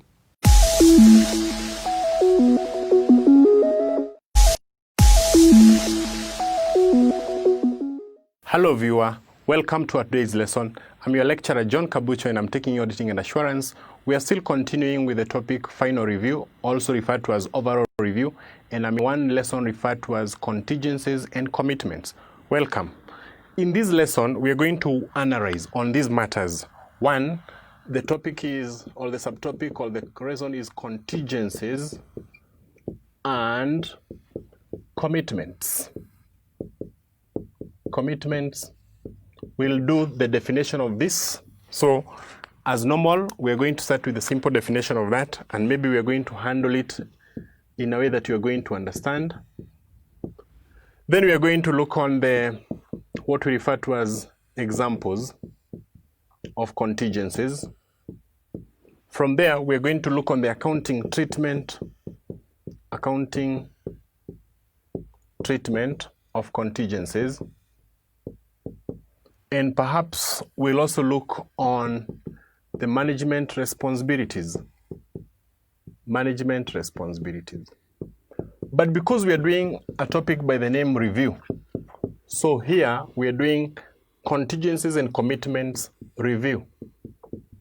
Therefore, it is good we discuss the audit procedures. Audit procedures. And lastly, we can work out on issues relating to auditor's report. Auditor's report and conclusion. Reports and conclusions. So when you're writing a report, what are the issues that you're going to consider as far as contingencies and commitments are concerned? For a new learner, or maybe for the first time, maybe person in this class, whenever we talk about the term contingencies, we say contingencies refers to uncertainties. Uncertainties. Or you can say, these are what? These are events, you can start like that, which arose out of the past of the company. Which arose out of company's past events. Company's past events. So if you say events which arose out of company's past events, but right now they are what? Liabilities, and whose obligations is uncertain, then you can go ahead and complete the definition. Say, and whose outcome depends on a future uncertain event, not wholly within management control. Management control. So perhaps the reason why I'm calling them events, maybe you have heard people referring to them as liabilities, is because contingencies can be assets and contingencies can also be liabilities. So events, you can decide perhaps to substitute this word with liabilities. You can say these are liabilities which arose out of the company's past events, and whose outcome depend on future uncertain event, not wholly within the management control. If I may go ahead and illustrate, if your past was, let's say, 2016, your present is 2017, your future is 2018. Right now, you're preparing the financial statement because that is your current. And you have come across an event or an obligation. There is an obligation that arose in the past, that is your past, an obligation, a current obligation that arose in the past and whose outcome depends on the future occurrence of an event. Future occurrence of an event. A good example will be, assuming in 2016 you entered into a contract. Today you have breached the terms in the contract. Tomorrow you have been sued and maybe the future you are going to compensate or you may not compensate that particular contractor. That becomes a contingent. So therefore, whenever you are looking at a contingent, look at it as if it is a liability or an asset, because it can bring either cash inflows or cash outflow. If you don't want to use that definition, which I said, it means an obligation which arose out of the company's past events and whose outcome depends on future uncertain event not within the management control, then you can even go ahead and put another definition in hand according to the standard, that is International Accounting Standards. And you can say it is, and these are definition number 2. This is definition number 1. It is a present obligation. Present obligation that arose out of companies' past events, and whose occurrence or non-occurrence and whose occurrence depends on the future, depends on future outcome of an event, There. If you want to go maybe looking on this definition clearly, perhaps you should try the International Accounting Standard number 37. We call that contingencies and provisions. There, you will find another term that has been defined there, and the term is a provision. Whenever we want to define a provision, we say it is a liability. It is a liability of uncertain timing and amount. So it is a liability that we don't know how much is going to fetch and when will it come to become an actual liability. And so the two are related. And that's why whenever we are reading the International Accounting Standard number 37, we say we are working on contingencies and provisions. Contingencies and provisions. In short, I'm introducing you to the auditing of provisions. Now you remember that we covered auditing of provision is the practical audit. So what we are just doing is just we are repeating, but we are also presenting this one in a different category of events. So those particular events that arose in the past came in the past, but now, right now, there are obligations which we don't know what they are going to become, but in the future, we can be able to go ahead and determine whether they are going to become an actual liability or not. I had earlier said that we are going to look on the examples of those particular events, and I'm going to list a large number of examples here, perhaps which you can be able to go ahead and work for. If you have a pending legal suit, you have been sued. The question should be, why have you been sued?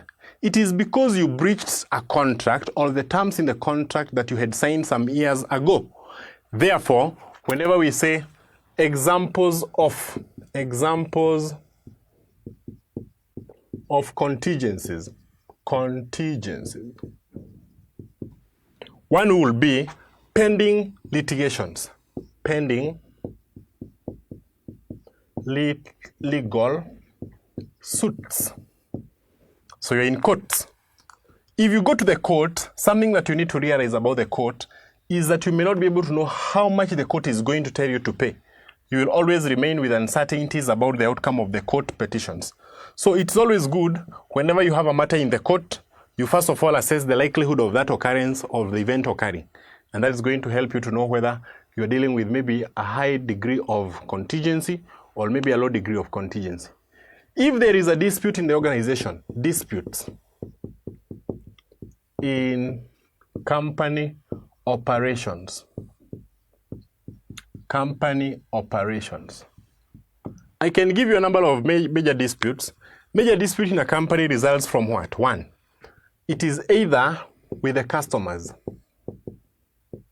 or it is either with what? The suppliers. Disputes with suppliers. Or there are also form of disputes that are with trade unions. And we have also other disputes with employees. These disputes here, the reason why we are referring them as contingencies is because they arose because of what you did to your employee, or what you did to a supplier, or what you did maybe to the customer. And right now, it is a dispute that you don't know how much is going to fetch maybe in the future, or how much you're going to lose in the future. Apart from this dispute, and remember, each of these disputes here is an item of its own. We can talk about disputes to customers, disputes with suppliers. This should be point number 2, point number 3, point number 4, point number 5. And I can put another problem here. We call that discounted bills of exchange. Discounted bills of exchange. Have you ever heard of a bill of exchange and how it works? Usually, what happens after you sell the goods, you receive a bill that is going to mature after maybe 90 days. But if you take this bill to the bank and discount it, you're going to get the money. If you get the money today and the bill will mature after 90 days, then there is a possibility that that bill in the future may not be honored and therefore become dishonored, which means for you it becomes now an actual liability. So if there is a bill that you have discounted, but you have received the money and the bill has not yet matured, then automatically you should account that one as a what? A contingent liability. Other contingent liability are what we refer to as share options to employees, or we can refer to them as employees' share options. Number 7, employees' share options. You have ever heard of that these employees have been told by the company that if they continue working, they are going to be given shares in the future. If you don't give them, they may go ahead and sue. It is maybe after the outcome of a particular future event. Have you ever heard of number 8, futures or future contracts, or what we refer to as forward contracts? Forward contracts. If you sign a contract and maybe whose obligation is on the future, then we don't know the outcome of that particular case, and therefore it may result maybe into a major problem. If there is also number 9 here, issues with insurance companies. Issues with insurance companies is whereby they are supposed to compensate you for a particular maybe claim with insurance company, or you can just go ahead and say insurance claims. If a claim has not been paid, but it is pending to be paid after maybe a particular investigation, then that will also amount to a what? A contingent liability. So all these are contingent liability. The events came from the past events, and right now they are obligations. In the future, we don't know how much they are going to call for. And that's how we refer to those as maybe examples of contingencies or contingent liabilities: pending legal suits, disputes with customers, disputes with suppliers, disputes with trade unions, disputes with employees, discounted bills of exchange, employee share options. We have future contracts and forward contracts, issues with insurance claims or insurance companies. Those are good examples. I hope now you should be able to have a good understanding of that particular case or item referred to as a contingent liability. Having moved from there, we had said it is good we look on the accounting treatment. Most of the question, especially the Kasneb question, I've seen the examiner requesting you to discuss the accounting treatment for contingents. If there is a contingent liability, the International Accounting Standard, number 37, provides the following provision. It says that as an accountant, you should check whether that particular event, ability or probability of occurrence is high, low, or remote. According to the IAS number 37, the accountant should categorize those contingencies into 3 categories depending on their likelihood of occurrence. IAS 37 classify those items as contingent either as 1, probable, or possible, or remote. The IAS 37 states that if a contingent liability is probable, and they put that one in simple words to mean highly likely to occur. If you can look on the event and you find that you're likely to lose in that particular event, then the rules are you create a provision based on that item, and then you disclose in the financial statement. We say full disclosure should be made. Full disclosure. Create a provision and disclose in the financial statements if an item has a high chance of occurrence. If it is possible, what we refer to as likely. Remember, this one is highly likely, not likely. The event is not likely to fetch any money or maybe any loss to the company. We call that not likely. If it is likely, they require that no provision should be made. No provision should be made in the financial statement. However, a full disclosure or adequate disclosure should be made. Adequate disclosure. The disclosure here should be made by way of notes. By way of footnotes. If you know what footnotes are, so you have to disclose by way of footnotes. Then, if you find that the contingent liability has no chance of making maybe a cash outflow out of your company, there are no likelihood of that particular event occurring, then they require that to be ignored. By ignore means, it means 1, there should be no provision on that particular item. No provision should be created. And 2, no disclosure is necessary because the matter is not material. So I repeat, whenever you are accounting for contingent liabilities, rule number 1 is you have to check whether they are probable, possible, and remote. If they are probable, create a provision and disclose. If they are possible, no provision, but make sure you disclose by way of notes. And if they are remote, ignore, do not disclose, do not even provide. Now, having covered the accounting treatment according to International Accounting Standard, number 37, the next thing we should be looking at here is management responsibilities. What is the work of the management as far as contingent liabilities and contingent assets are concerned? If you know that the management is supposed to prepare the financial statement, then you should know that they're supposed to assess the contingent liabilities and make judgments relating to that. Number 1, management responsibilities. management responsibilities on contingent liability. If you are a manager, you are supposed to know that it is your responsibility to make judgment on the accounting estimates that are supposed to be disclosed in the financial statement. So it is the management who makes the judgment on the accounting estimates. It is to the management responsibility to go ahead and make reasonable assumptions relating to those particular future events.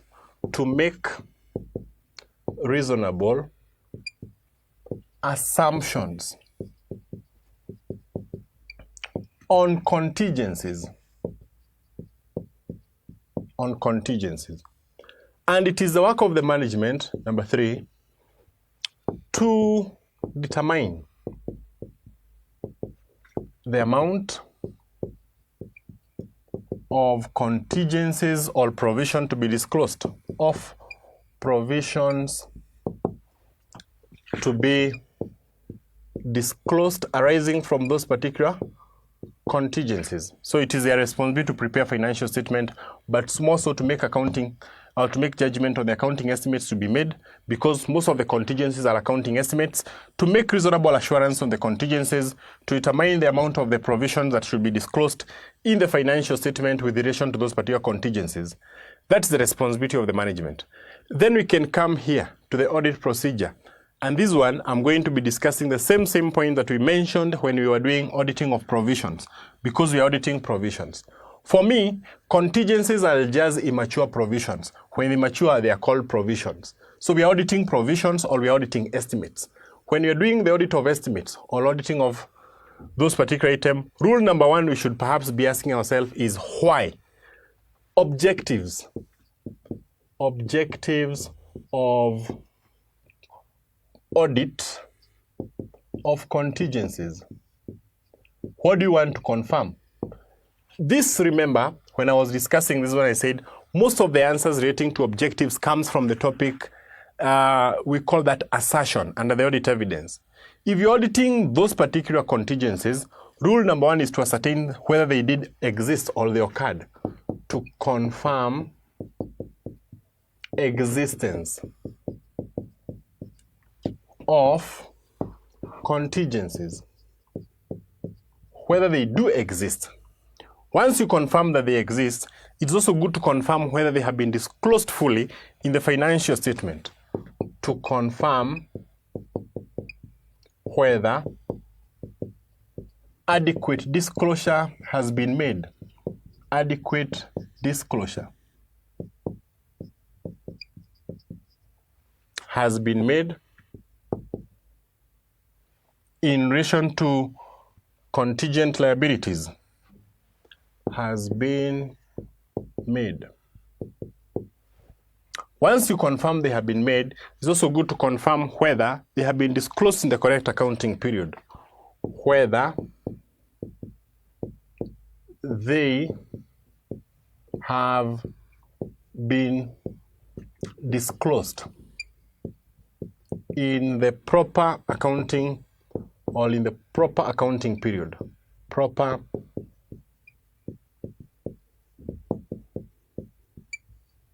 there.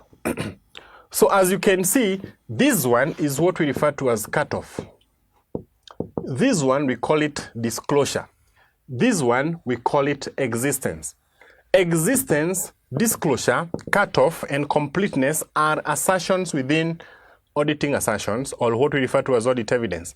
That's where you get your objectives in relation to those particular items called audit objectives of contingencies. Once I get the objectives, I can now discuss the procedure. When I'm auditing contingencies, what is the procedure? I'm going to list those procedures here. But again, the procedures are just the same. Remember, when we were discussing going concern, subsequent events, when you were discussing auditing of assets, auditing of liabilities, we mentioned a number of procedures that have to be repeated whenever you're doing an audit procedure. For me, auditing procedure is like a pattern, something that you can repeat and maybe come up with the correct evidence. So this is what you do.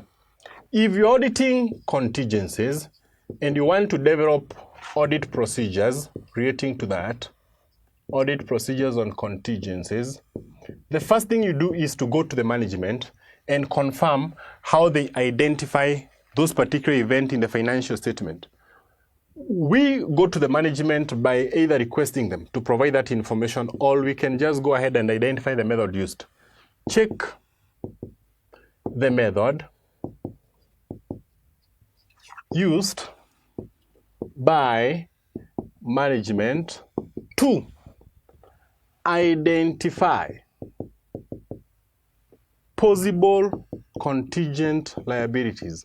Possible, or you can just say probable contingent liabilities. So how did they identify those contingent liabilities? When they were identifying them, they must have discussed them in the meeting, and that is the board of directors minutes. And therefore, it is good to read the board of directors minute to confirm that. Number 2, read BOD, board of directors minutes, to confirm authorization of disclosure. Authorization of disclosure and amount.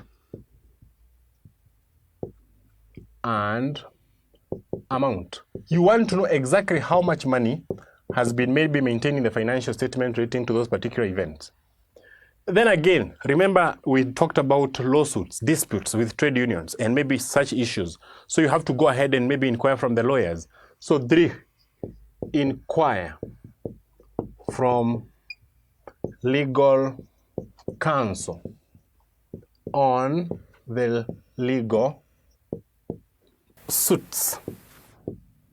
On the legal suits and the outcome or possible outcome. You can ask a lawyer if there is a lawsuit in the company, how much maybe they are going to be paying in the future, and that is supposed to help you maybe in maintaining that one. Remember we said provisions, most of them are created by the management, and they have what we call assumptions. Those assumptions are supposed to be made by the management, in most cases based on future events that are going to take place. The work of an auditor is to check the management assumptions used. Check management assumptions used and ensure reasonableness. Ensure that those assumptions are what? Reasonable. Because in pending legal suits, there is what we call communication between the auditor and third party. So it is good for an auditor to read those communications. We call them correspondences. So my number 5 here will say, read correspondences with third parties. Read correspondences with third parties to confirm major disputes. To confirm disputes. If you cannot get any correspondence, then it is good you go and circularize the third party. Confirm directly with third party to confirm maybe the nature of the disputes and maybe how much the customer or the claim is all about. So I'm going to add additional points here. That is my point number 5. Let me put here my point number 6. We say circularize. Circularize the third parties, especially in a lawsuit, to confirm the nature of the contingency. To confirm the nature of contingencies. Because contingencies are based on the future events which may or may not occur, it is good as an auditor, after you leave the organization, you come back later, after maybe 3 or 4 weeks, to confirm whether that event actually took place and maybe what was the outcome. That will also help us maybe in the adjustment of that item. This says review subsequent events. Review subsequent events. With respect to what? With respect to contingent liabilities. With respect to year-end contingencies. There. Because these items were supposed to be either analyzed as probable, possible, and remote, check the accounting treatment and the basis of determining whether they are probable. Check the accounting treatment and ensure it is adequate, and ensure it's adequate and complete.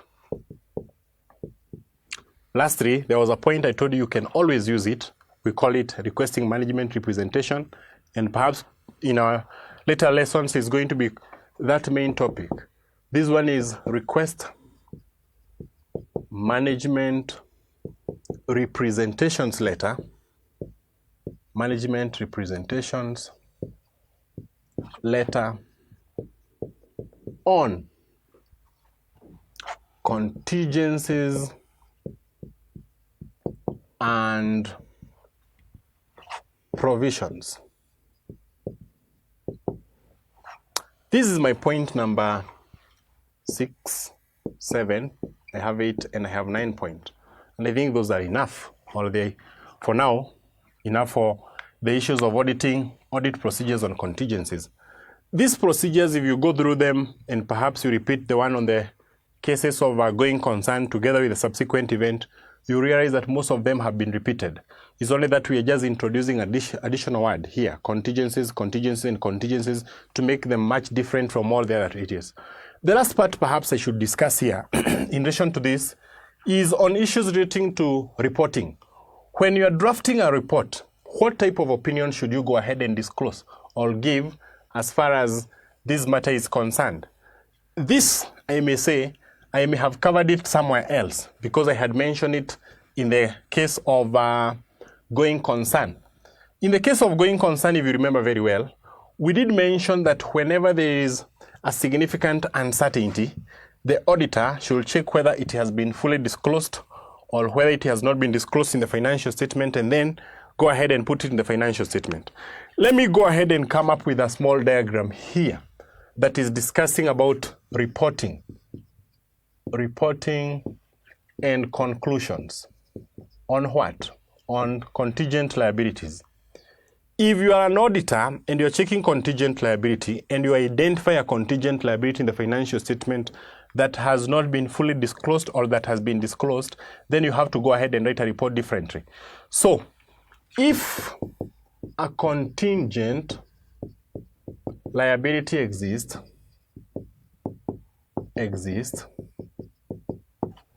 check disclosure and if, colon, 1, adequate disclosure has been provided. Adequate disclosure has been made. Then we are supposed to issue a type of an opinion known as an emphasis of matter. Made, express an emphasis of matter paragraph. An emphasis of matter paragraph. I said if these are giving you headache, do not mind, because after we cover the topic management representation, the last thing we should be discussing in this particular subject is what we refer to as auditor's report, and therefore it is coming. The issues of emphasis of matter is going to be discussed in full. Number 2, if you are an auditor and you go to an organization and you find there is no adequate disclosure, no adequate disclosure with respect to contingencies and provisions, then express an adverse opinion. Adverse opinion. So those are the 2 issues that you're supposed to be knowing. For me, there are only 2 opinions. There is this adverse opinion, and then there is this emphasis of matter. Once you know when they are supposed to be provided, you are done with that particular reporting of contingencies and commitments. This is what is referred to as contingencies and commitments. I may not have mentioned the commitments in details, but those events all of them are commitments, they're also contingencies, because they are defined in the same way. When the company commits itself on a particular event like a forward contract or a loan agreement, that becomes a commitment as well as a contingency. And that's why I didn't focus mostly on the commitments, but I concentrated with what we refer to as contingencies. So until we meet again, I wish to refer you to those particular revision kits, as well as maybe the study pack in our website. You're going to get more of this particular information as well as well-done answers, and you can be able maybe to know how to articulate your answers in the future. I wish you all the best and God bless you.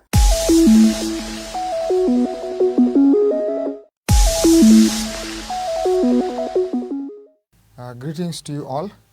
My names are Luke Mbom. I will take you through the second lesson of the data communication and computer networks topic of the MIS course. The lesson focuses on computer networks. That is the title of the lesson, computer networks. Now we know of many networks in the world, be they called social networks or any other network. But a network is a link. It's an interconnection between various sections or various devices. So when we talk about a computer network, we are looking at the interconnection between various computers or terminals that use wireless or wired technologies. So if we talk about a network of computers, that means computers are linked using wired technologies. There could be a server computer that links various terminals. So apart from the definition, at the end of this particular unit, or at the end of this particular lesson, the trainees, that is the students, are supposed to define a computer network. They're supposed to give the advantages and disadvantages of computer networks. As a trainee, you are supposed to give us the factors that we should consider when evaluating networks. Talking about network architectures, the students should be able to differentiate between the client-server architecture and the peer-to-peer architecture.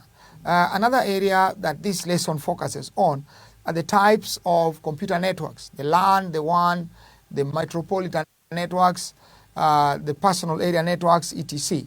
And then the summary of this lesson, we look at the network protocols. That will be the last item to cover in this particular lesson. So let us talk about network architectures. Under computer networks, we have already defined it, so we look at network architectures. We have two network architectures that we mention. One is called client-server. Client-server architecture. Now, in the client-server architecture, there is a server computer that controls the activities of the user or client computers. We have the central computer, which we are calling the server, a sketch diagram, and this server will be linked to a number of terminals. That could be called client 1. Many a times we are using the remote network techniques in this era, so I will not draw lines linking the two. That could be client 2, and that could be client 3. So when we look at the setup of a client-server architecture, it comprises of clients, it comprises of the server. The client terminal, the client computer is the terminal that allows users to request for services from the server. The server is the computer that provides storage and processing activities. Now, the advantage of client-server network comes in sharing of data. Data can be shared and can be accessed at any given time, because this kind of network, in this kind of network, the server is always on. Data security is enhanced when you're dealing with client-server network. We don't have a situation whereby at any given time somebody can be able to hack. Client 3 only has control over his computer, client 2 only over his computer or her computer, same to client 1. Now the other type of architecture is what we are calling peer-to-peer. peer-to-peer architecture. Peer-to-peer architecture is that kind of architecture where there is no server computer. All the users have rights to their terminals. They control their terminals. So if we have that, we have peer 1, peer 2, peer 3, and peer 4. It could be a remote connectivity, or we can bring in a switch. So in the peer-to-peer architecture, since users are controlling their own terminals, they are defining their security levels, they are the ones who are uploading data to their terminals, we say that sharing of data is not maximized. At times, we cannot be able to access the data. For example, if computer number P2, the user of computer number P2 switches off the computer system and goes home, we cannot be able to access the data in P2. So there is poor data sharing, and data security is not enhanced because every user controls the resources in his or her terminal. We don't have centralized security of data. So that is the second type of architecture. So you should be able to know why many organizations are now preferring the client-server architecture. Centralization of resources with good sharing of data, very good data security. Now, after network architectures, let us look at the general benefits of computer networks. It doesn't matter which network we are going to be addressing here. We are looking at the general benefits of computer networks. If I set up a network today, or if my organization is using a standalone computer, and an expert tries to convince me that I should set up a network, why am I setting up that network? Now, one of the reasons why organizations set up networks is to facilitate the sharing of data and other resources. If I have a network, like the network I've drawn here, and maybe I'm using a switch to connect. So I will connect all these devices to the switch. That is the client-server network. Now, when I connect all the devices to the switch, and this is plus I could have a printer here. All these clients can be printing to one printer. The data stored in the server can be shared so that people can access it remotely. So that is one of the major advantages of computer networks, enabling us to share resources that are on the server computer. Another advantage of computer networks is that it ensures, it reduces the cost of operations in an organization.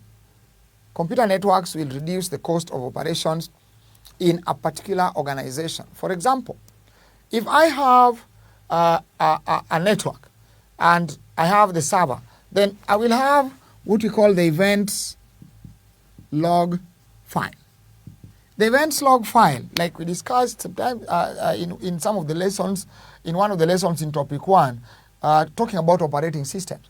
The events log file will store the activities. What all these clients are doing will be stored in the events log file. So the organization will not have to employ a supervisor to be able to control the activities of users. That is what. That's why we say computer networks reduce the cost of operations in an organization.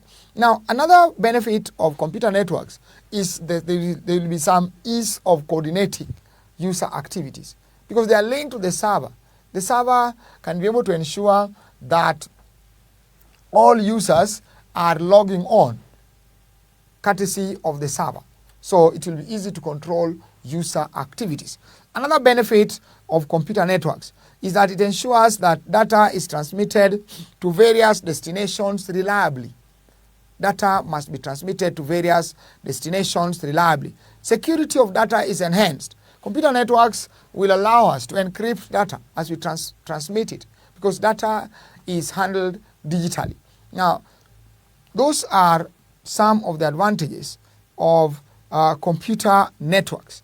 Now, the disadvantages of computer networks are also evident, although we don't have much of disadvantages of the network. 2 points that I've given as advantages are still considered as disadvantages. That is cost and security. And I will explain why. The first disadvantage talks about high cost of setting up networks. high cost of setting up networks because we need expensive hardware and software. We don't just say that networks are expensive and then we say networks are cheap. If they are expensive, why are they expensive? The hardware that we require to set up networks in the name of switches, in the name of bridges, routers, they're a little bit expensive. The software that supports the configuration or the setting up of the network is also expensive to acquire. Now, look at the second disadvantage. Computer viruses spread fast in network environments than in standalone environments. The computer viruses are those programs that destroy or corrupt our data. If a virus infects a folder here, which could be called MIS, and client 2 wants to copy that folder to transfer the contents of the folder from the server to client 2. That means the client 2 will be transferring plus the virus. If client 1 does the same, client 3 does the same, the virus will have infected the entire network. Now, the other disadvantage of computer networks comes with security. Data can be accessed by unauthorized people, courtesy of remote accessibility. And we will never know. Nobody will be ready to take responsibility that he or she is the one who accessed the data without permission. So that is a point that is also worth noting. Now, looking at networks again, if the printer fails, if the server fails, now that means we will be forced to work offline. If the server computer fails, then users will be forced to work offline. They can only access the resources at their terminals. But if the connectivity device fails, in the name of the switch is not there, then the network has failed. The network has collapsed. So that's another disadvantage of computer networks. Now, another area to look at talks about the factors that we'll consider when evaluating computer networks. What factors must we think about when evaluating computer networks? It could be a network that is already installed, or it could be we are evaluating a situation whereby we are yet to install the network. So when we are evaluating computer networks, we think about the throughput or the volume of data that the network will be able to transmit at any given time, the throughput. We call it the volume of data that the network will be able to transmit at any given time. If we have a network with a small throughput, that means it will be able to transmit very low volumes of data. That is not a good network. Then let's look at, again, another factor is response time. How fast will the network respond? Fast of FAST. How fast will the network respond to user queries? If you're using the internet, for example, a network that supports the internet, and it takes forever for the network, for the internet browser to load, now that is not a good network. It should have a fast response time. Think about the cost of the network. When you're evaluating networks, think about the cost of the network in terms of acquisition, administration, and maintenance of that particular network. If the network is quite expensive, then it is not a good network for us to implement. Think about the flexibility of the network.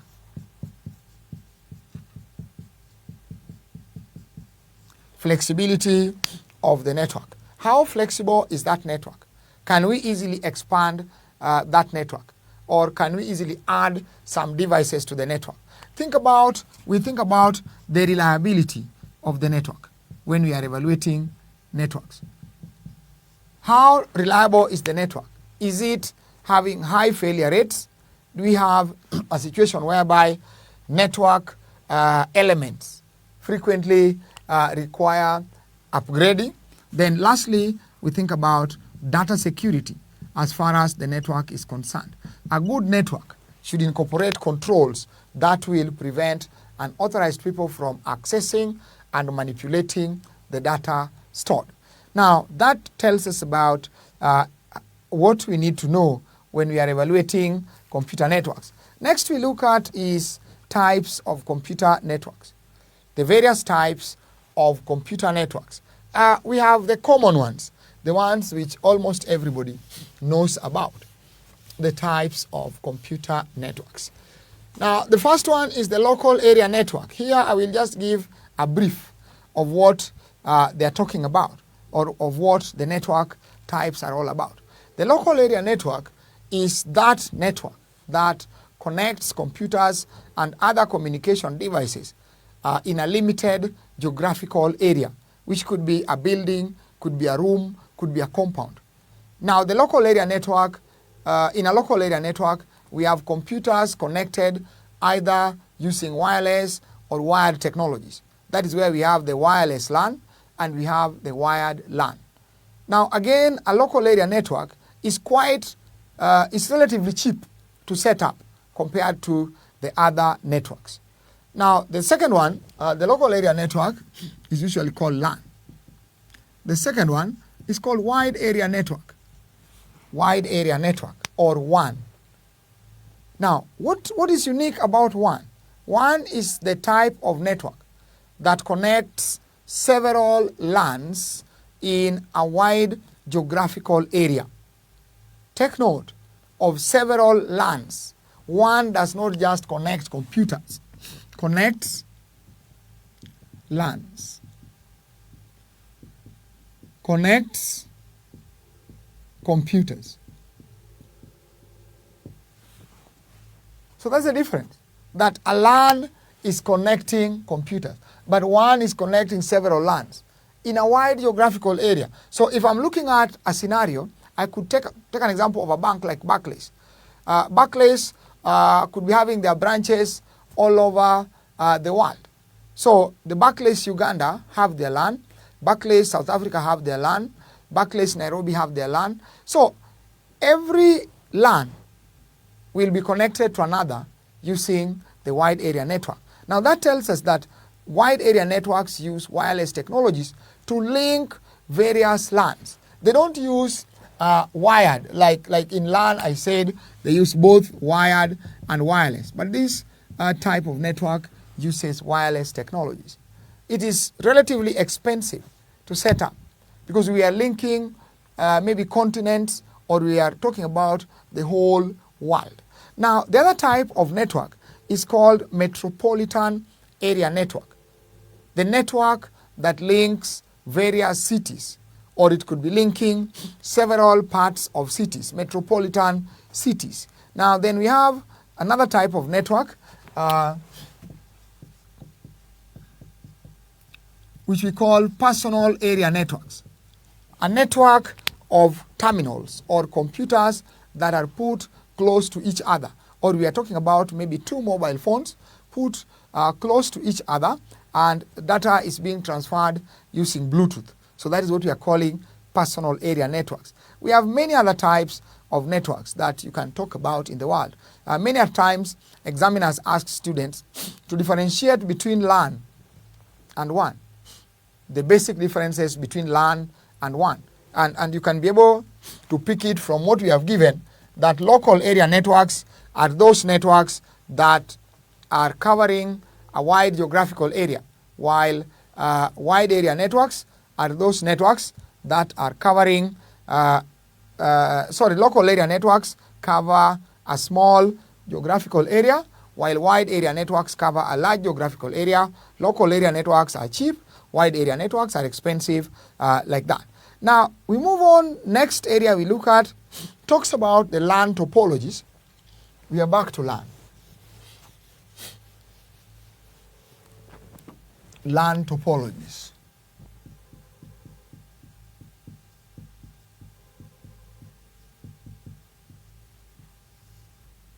A topology refers to the physical arrangement of computers, cables, and other devices in the network. So we also talk about, when we talk about topology, we're also talking about how the data flows between the various components. So in this section, I will quickly describe the various LAN topologies that we talk about in networking environment. The first topology is the bus topology.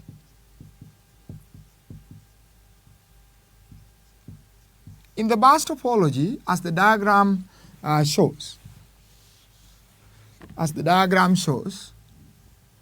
in the bus topology, we have computers connected to a common cable. That could be computer 1, that is what we can be calling computer 2, computer 3, and computer 4. We have computers connected to a common cable or bus, and signals flow from one terminal to the other terminal, and the ends of the bus are terminated by devices called terminators. Why do we terminate the ends of the bus? To prevent what we are calling signal bounce or reversal of the signal. When the signal travels from computer 1, once it reaches computer 4, it should be absorbed by the terminator. Because if it is not absorbed by the terminator, the signal will bounce back. And when the signal bounces back, it causes echo or distortion of the other signals. Now, another point about the bus topology is that as we increase the number of terminals connected to the bus, the response time of the network reduces. An increase in the number of terminals reduces the response time. If any part of this cable breaks, that's another feature of the bus, if any part of the cable breaks, then that simply means that we are going to have no network. Another point, it is difficult to expand this type of network. It is very, very difficult to expand it without compromising the response time of this network. But on a positive end, it is the cheapest topology to set up and the simplest to set up. That is what we can say about the bus topology. Now, the other type of topology is what we are calling the star topology. Star topology.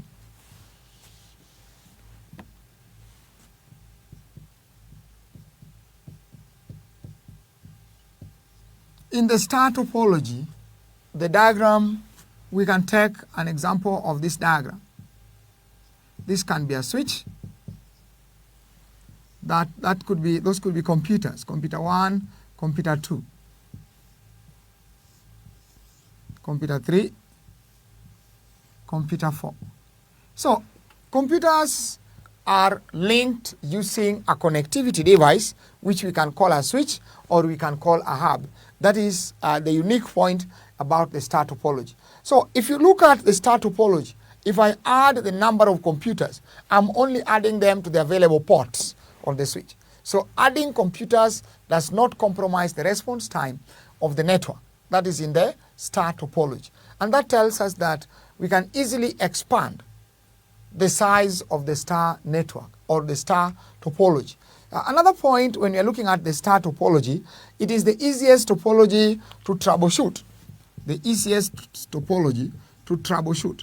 And what does that mean? When we are looking for faults in a network, it is so easy to do it in the star topology. For example, I can disconnect computer 4. If I have a feeling that computer 4 is the one which is causing a problem on the network. If I disconnect computer 4, then I check the behavior of the network and I find the network is still not good. So I connect back computer 4 and now I disconnect computer 3. And I still find that it's not working well. I disconnect computer 2 and maybe that is where the problem was. They are the easiest types of networks to troubleshoot.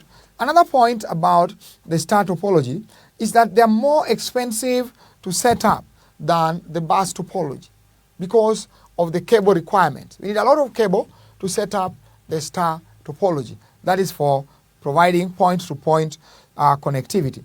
The star topology is fully dependent on the switch. If this switch gets faulty, then we have no network. That is a disadvantage of star topology. Many organizations are using the star network because it is very simple to set up and above all, it is so easy to troubleshoot. That troubleshooting makes it to be the most common or familiar network being used in the world today, especially in developing countries. Next we look at is the ring topology. The ring topology, which we normally draw like this.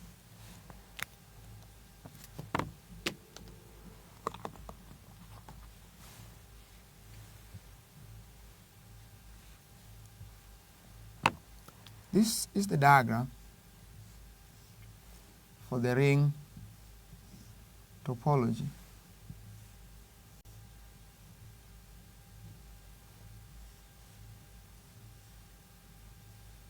That could be computer 1, computer 2, computer 3, computer 4, and that is the ring. Now, this ring topology is the type of topology that is constructed using the fiber optic cable. The fiber optic cable is used to make the ring, and computers are connected to the ring. Then data flows in one direction. It could be clockwise or anti-clockwise. That is the ring topology. Data flows in one direction. So what will happen if computer 4 fails? There is a way, the computer 4 is set up in a way that if it fails, there is a device that will bypass computer 4 and the network will still be able to work. Now, why is it that many people would prefer the ring? Because of the qualities of the fiber optic cable. But earlier on in the previous lesson, you realized that the fiber optic cable is very expensive. So as much as the ring topology is efficient, it is not as common or as common in organizations as the star topology.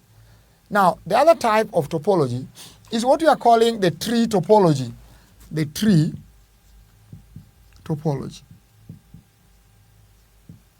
The tree topology looks like this. Computers are connected in a hierarchical structure to make a tree network. Computers are connected in a hierarchical structure. We can still have another setup here to form the ring. So those ones are computers, to form the tree rather. Those are computers and they are connected in a tree network. Now, what is the benefit of the tree network? The aspect of inheritance. If this is computer 1, computer 2, computer 3, we assume that computer 2 and computer 3 will inherit the setup of computer 1. Now, the other type of topology is what we are calling the hybrid topology. That's another type of network topology, hybrid topology. Hybrid means combining features of two or more networks or two or more topologies. So why do we combine the features? Why do we link the two or more topologies? So that we have better features for the hybrid than for each individual topology that we are putting together. So in the hybrid topology, our diagram, a good example of our diagram is the star bus hybrid. The star bus hybrid has a bus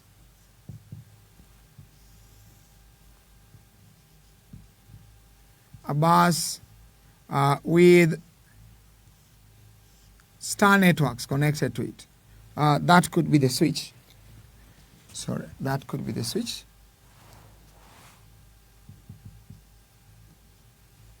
And the switch, remember, in the star, we had that. We can call C1, C2, C4. And we also have maybe another switch. And we can have, that is C1, C2, C3, C4, and C5. So that is the star bus hybrid topology, the star bus hybrid topology. Star networks are connected to a bus. The interest here is better quality. It provides better quality or better services than if you're using the star alone or using the bus alone. Now, the other type of topology is what we are calling the mesh topology. Mesh topology is that kind of a topology. We call it mesh topology. It is that kind of a topology where computers on the network are connected to all the other computers on that particular network. A computer on the network is linked with all the other computers on the particular network. And why is that the case? So that we have alternative paths. When there is failure on the network, we will have alternative paths for data to flow. the diagram of the mesh topology can take this format.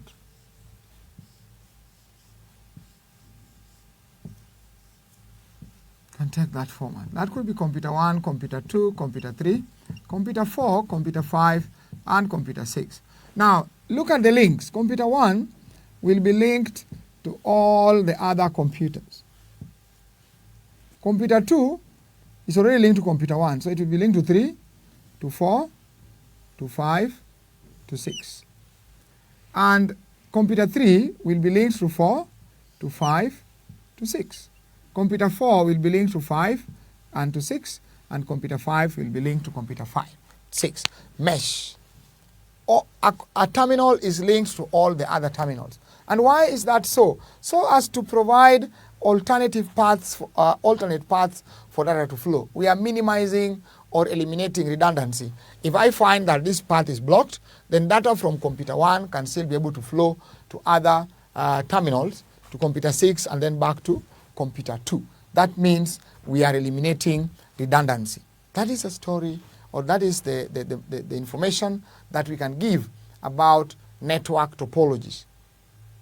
And specifically at this level, for the MIS syllabus, we are only dealing with LAN topologies. We are not going into the details of wide area network topologies. Now let's summarize this lesson by talking about network protocols. Network protocols. We have mentioned the word protocol. What is a protocol? A communication rule, a communication standard which supports the configuration of networks to facilitate reliable flow of data. That is what we call a network protocol. Without network protocols, data would not be routed to any reliable source. We would not have terminals communicating in a setup or in a network setup. Now we have different categories of network protocols. We have the internet protocols, which facilitate the flow of data over the internet, like the TCP/IP, the TCP protocol, the transport control protocol, the IP protocol, the SMTP protocol, the file transfer protocol.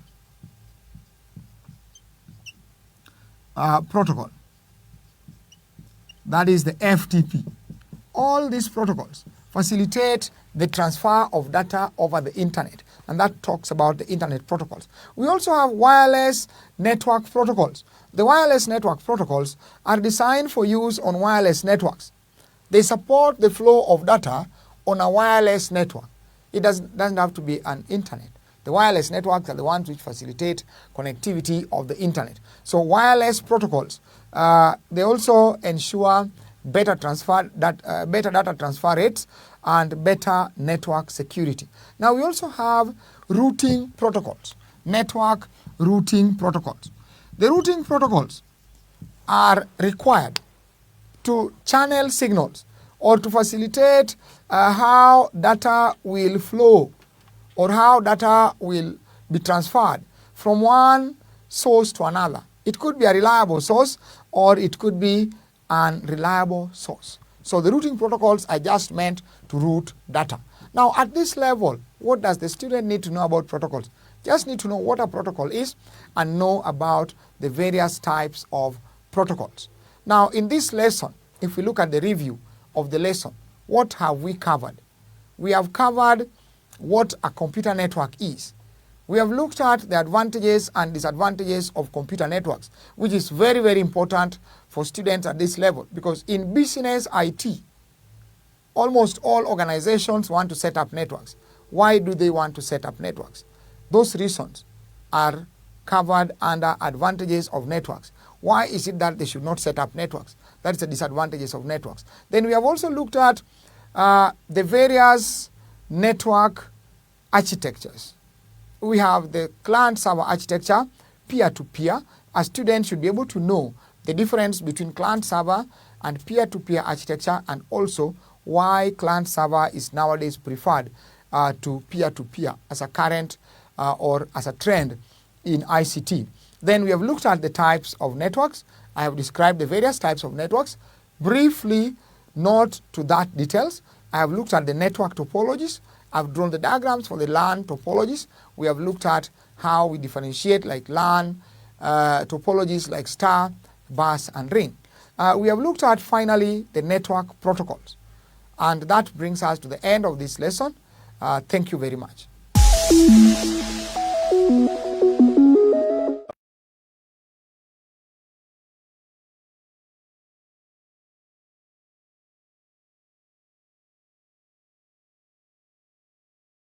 Learning platform and see their grades grow tremendously. These videos can be downloaded to a laptop for offline viewing or viewed from a smartphone in a cost-friendly format.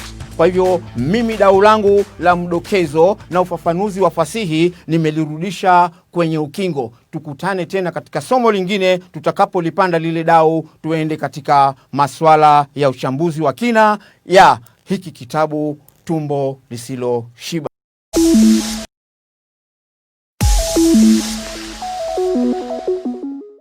Welcome class to our first lesson of topic number 12, which is corporate restructuring.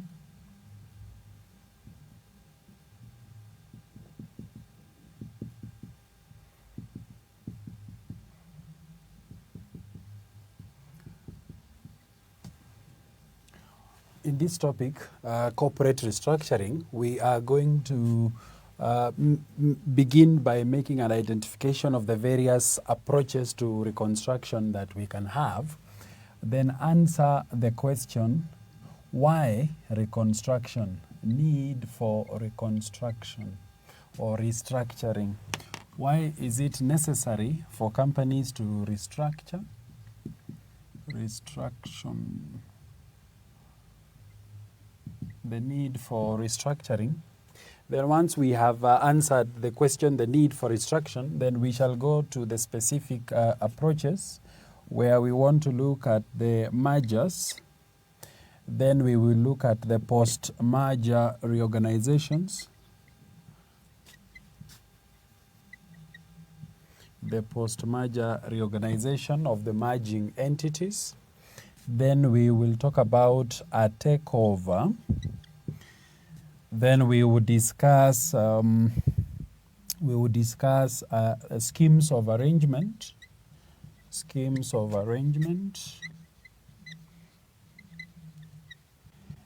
and compromises, schemes of arrangement and compromises. Then we shall conclude by looking at a reconstruction of a company. So there are these various ways of corporate restructuring that companies can choose to merge we have two or more companies coming together, either to become one of the merging entities or a totally new entity. We have a company buying a controlling interest in another company in the possibilities of a takeover. We have companies attempting to reschedule debt in a scheme of arrangement and compromises where the rights of the creditors or the shareholders may be amended, or the possibility of a company reconstructing its capital structure to realize the reality that the financial statements must actually reflect a true and fair position of the company. But the question is, why are we reconstructing? The need for reconstruction. Why reconstruction? Or why restructure? Why restructure a company?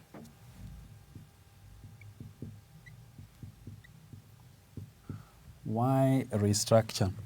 Now, one of the reasons for a restructuring would be to gain access to a market, that we have a company that wants to have to participate in a particular market.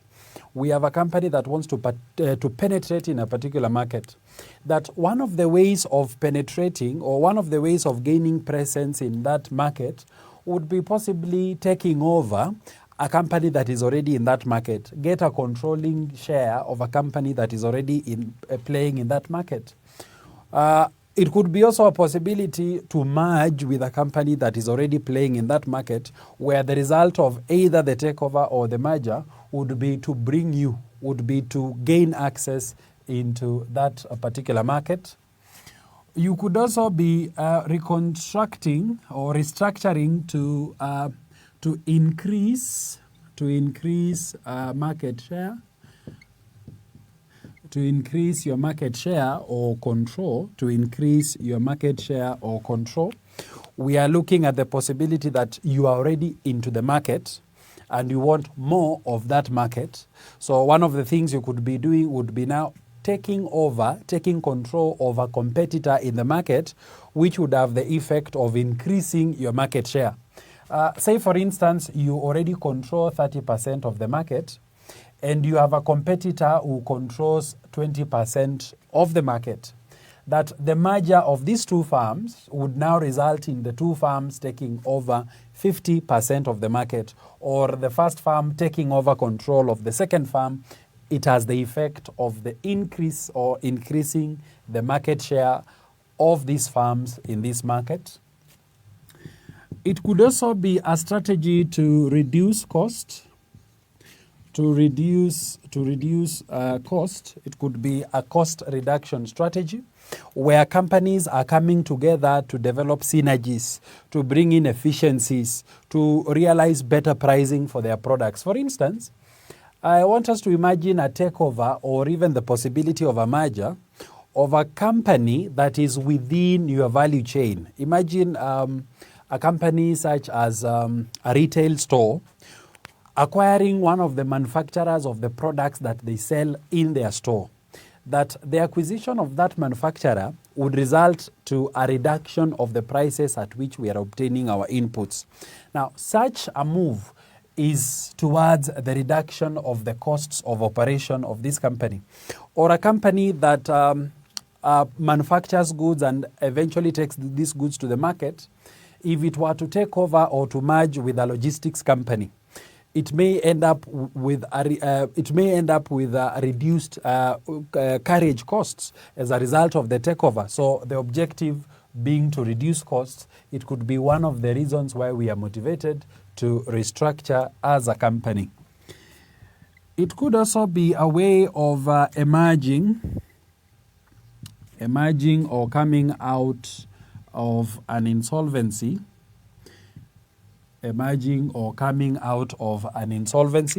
That we are already in a difficult position, that we are already facing a possible filing for bankruptcy, that our creditors may be anytime petitioning for our winding up.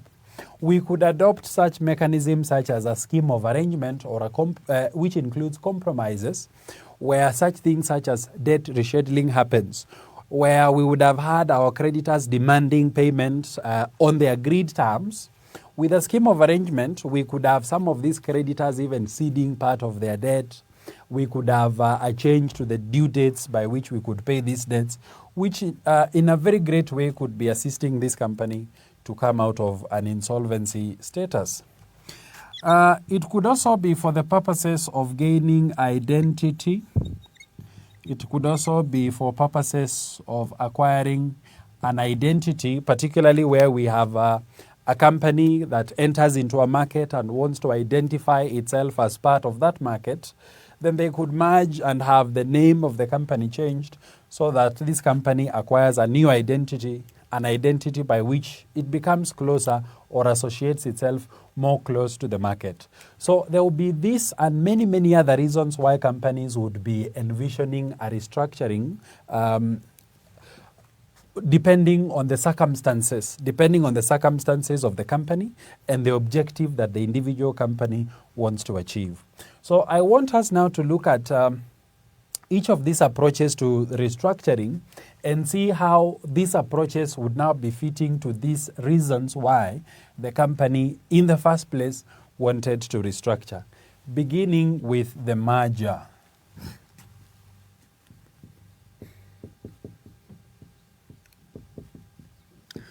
Mergers are also known as amalgamations. A merger is also known as an amalgamation. So what would be a merger? A merger will happen where we have two or more companies coming together to either form a totally new company, or these companies coming together and assuming the identity of one of them. So in a merger or an amalgamation, we have two or more companies that come together to form a new entity, or assume the identity of one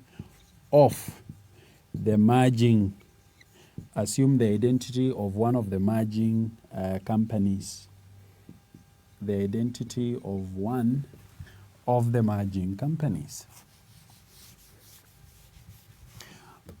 So a merger or amalgamation is presenting us with two possibilities, that the companies that come together may be dissolving after forming a totally new company, or the merging companies could be forming into one of the new identity where one of them ceases to exist.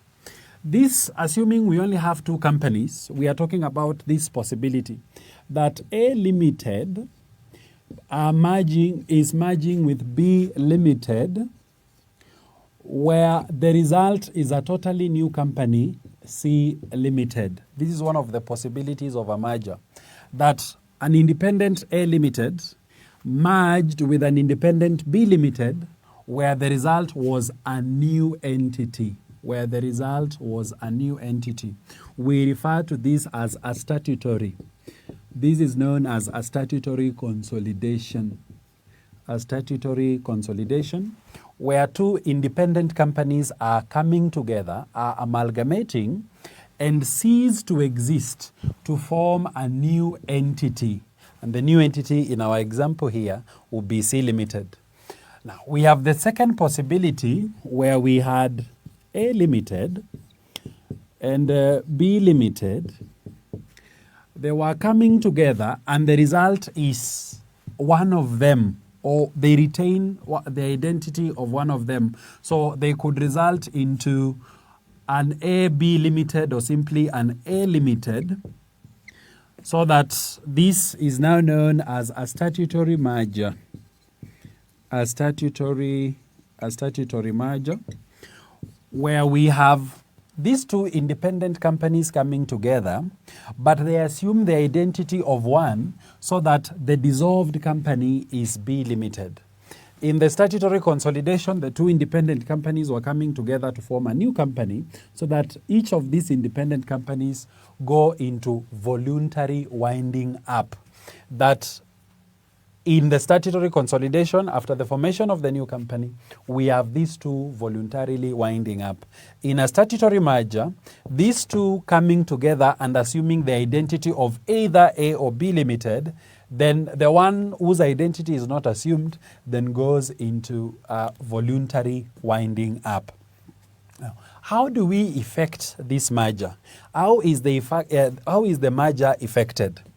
Now, we have two companies, or we have a company that we shall be referring to as the transferor company, and we have the company that we shall be referring to as the transferee company. In respect of the statutory consolidation, where we have A Limited and B Limited dissolving to form the C Limited, C Limited shall be the transferee. We call it the transferee because it will be the benefit of the transfer of the assets of the independent companies. Now, these independent companies transferring their assets, we shall refer to them as the transferor companies. So the transferor companies A and B Limited will be transferring their assets to this company C Limited and retaining the necessary funds that will be enough to pay the debtors of A Limited, the creditors of A Limited and the creditors of B Limited. So in this statutory consolidation, the transferors A Limited and transferor B Limited will be transferring funds, will be transferring their assets to C Limited, the transferee, and retaining those funds that are just necessary to pay off their creditors. That is, A Limited retains the assets that are necessary to pay the creditors of A Limited. B Limited retains the assets that are necessary to pay the creditors of B Limited. In the statutory merger, something similar is also happening. This time round, we have no new company. It is the transaction between these two. So A Limited, in this case, is the transferee because it is the result of the merger, while the B Limited, the company that will end up being dissolved, is the transferor. So we have again the transferor company B Limited transferring assets to A Limited, the transferee, the beneficiary of the transfer, and to retain such necessary assets and funds that will be enough to pay the creditors of B Limited.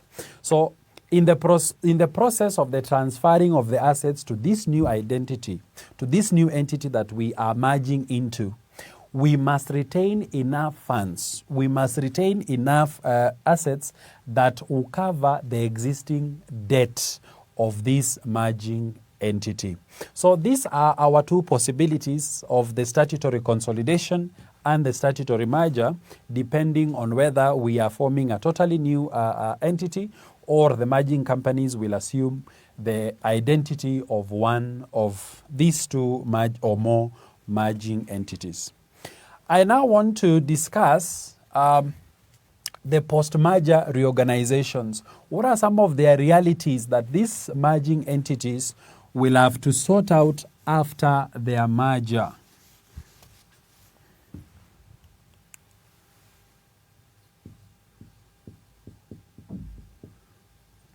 Post-merger reorganization. Post-merger reorganization. So we are looking at some of the things that these merging companies will have to deal with after the merger, as a consequence of the merger.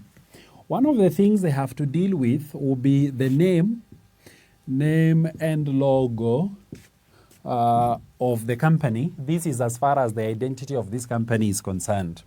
That we have now become a new company in the case of a statutory consolidation. So a new name has to be, we have to get a new name for our company. We have to get a new emblem, a new logo, corporate colors, and all those things that go to identifying ourselves as a body corporate.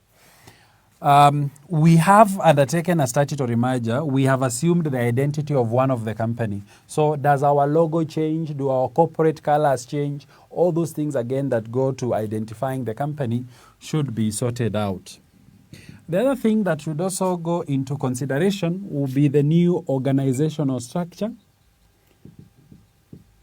organizational chart or structure, organizational structure or the organizational chart. Now, we have two organizations or more that have come together. So how will the new structure of our organization look like? The position of the CEO, who occupies this position, who is the head of the organization now? How does our board of directors look like? The other streams of directors, who goes where? Who answers to who? Do we come up with a new structure to accommodate the two different structures that these two companies had? Or do we have a new corporate structure defining the flow of authority within the merged entity? That has to be resolved by these companies after the merger. Matters to do with employee compensation and benefits. Employee compensation and benefits. This will need a lot of realigning.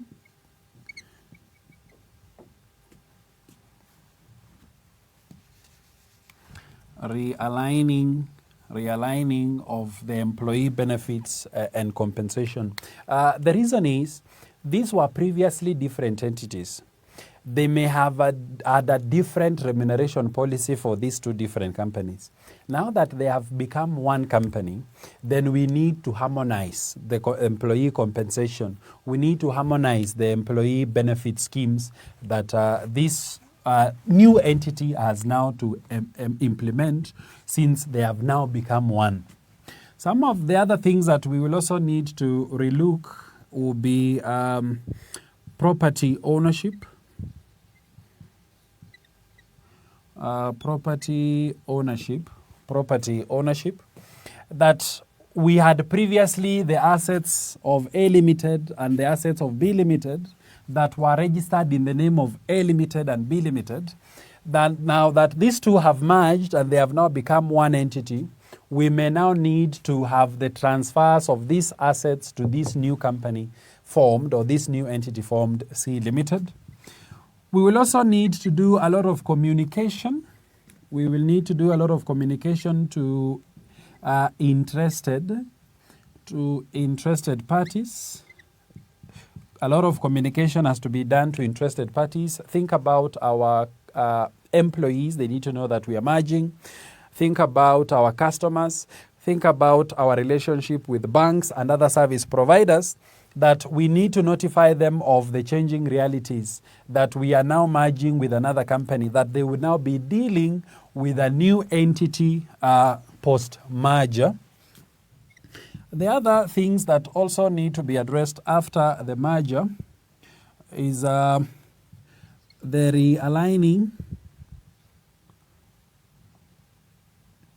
realigning of the company's accounting systems, the realigning of the company's accounting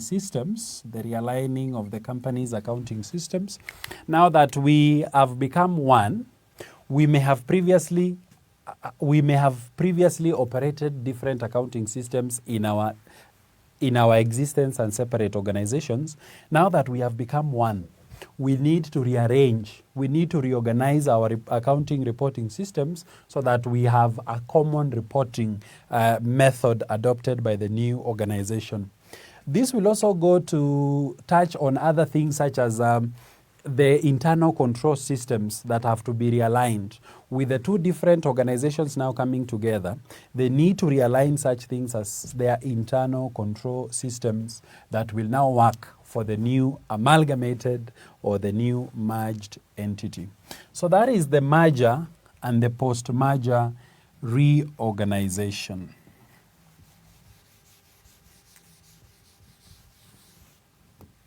I now want to discuss a takeover.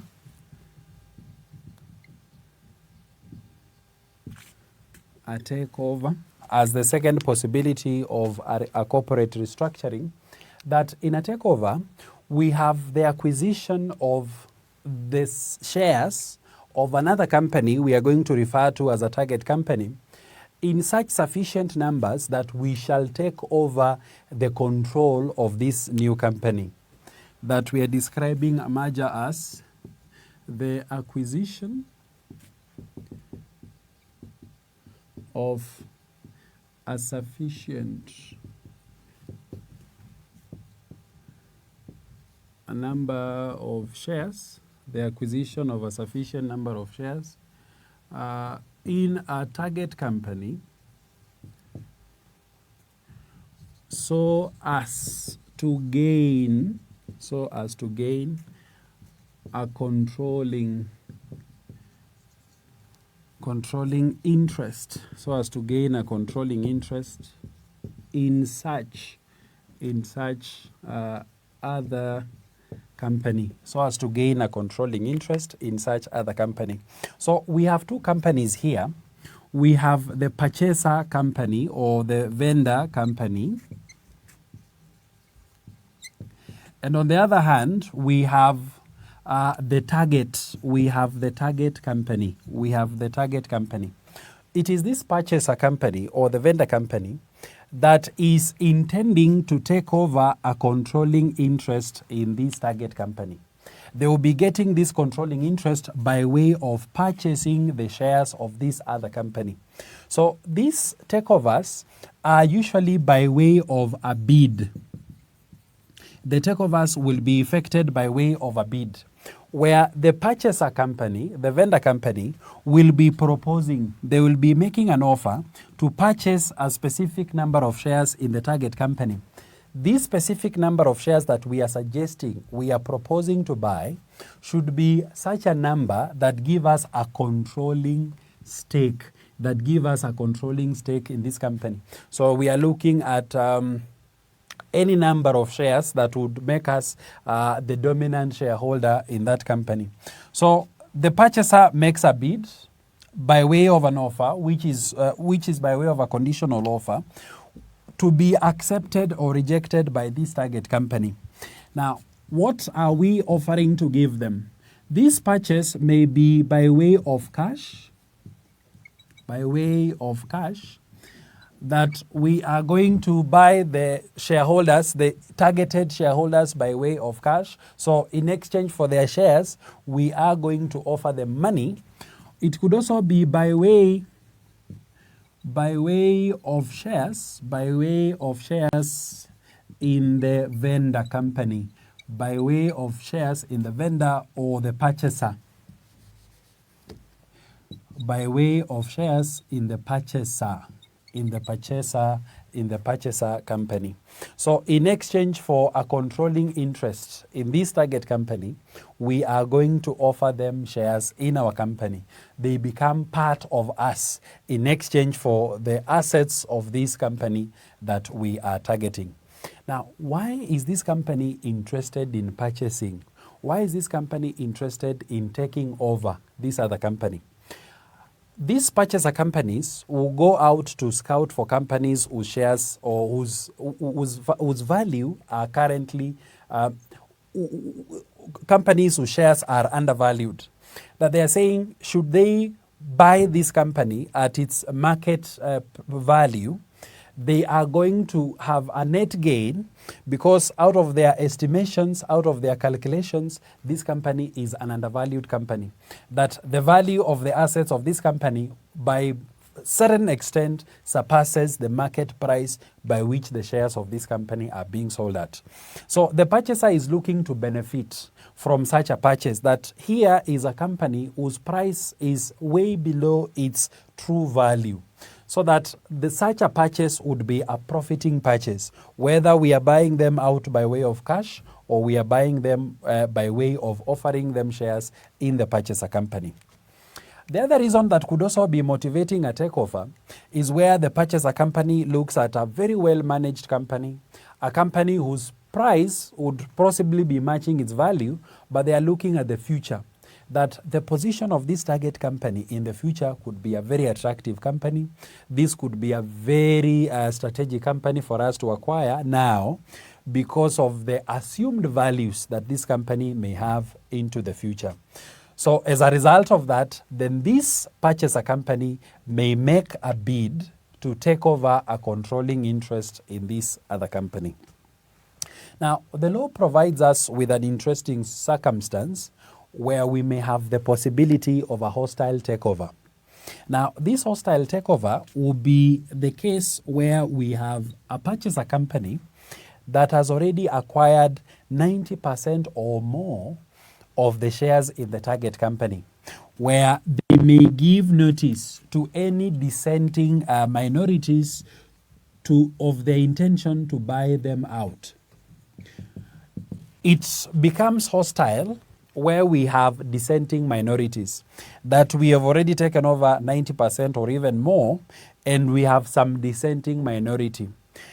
Now, such dissenting minorities may be offered to be bought out in this possibility of a hostile takeover. Now, you can look at all these other possibilities that will result from a takeover, that once we have taken over the controlling interest in a company, we may access a market, we may have increased our market share, we may have penetrated into a market, etc., etc. I now want to discuss the other possible restructuring approach, That is the scheme of arrangement.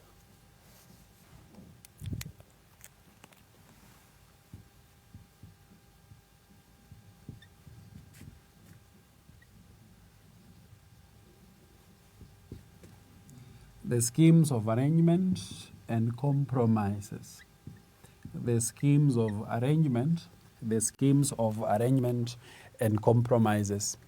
Now, a scheme of arrangement will be necessary for a company to effect, most popularly, what we refer to as a rescheduling of debt.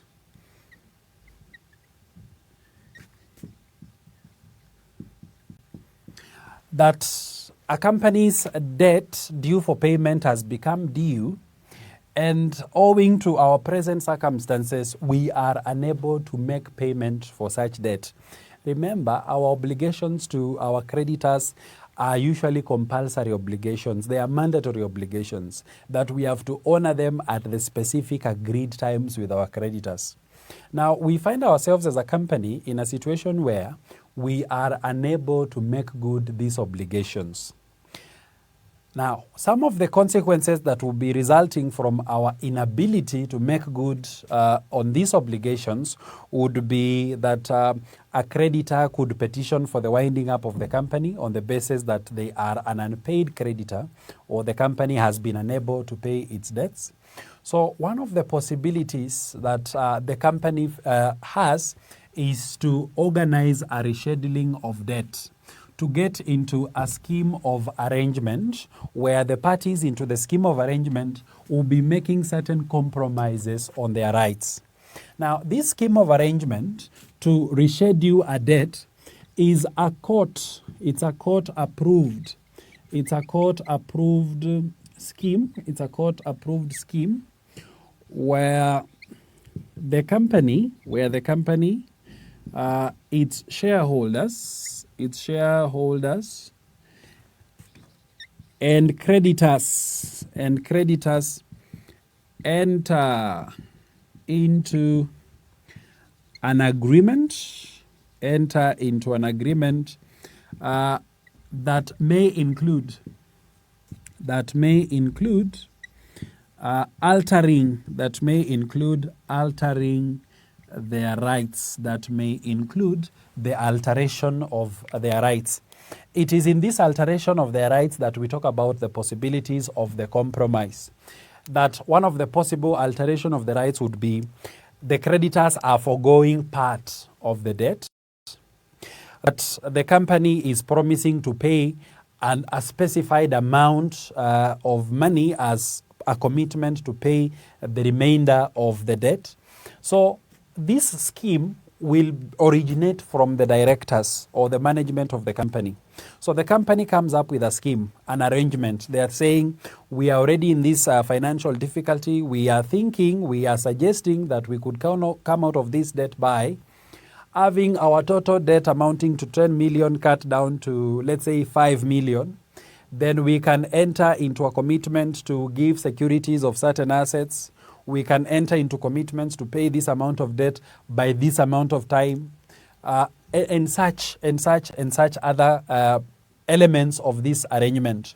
Now, this company must get the permission of the court to convene the meeting of creditors and members to come and consider this proposed scheme by the company.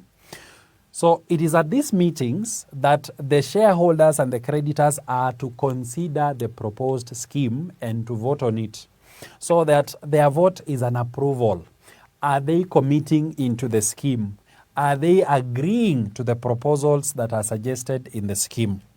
Should we receive an approval if the members and creditors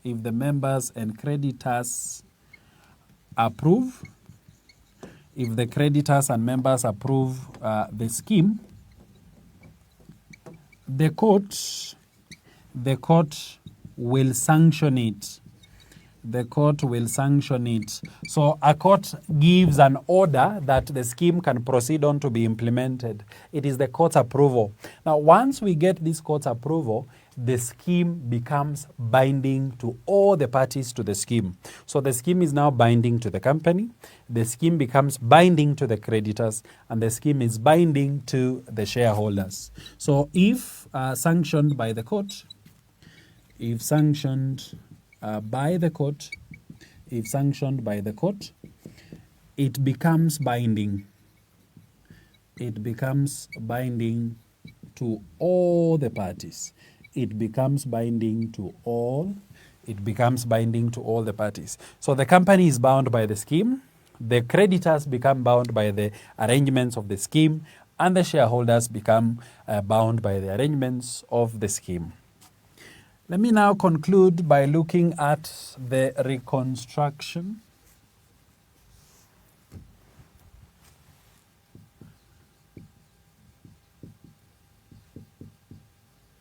The reconstruction. A reconstruction becomes necessary. It is necessary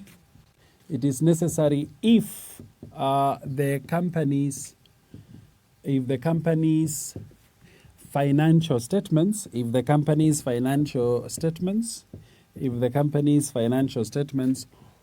not reflect, a true and fair view of the company's affairs. The company's financial statements do not reflect a true and fair view of the company's affairs. Why would the financial statements not be reflecting a true and fair view of the company's affairs? Maybe contained in the books of this company are non-existent assets. Maybe contained in the books of accounts of this company are liabilities that this company, or let's say assets that this company may never recover. For instance, a debt that is recoverable by this company. Maybe contained in the books of this company are some intangible assets. Contained in the books of this company are some overvalued assets. As a result of such matters, then the financial statements of this company do not depict the true picture of the company's affairs as actually are. As a result of that, then this company needs to undertake some reconstruction so that its financials are a true reflection of its affairs. So what would this company do? Some of the things that this company would want to do, so activities in a reconstruction. Activities carried out in a reconstruction. One, we may want to do a revaluation of assets of this company so that we now have the true value reflected in our financial statements. We may need to write off debts. And these are particularly those debts that we consider irrecoverable. So all those debts that will not, in reasonable possibilities, never be recovered, then we do not need to continue reflecting them in our books. These are debts we will not be recovering. We would also be doing things such as reduction of capital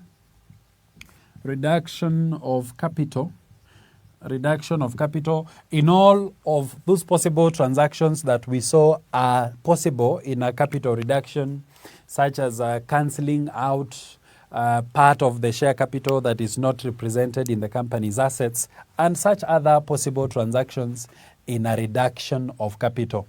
So depending on the nature of transaction that we are undertaking, for instance, you would realize if the reconstruction activity that we are adopting is a reconstruction of capital, then this will definitely now bring in the members to approve the reconstruction. We will need an approval of the court where they are taking care of the interest of the creditors of the company, the interest of any minority groups in the company. But at the end of the day, we are saying these activities will be necessary so that the reflection in the company's financial statements is the reality of this company on the ground. So class, that brings us to the end of this class, and also the end of this topic, that is corporate restructuring. I now want to refer to the revision partner and just point out some of the good questions we have from this topic for our revision purposes.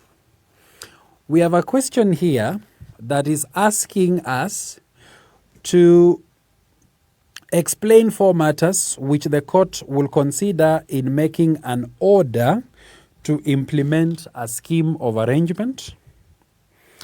There's a question here asking you to discuss the reasons facilitating mergers, takeovers, and reconstructions of companies. There's a question asking you here to distinguish between a scheme of arrangement and a reconstruction. There's a question here asking you to discuss the various modes of restructuring as provided for in the Companies Act, and such other good questions that you will find in the revision partner that I am referring you to in order to improve on your revision and be more prepared on questions on this area. Thank you very much.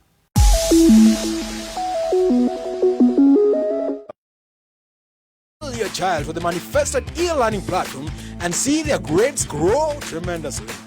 These videos can be downloaded to a laptop for offline viewing or viewed from a smartphone in a course-friendly format.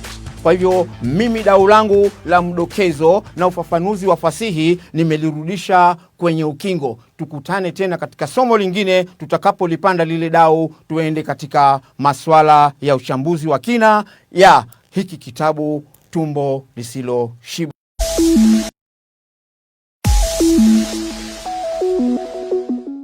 Hello candidates, and thank you for joining our today's financial management class lesson. We will continue with the topic valuation models. We are learning how to value ordinary shares. So far we have covered 8 valuation models. Today we are moving ahead to consider the 9th valuation model, which is the residual income model. Residual income model.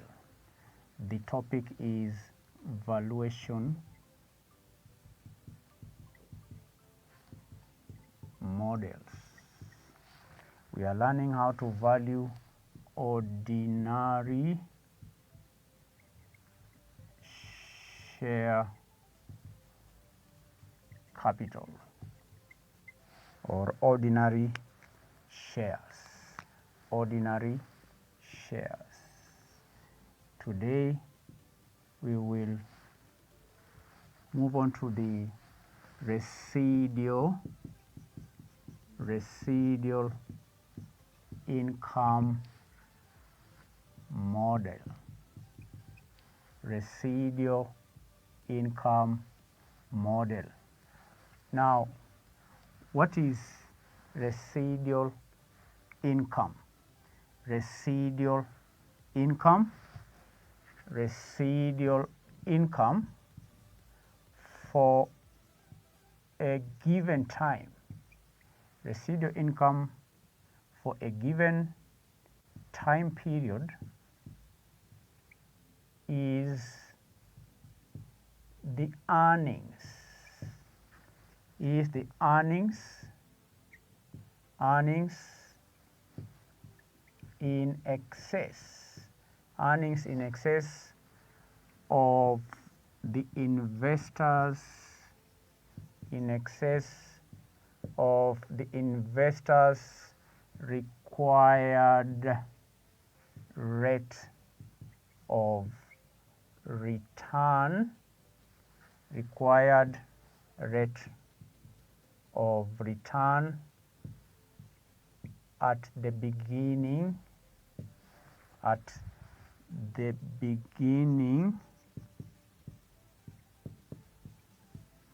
the period. At the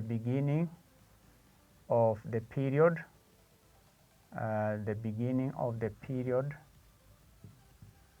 on common stock. Common stock is the ordinary share capital. Ordinary share capital. So residual income for a given time period is the earning in excess of the investor's required rate of return at the beginning of the period. Okay, at the beginning of the period. So another point I want you to put down, candidate, is that the model analyzes the intrinsic value,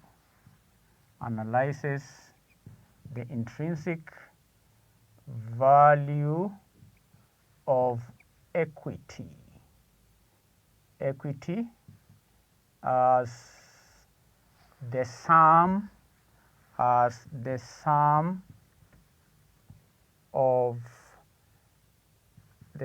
of two components.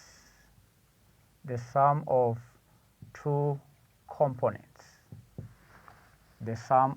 components. This model analyzes the intrinsic value of equity as the sum of two components. Only two. Okay, just two components. Number one component. The first component is the book value. The book value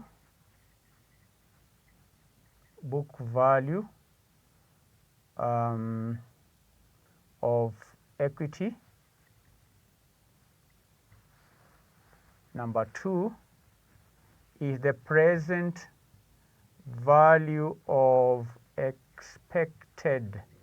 expected future residual income. Just two things. Just like the finite growth valuation model, this one also analyzes or helps us value equity as a sum of two things: the book value of equity and the present value of expected residual income, future residual income. And this can be summarized in the following formula. This can be expressed in the formula. The formula: value of a share PO is equal to the book value BO plus the summation of RIT,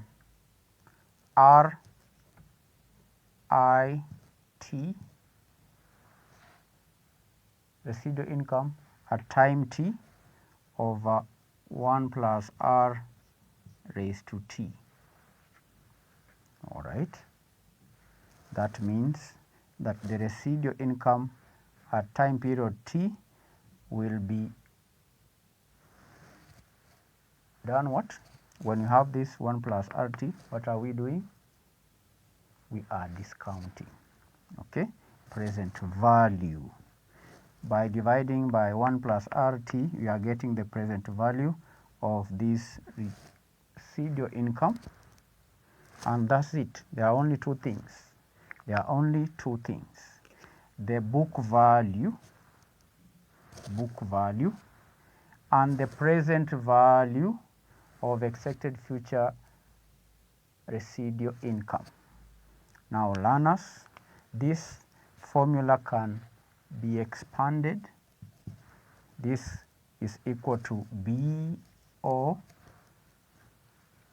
plus the summation of ET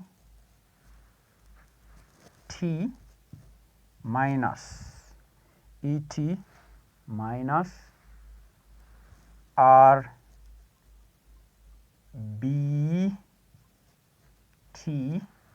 RBT over 1 plus R raised to T.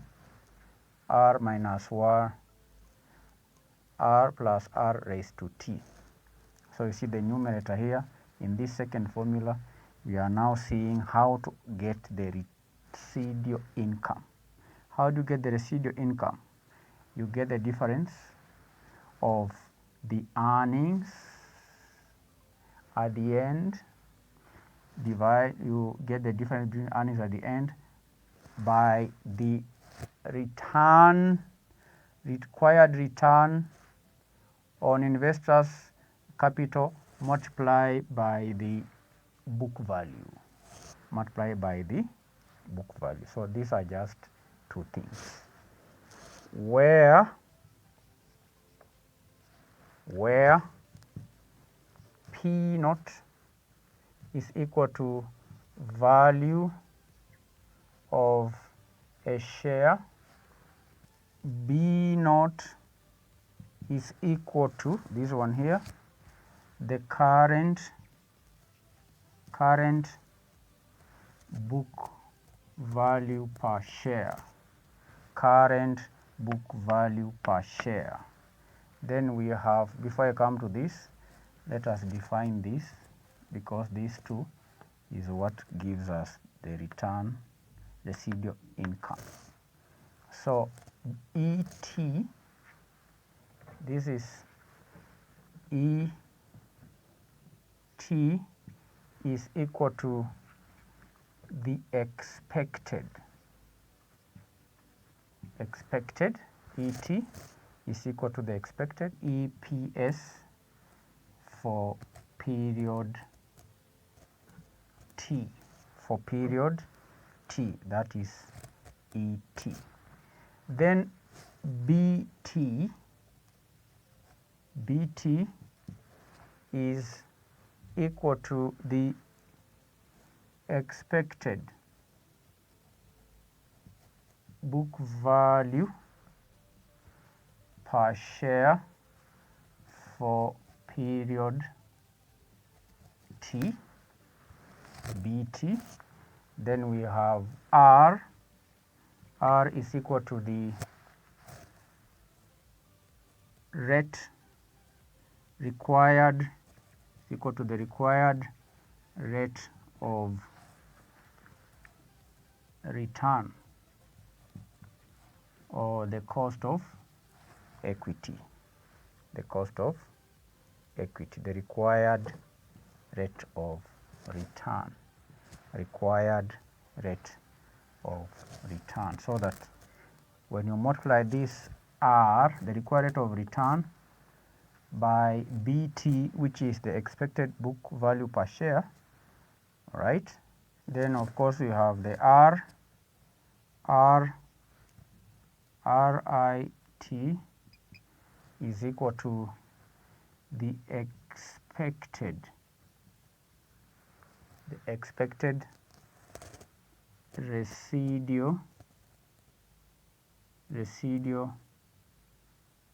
income. The expected residual, or we can say expected per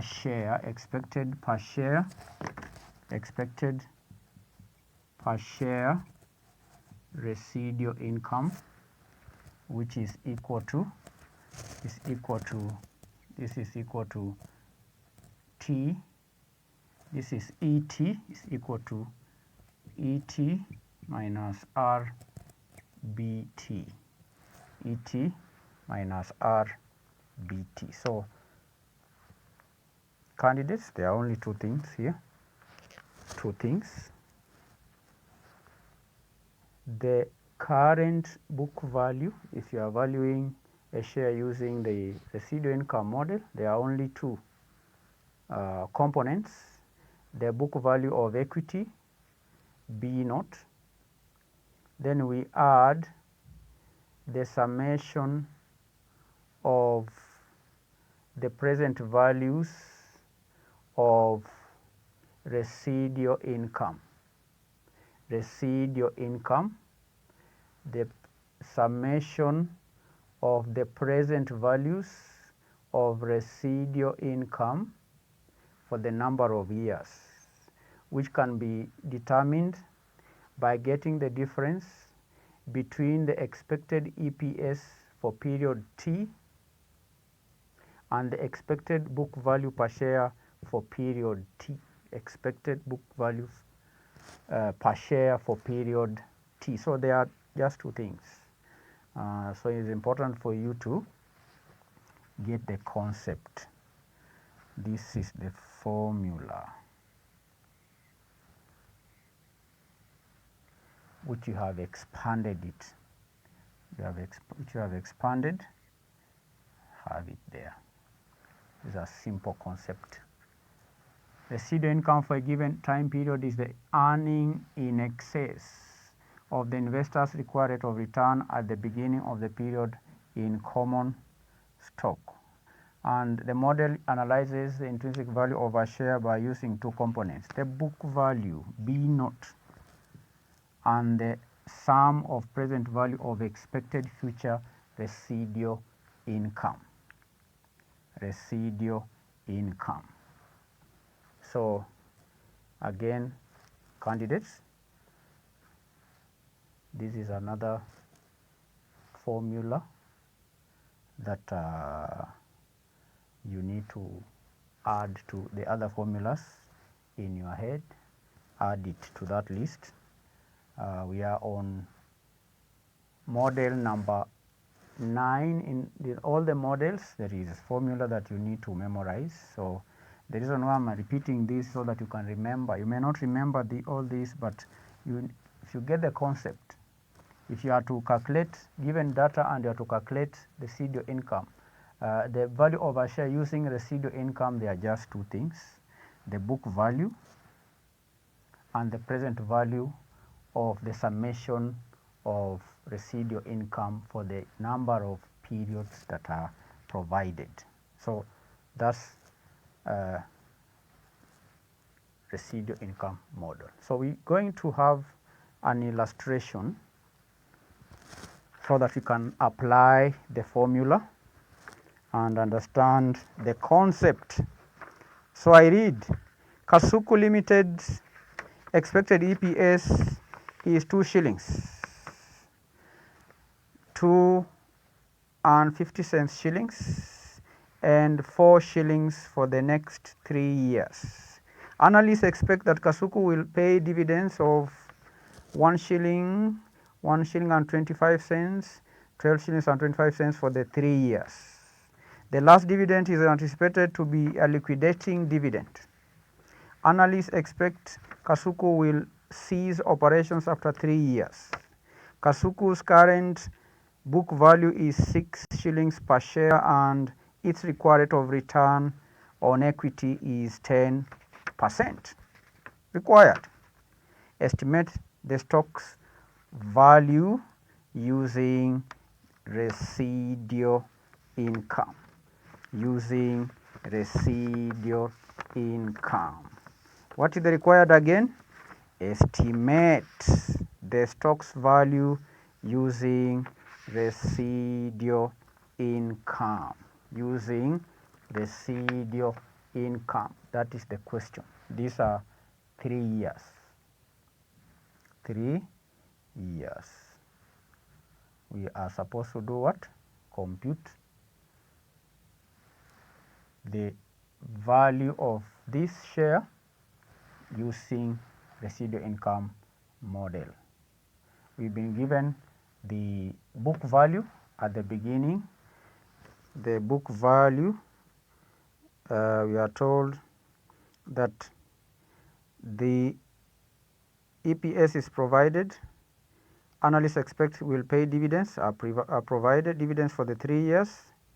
Then we are told that the company will cease operations after 3 years.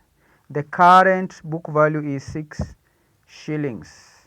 The current book value is 6 shillings. That is, if you are to check the last sentence, Kasuku's current book value is 6 shillings. So we need to estimate the stocks value using the residual income model. Residual income model. Now we'll have a working. We're going to have a working, and I'll present this working in form of a table. Form of a table. This is illustration. Illustration. So there are how many years? 3 years. 3 years. Year 3, year 2, and year 1. 3 years. 3 years. Now from the question, we are given the book value at the beginning. Book value at the beginning. Beginning book value, we have beginning book value, and these are years. These are years. Let me write years here. 2, 3. These are shillings. Shillings. The year, write the year at the top there.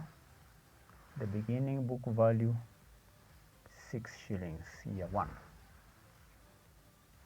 Year 1. 6 shillings. So other information provided is the net income per share. The net income per share, the EPS is provided. The net income per share. From the question, the net income per share 2, 2.5 and 4. 2, 2.5 and 4. The net income per share is provided. Now, candidates, we need to determine the residual income for each year. Residual income for each year. Going by this formula, we need to determine the residual income for year 1, residual income for year 2, residual income for year 3. Then we get the present value by dividing this by the number of years. So that is the task. We need to determine the residual income given this data. Other than this net income, we have the dividend per share. From the question, the dividend per share is 1 shilling, 1.25 and 12.5. So if you are to deduct the DPS, if you are to deduct, let me close this. If you are to deduct less DPS, the DPS is 1.5, is it 1.5? 1.25, 1.25 and 12.25. If you are to deduct this DPS, then we are going to have the change in retained earnings. We'll have the change, we'll have change in retained earnings. And how are you getting this? The change, this minus this is the EPS, net income per share, that is EPS minus the DPS. We'll get here 1. We have my machine. We the machine 2.5 minus 1.25 equal to 1.25, then 4 minus 12.25, this is negative 8.25. So that is the change in retained earnings, because candidates, dividends are always deducted from earnings. These are earnings per share, dividend per share. The change is 1 for year 1, 1.25 year 2, negative 8.25 for year 3, for year 3. Then after having done that, using the data for year 1, we should be able to compute the ending book value. The ending book value, because we have the beginning book value, so we'll be able to compute here the ending book value per share. The book value at the start is 6 shillings. So what is the book value per share at the end? What will be the book value per share at the end? And how do we do it? We will take the beginning book value, okay, at the beginning. We add the income, the net income for the year. Then we deduct the DPS. We deduct the DPS. That is the change. That is the book value at the end. The book value at the end. We take the book value at the beginning, that is B naught plus the earnings per share, EPS ET, then we will subtract the DPS. That will give us, that is 6, this is 6, this will be 6, 6 plus 2, 6 plus 2 minus 1, minus 1. So the ending book value is 7, and the ending book value for year 1 becomes the beginning book value for year 2. So we write here 7.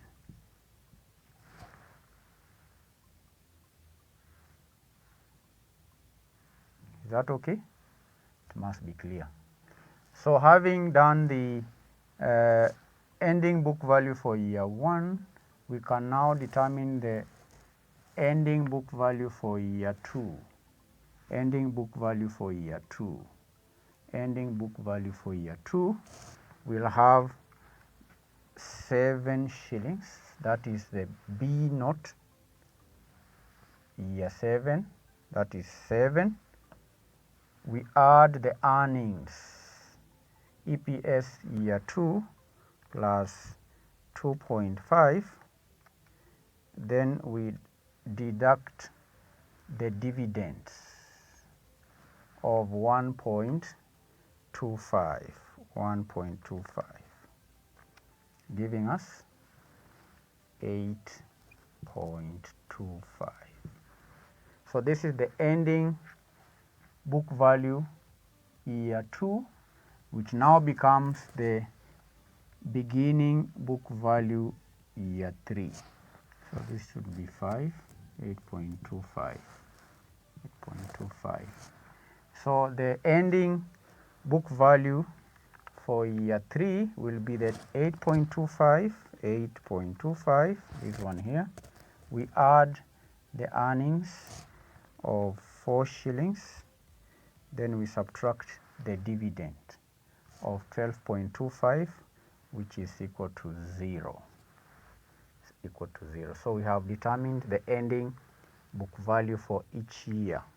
Ending book value for each year. This is a very important working because we'll need it when determining we'll be determining the change, the residual income. Remember we said it is the earning in excess of the investor's required rate of return. Then very important working. Another working is to determine the residual income. So what will be the residual income? How do we determine the residual income? Now, going back to the formula, candidate, residual income. I expanded the formula here to show how to arrive at the residual income. Is the difference between the earnings per share and the expected equity charge. Okay, the equity charge per share. That is, we apply the rate of return on the book value at the end. The book value at the end. We will apply this rate on the book value at the end. We have calculated the book values at the end. So the difference will give us the residual income. So we'll have first to this one, we just close it that way. Then we come and determine the residual income. I've said we will use first the earnings. This is the earnings per share, the net earnings per share, the net income per share, net income per share, which we have here, 2.5 and 4 shillings. So we will have the equity charge, what we are calling the per share equity charge. Per share, we less, let me write, less per share equity charge. And how do you arrive at it? It is the rate times B. We use capital B, BT, rate times BT. The required rate of return is what percent? The required rate of return from the question, the required rate of return is 10%. 10%. The required rate of return is 10%. 10%. So we'll take the 10%, the required rate of return R times BT or BO, the book value at the beginning, which is 6 times 6. The per share equity charge is 0.6 for year 1. Deduct it from 2. This will give us 1.4. This is the residual income, year 1. Year 2 will have the net income per share minus the equity charge which will apply again the required rate of return 10% times 7 times 7 times 7. This is equal to 0.7. Deduct that from 2.5,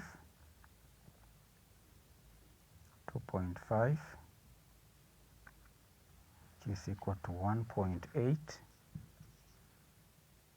shillings. Then year 3, we have the 4 shillings, that is the earnings per share, the net income per share. Then the equity charge is 10% times 8.25. This is equal to 0.825. Deduct from 4 to get 3.175. So we have determined the residual income for all the 3 years. Residual income is the difference of earnings per share and the equity charge.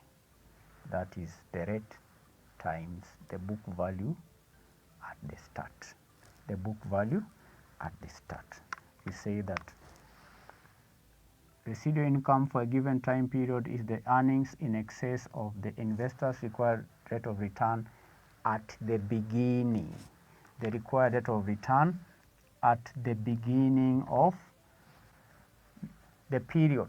So we have deducted the required rate of return at the beginning by applying the required rate of return on the book value at the beginning. The difference will give us the residual income. Residual income. So having obtained the residual income, learners, we can now determine the value. We can now determine the value of this share. The value of this share. We have seen the value of the share P naught is equal to B naught plus summation of Ri over 1 plus R raised to T.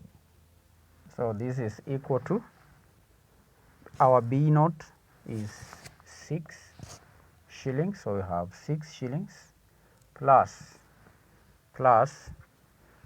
the residual income year 1 is 1.4. we divide by 1 plus R. R is 10%, so 1 plus 10% is the same as 1.1 raised to 1, that is at the end of year 1, plus 1.8, this 1.8 residual income year 2, divide by 1.1 raised to 2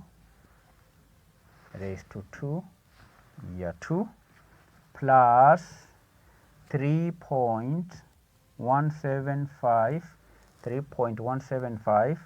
divided by 1.1 raised to the power of 3. So this is going to give us the value of the share. So I'll have, let me just have it all, plus, this is plus, open a bracket, 1.4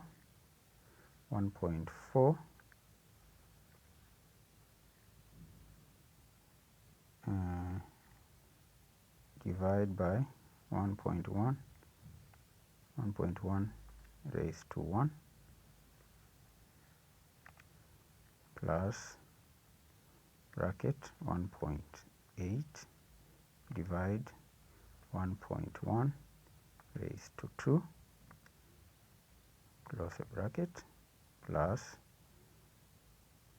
open bracket 3.175 divided by 1.1 raised to 3 close the bracket. So the value of this share is shillings 11 and 15 cents. So that is the value of the share using the residual income model. Residual income model. So it's very simple. You get the book value. This is the book value at the beginning. Book value 6. Then learners, depending on the way the question is structured, make sure you have a way of arriving at the residual income for each year. Residual income for each year.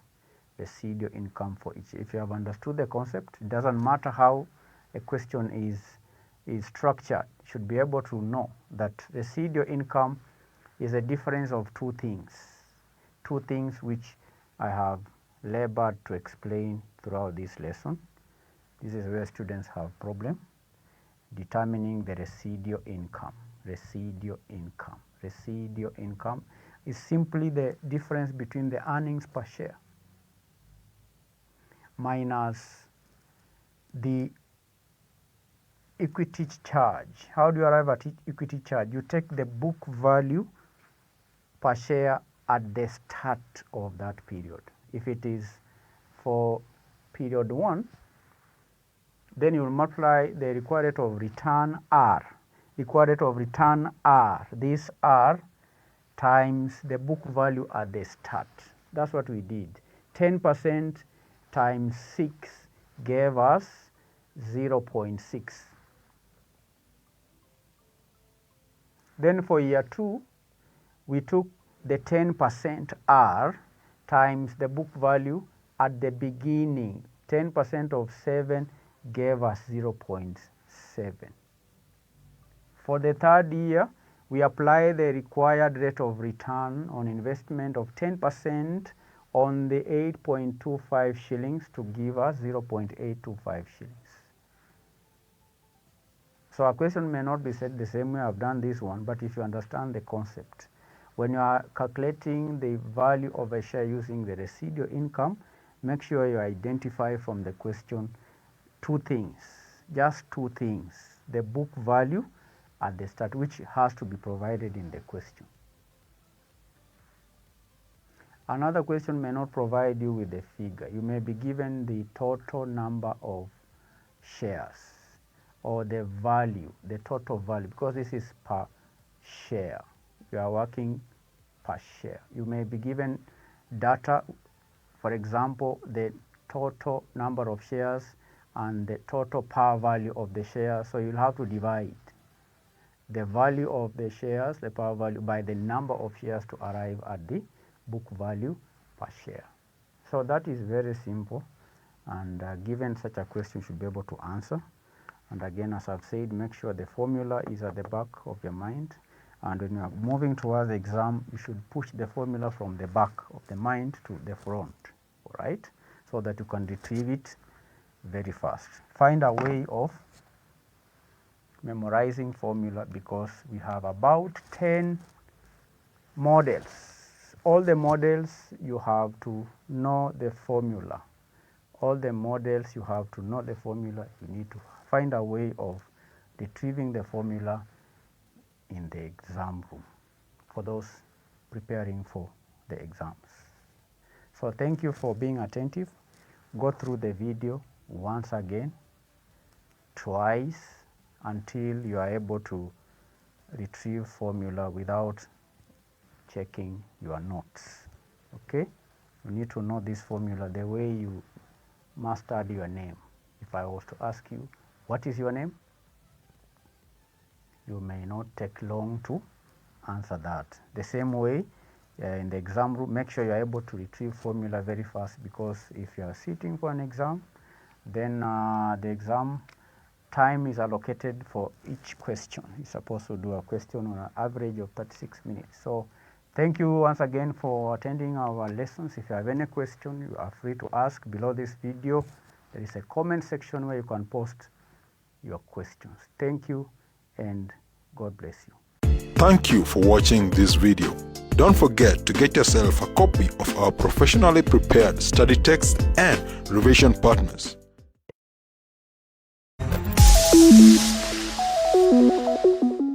Hello students, welcome to Manifested Online Classes. My name is Mr. Joseph Kemani. I want us to revise the paper which was done in May 2019, the paper for financial reporting. And in our today's class, we're going to start with question number 1, of which that question came from the topic of published financial statement. So the question reads, the following trial balance was extracted from the books of Sobea Limited as at 31st March 2019.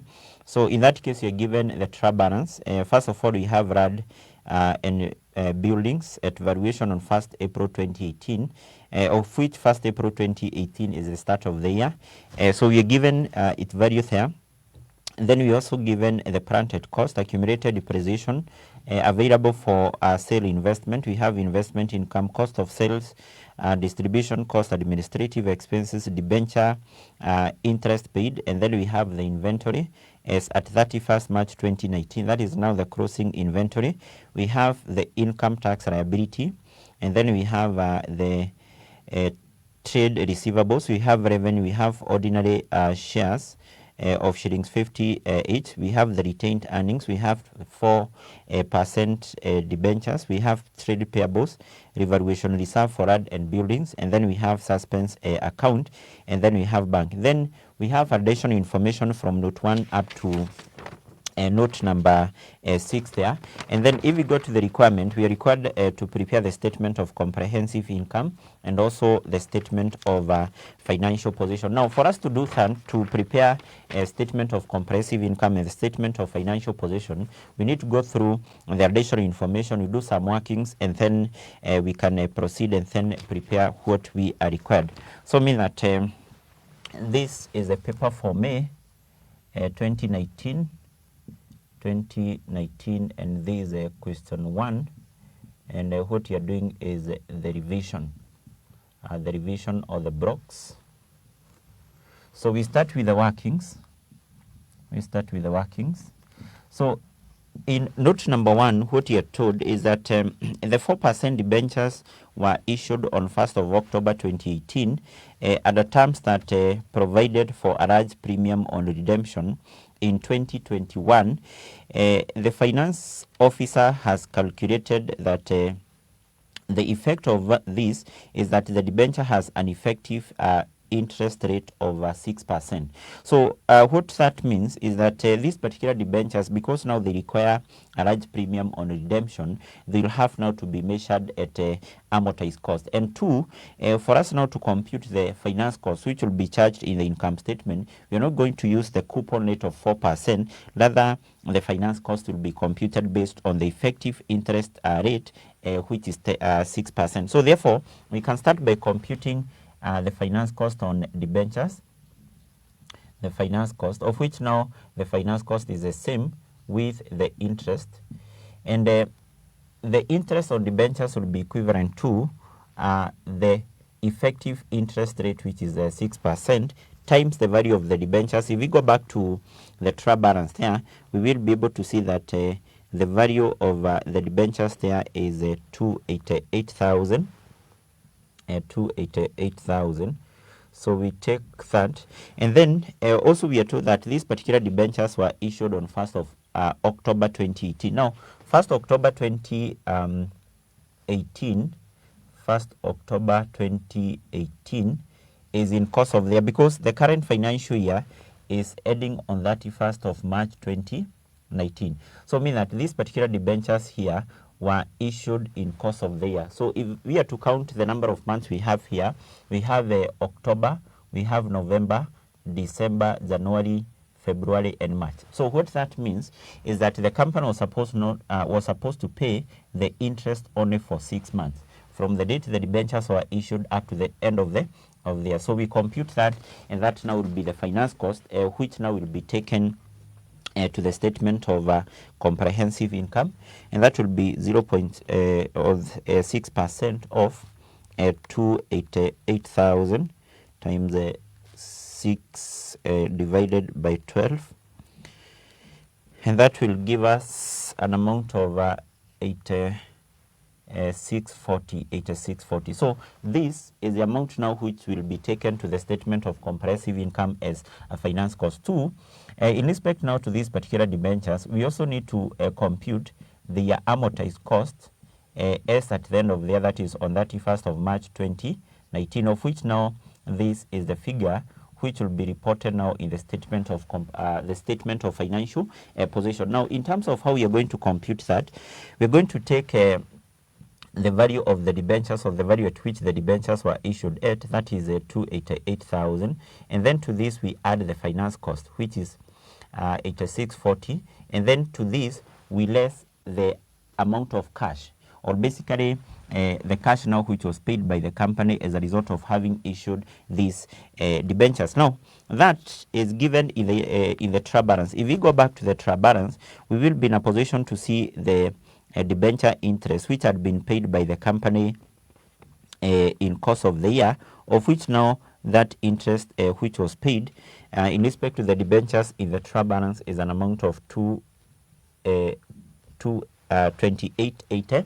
So mean that we less that. Whatever you are going to get will be the amortized cost of the debentures, and that is the figure now which will be taken to the statement of financial position. So we take 288,000 plus 8640 minus 2880, and that will give us an amount of 293 760. So that we have said is the amount at which now our 4% debentures will be reported in the statement of financial position. So we go to note 2.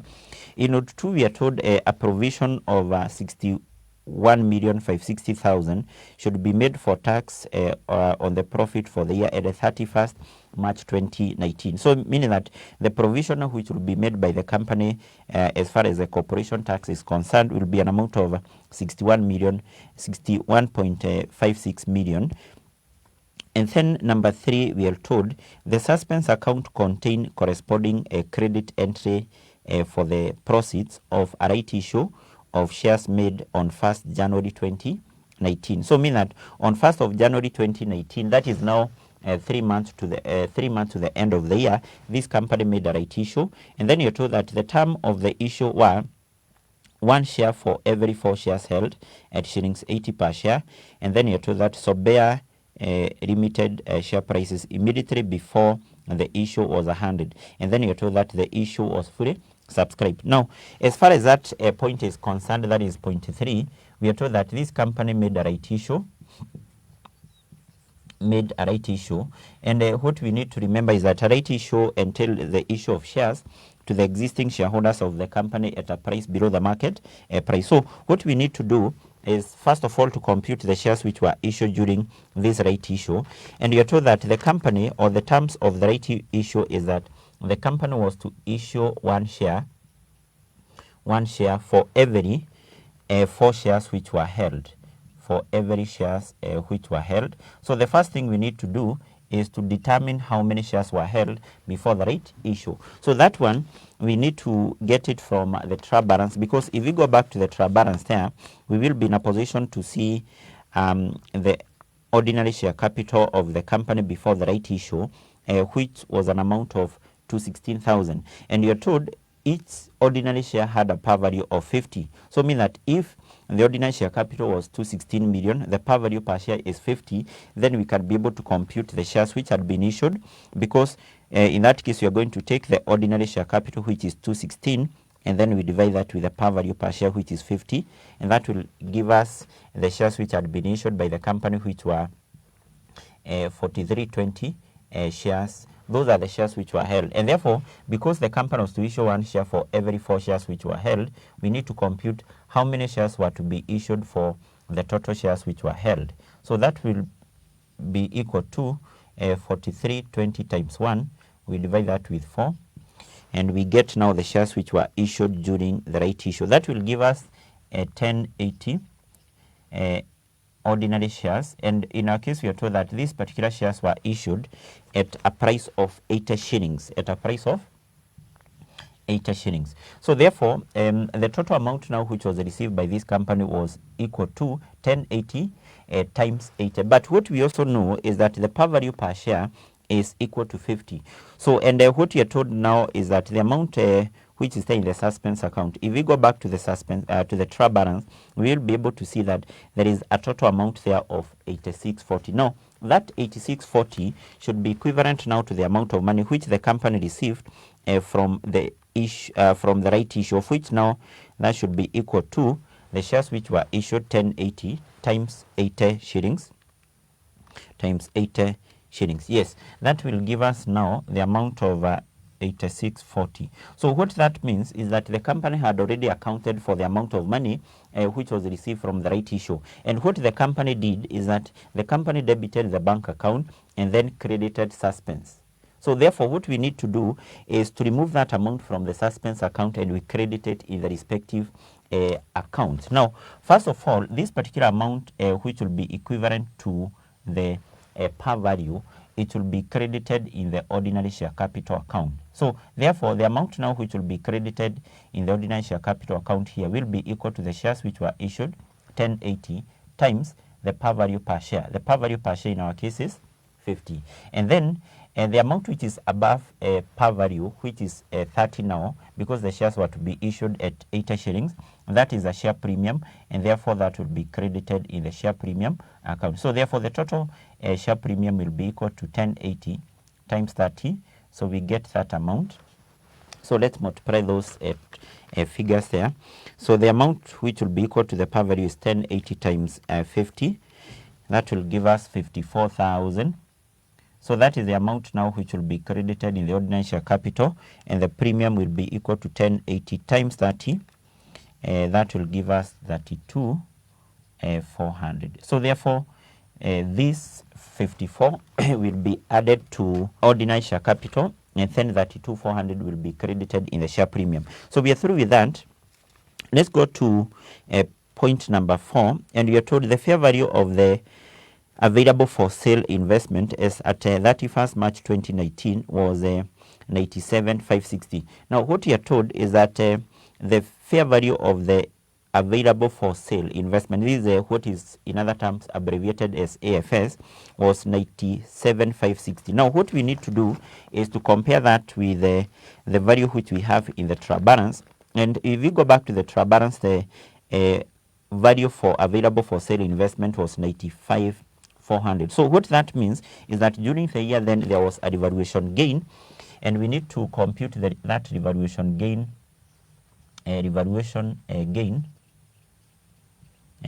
gain on AFS. AFS is a short form for available for sale investment. This will be given by the fair value of AFS at the end of the year, which was 97,560, minus now the value which we have in the trial balance, which is 95,400, and we get now the difference. The difference will be 97,560 minus 95,400, and that will give us 21,60. Now, this 21,60 is a revaluation gain, and being a revaluation gain on AFS, this is supposed to be treated as part of the other comprehensive income. So mean that is part of the other comprehensive income, meaning that in fact we treat that in the same way, just like a revaluation gain on PPE.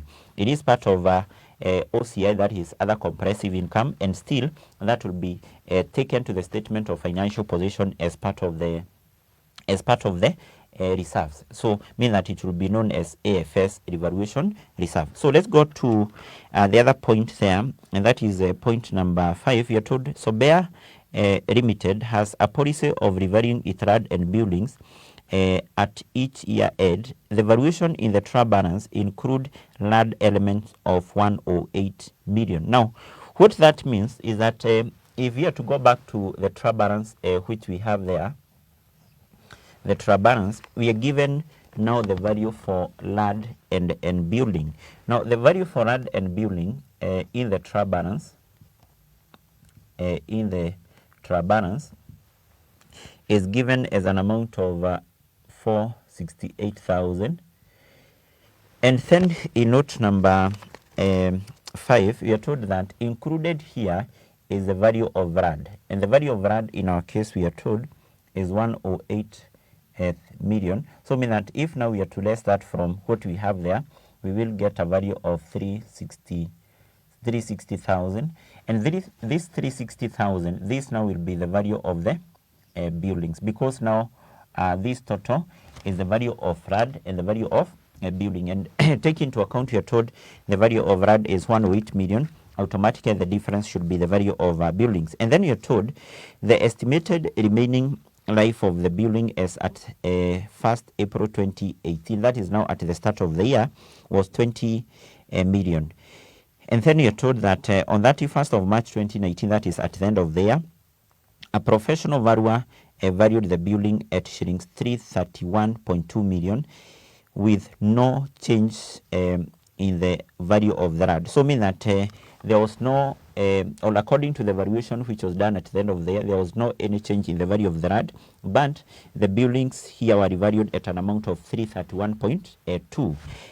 And then you are told depreciation on buildings is charged at charged 60% to cost of sales, 20% each to distribution and administrative expense. Now, as far as that point is concerned, the first thing we need to do is to compute the depreciation on buildings, buildings, and the depreciation on buildings in our case would be equal to the value for the buildings at the start of the year, which was 360,000, and then what you are given and what we are going to use in computing depreciation is the useful life. We are told the useful life of the building at the start of the year was 20. So what that means is that we have to compute depreciation using straight line, whereby we take now the cost and then we divide that with the useful life, and this now will give us 18 million. Now this depreciation for buildings, we are told that part of it will be charged to the cost of sales. And basically, we are told that the amount which will be charged to the cost of sales will be 60% of that. So we compute 60% of that, which will give us, so we get 0.6 over 18,000. And that will give us 1080. So 1080, we are told that this will be part of the cost of sales. And then we are told 20% of this will be part of administrative, so we get 20% of that, which will be equal to 0.2 times 18,000, and that will give us 3,600. So that will be part of administrative expense, and still 20% of the same, still will be 36, and that still will be classified as distribution. So that's what we are told. And then what we are told is that these particular buildings at the end of the year, they were revalued. So what we need to do is basically to determine, was there a revaluation gain or was there a revaluation loss? Now, what we are told at the end of the year is that the buildings were revalued at an amount of 331.2. So what we need to do is to compare now the revalued amount, which was 331,200, and then because now the buildings are being depreciated, we are going to compare that not with the cost of 360, but rather with the net book value. Now, what will be the net book value for the building? The net book value for the buildings will be equal to 360 minus the accumulated depreciation. Now, if we go back to the trial balance, first of all, we don't have any accumulated depreciation with respect to buildings. So the only depreciation we have for buildings will be the depreciation for the year, which is an amount of 18,000. So we less that, and then we get the net book value. So mean that in our case, the net book value here will be 360,000 minus 18,000, and that will give us 342,000.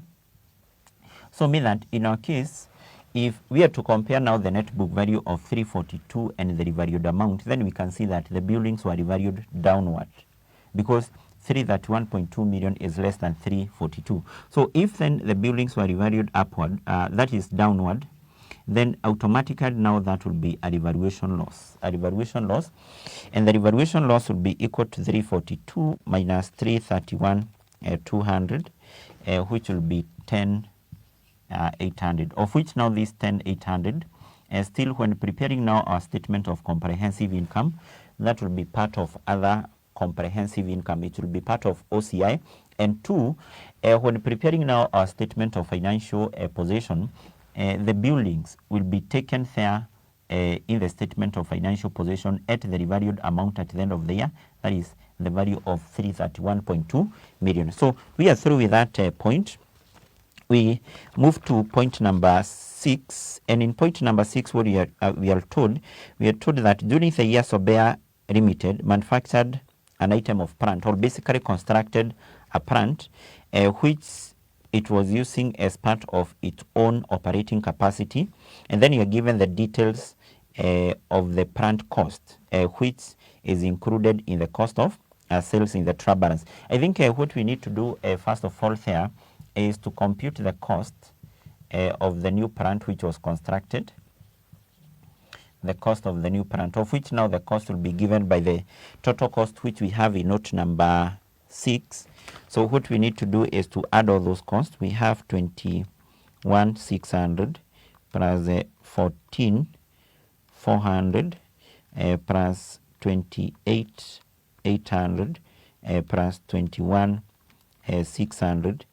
Yes, and that will give us a total cost of 86,400. So this is now the cost of the new plant which was constructed, and basically what you are told is that this particular cost here has been included in the cost of sales, sales. Generally that is wrong, because once now the company construct a new plant, then that cost which is incurred should be capitalized. It should be treated as an non-current asset and then depreciated over a given period of time. So therefore, this amount of 86.4, in our case, we are going to raise it from the cost of sales, and then we add it to the cost of plant, because if we go back to the trial balance, the second item, we are given the plant which were there. So this amount of 86.4, we are going to add it to the cost of the plant which we have in the trial balance, because I've said that whenever a company constructs a plant, that cost should be capitalized. It should not be charged in the income statement. So therefore, we less it from the cost of sales because it is included there. We add it to the cost of plant.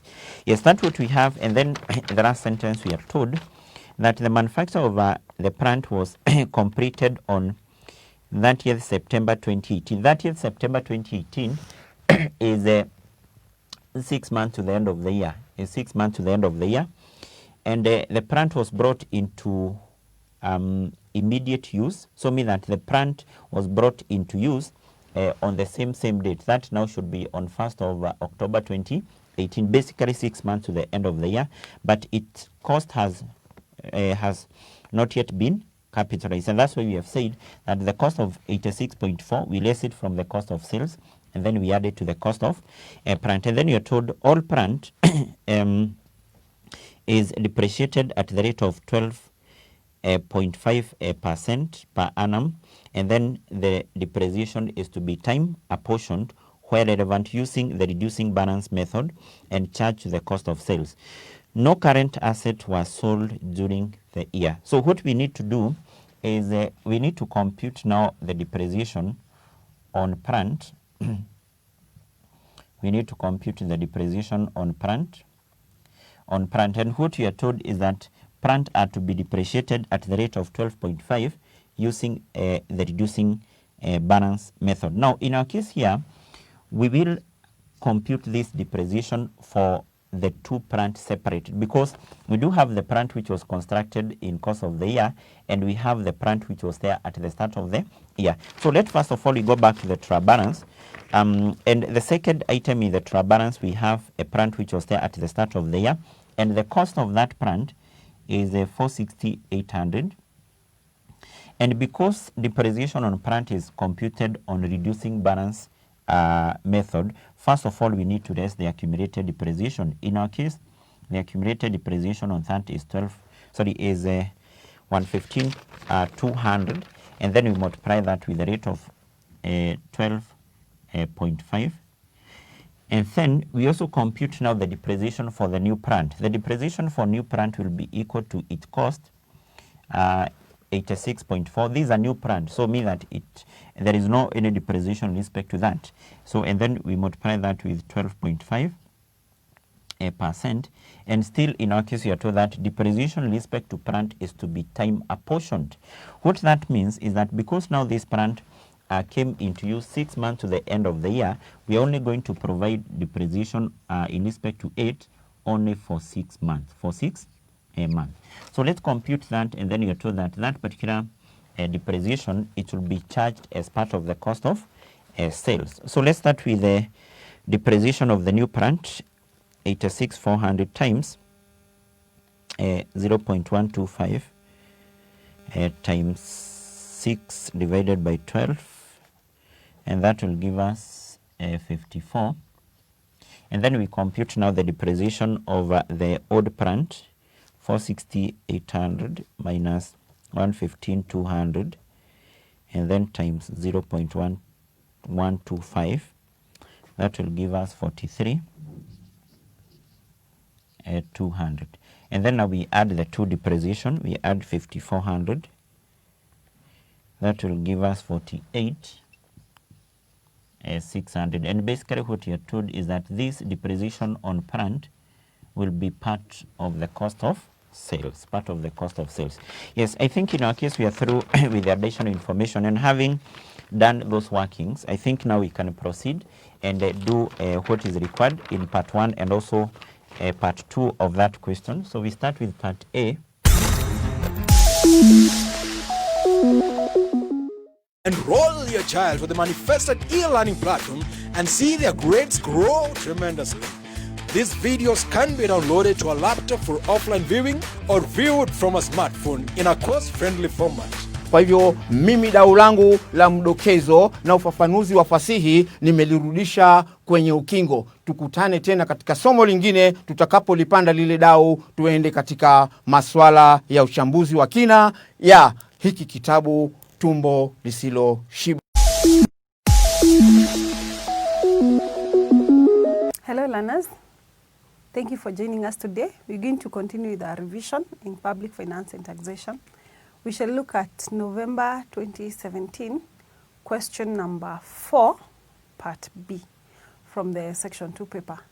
We're going to go through that question, then we discuss the question, and then we have the solution on the board. So I'll read the question. Part B of question 4, November 2017. Baraka Limited has provided the following income statement for the year ended 31st December 2016. You give an income, sales of 1,920,000. Foreign exchange gain realized 620,000. Proceeds from sale of old machinery 120,000. Discount received 136,000. Expenditure, interest on loan 220,000. Stationery 180,000. Loan repayment 460,000. Legal fees 380,000. Depreciation 150,000. Directors' emoluments 360,000. Dividends 980,000. Audit fees 280,000. General expenses 840,000. Bad debts 96,000. Provision for income tax of 120,000. They are reporting a loss of 1,270,000. Additional information 1. Audit fees include 100,000 for auditing a subsidiary company and 80,000 for the preparation of revised accounts. 2, Note 2, legal fees include drafting a lease agreement of 99 years, they paid 80,000. Breach of contract, 180,000. VAT penalty, 64,000. Legal cost on the debt collection, 56,000. Note 3, general expenses comprised of office partitions, 120,000. Staff Christmas party, 250,000. Embezzlement by the cashier, 60,000. Staff catering costs, 220,000. Stamp duty on land transfer, 190,000. Bad debts represented the general provision at the end of the year. Capital allowances were agreed with the Commissioner of Revenue Authority at 220,000 for the year. Required adjusted taxable income for Baraka Limited for the year ended 31st December 2016. This question covers taxation of income of companies. Now, it was earlier noted that a company is taxed or assessed using a proportional scale of 30%. So normally, you will determine the taxable income of a company and then you multiply by 30%, and that shall give you the tax payable. Now here, we've been given the net loss. Now, it was also mentioned that when you're computing the incomes of the company, the method that you're going to apply depends on the information that you have. For example, if the information that you have is a list of figures, let's say like a trading account, the list of figures, then you're going to determine the income that is taxable, then you less the allowable expenses, that gives you the taxable income of that company times 30%.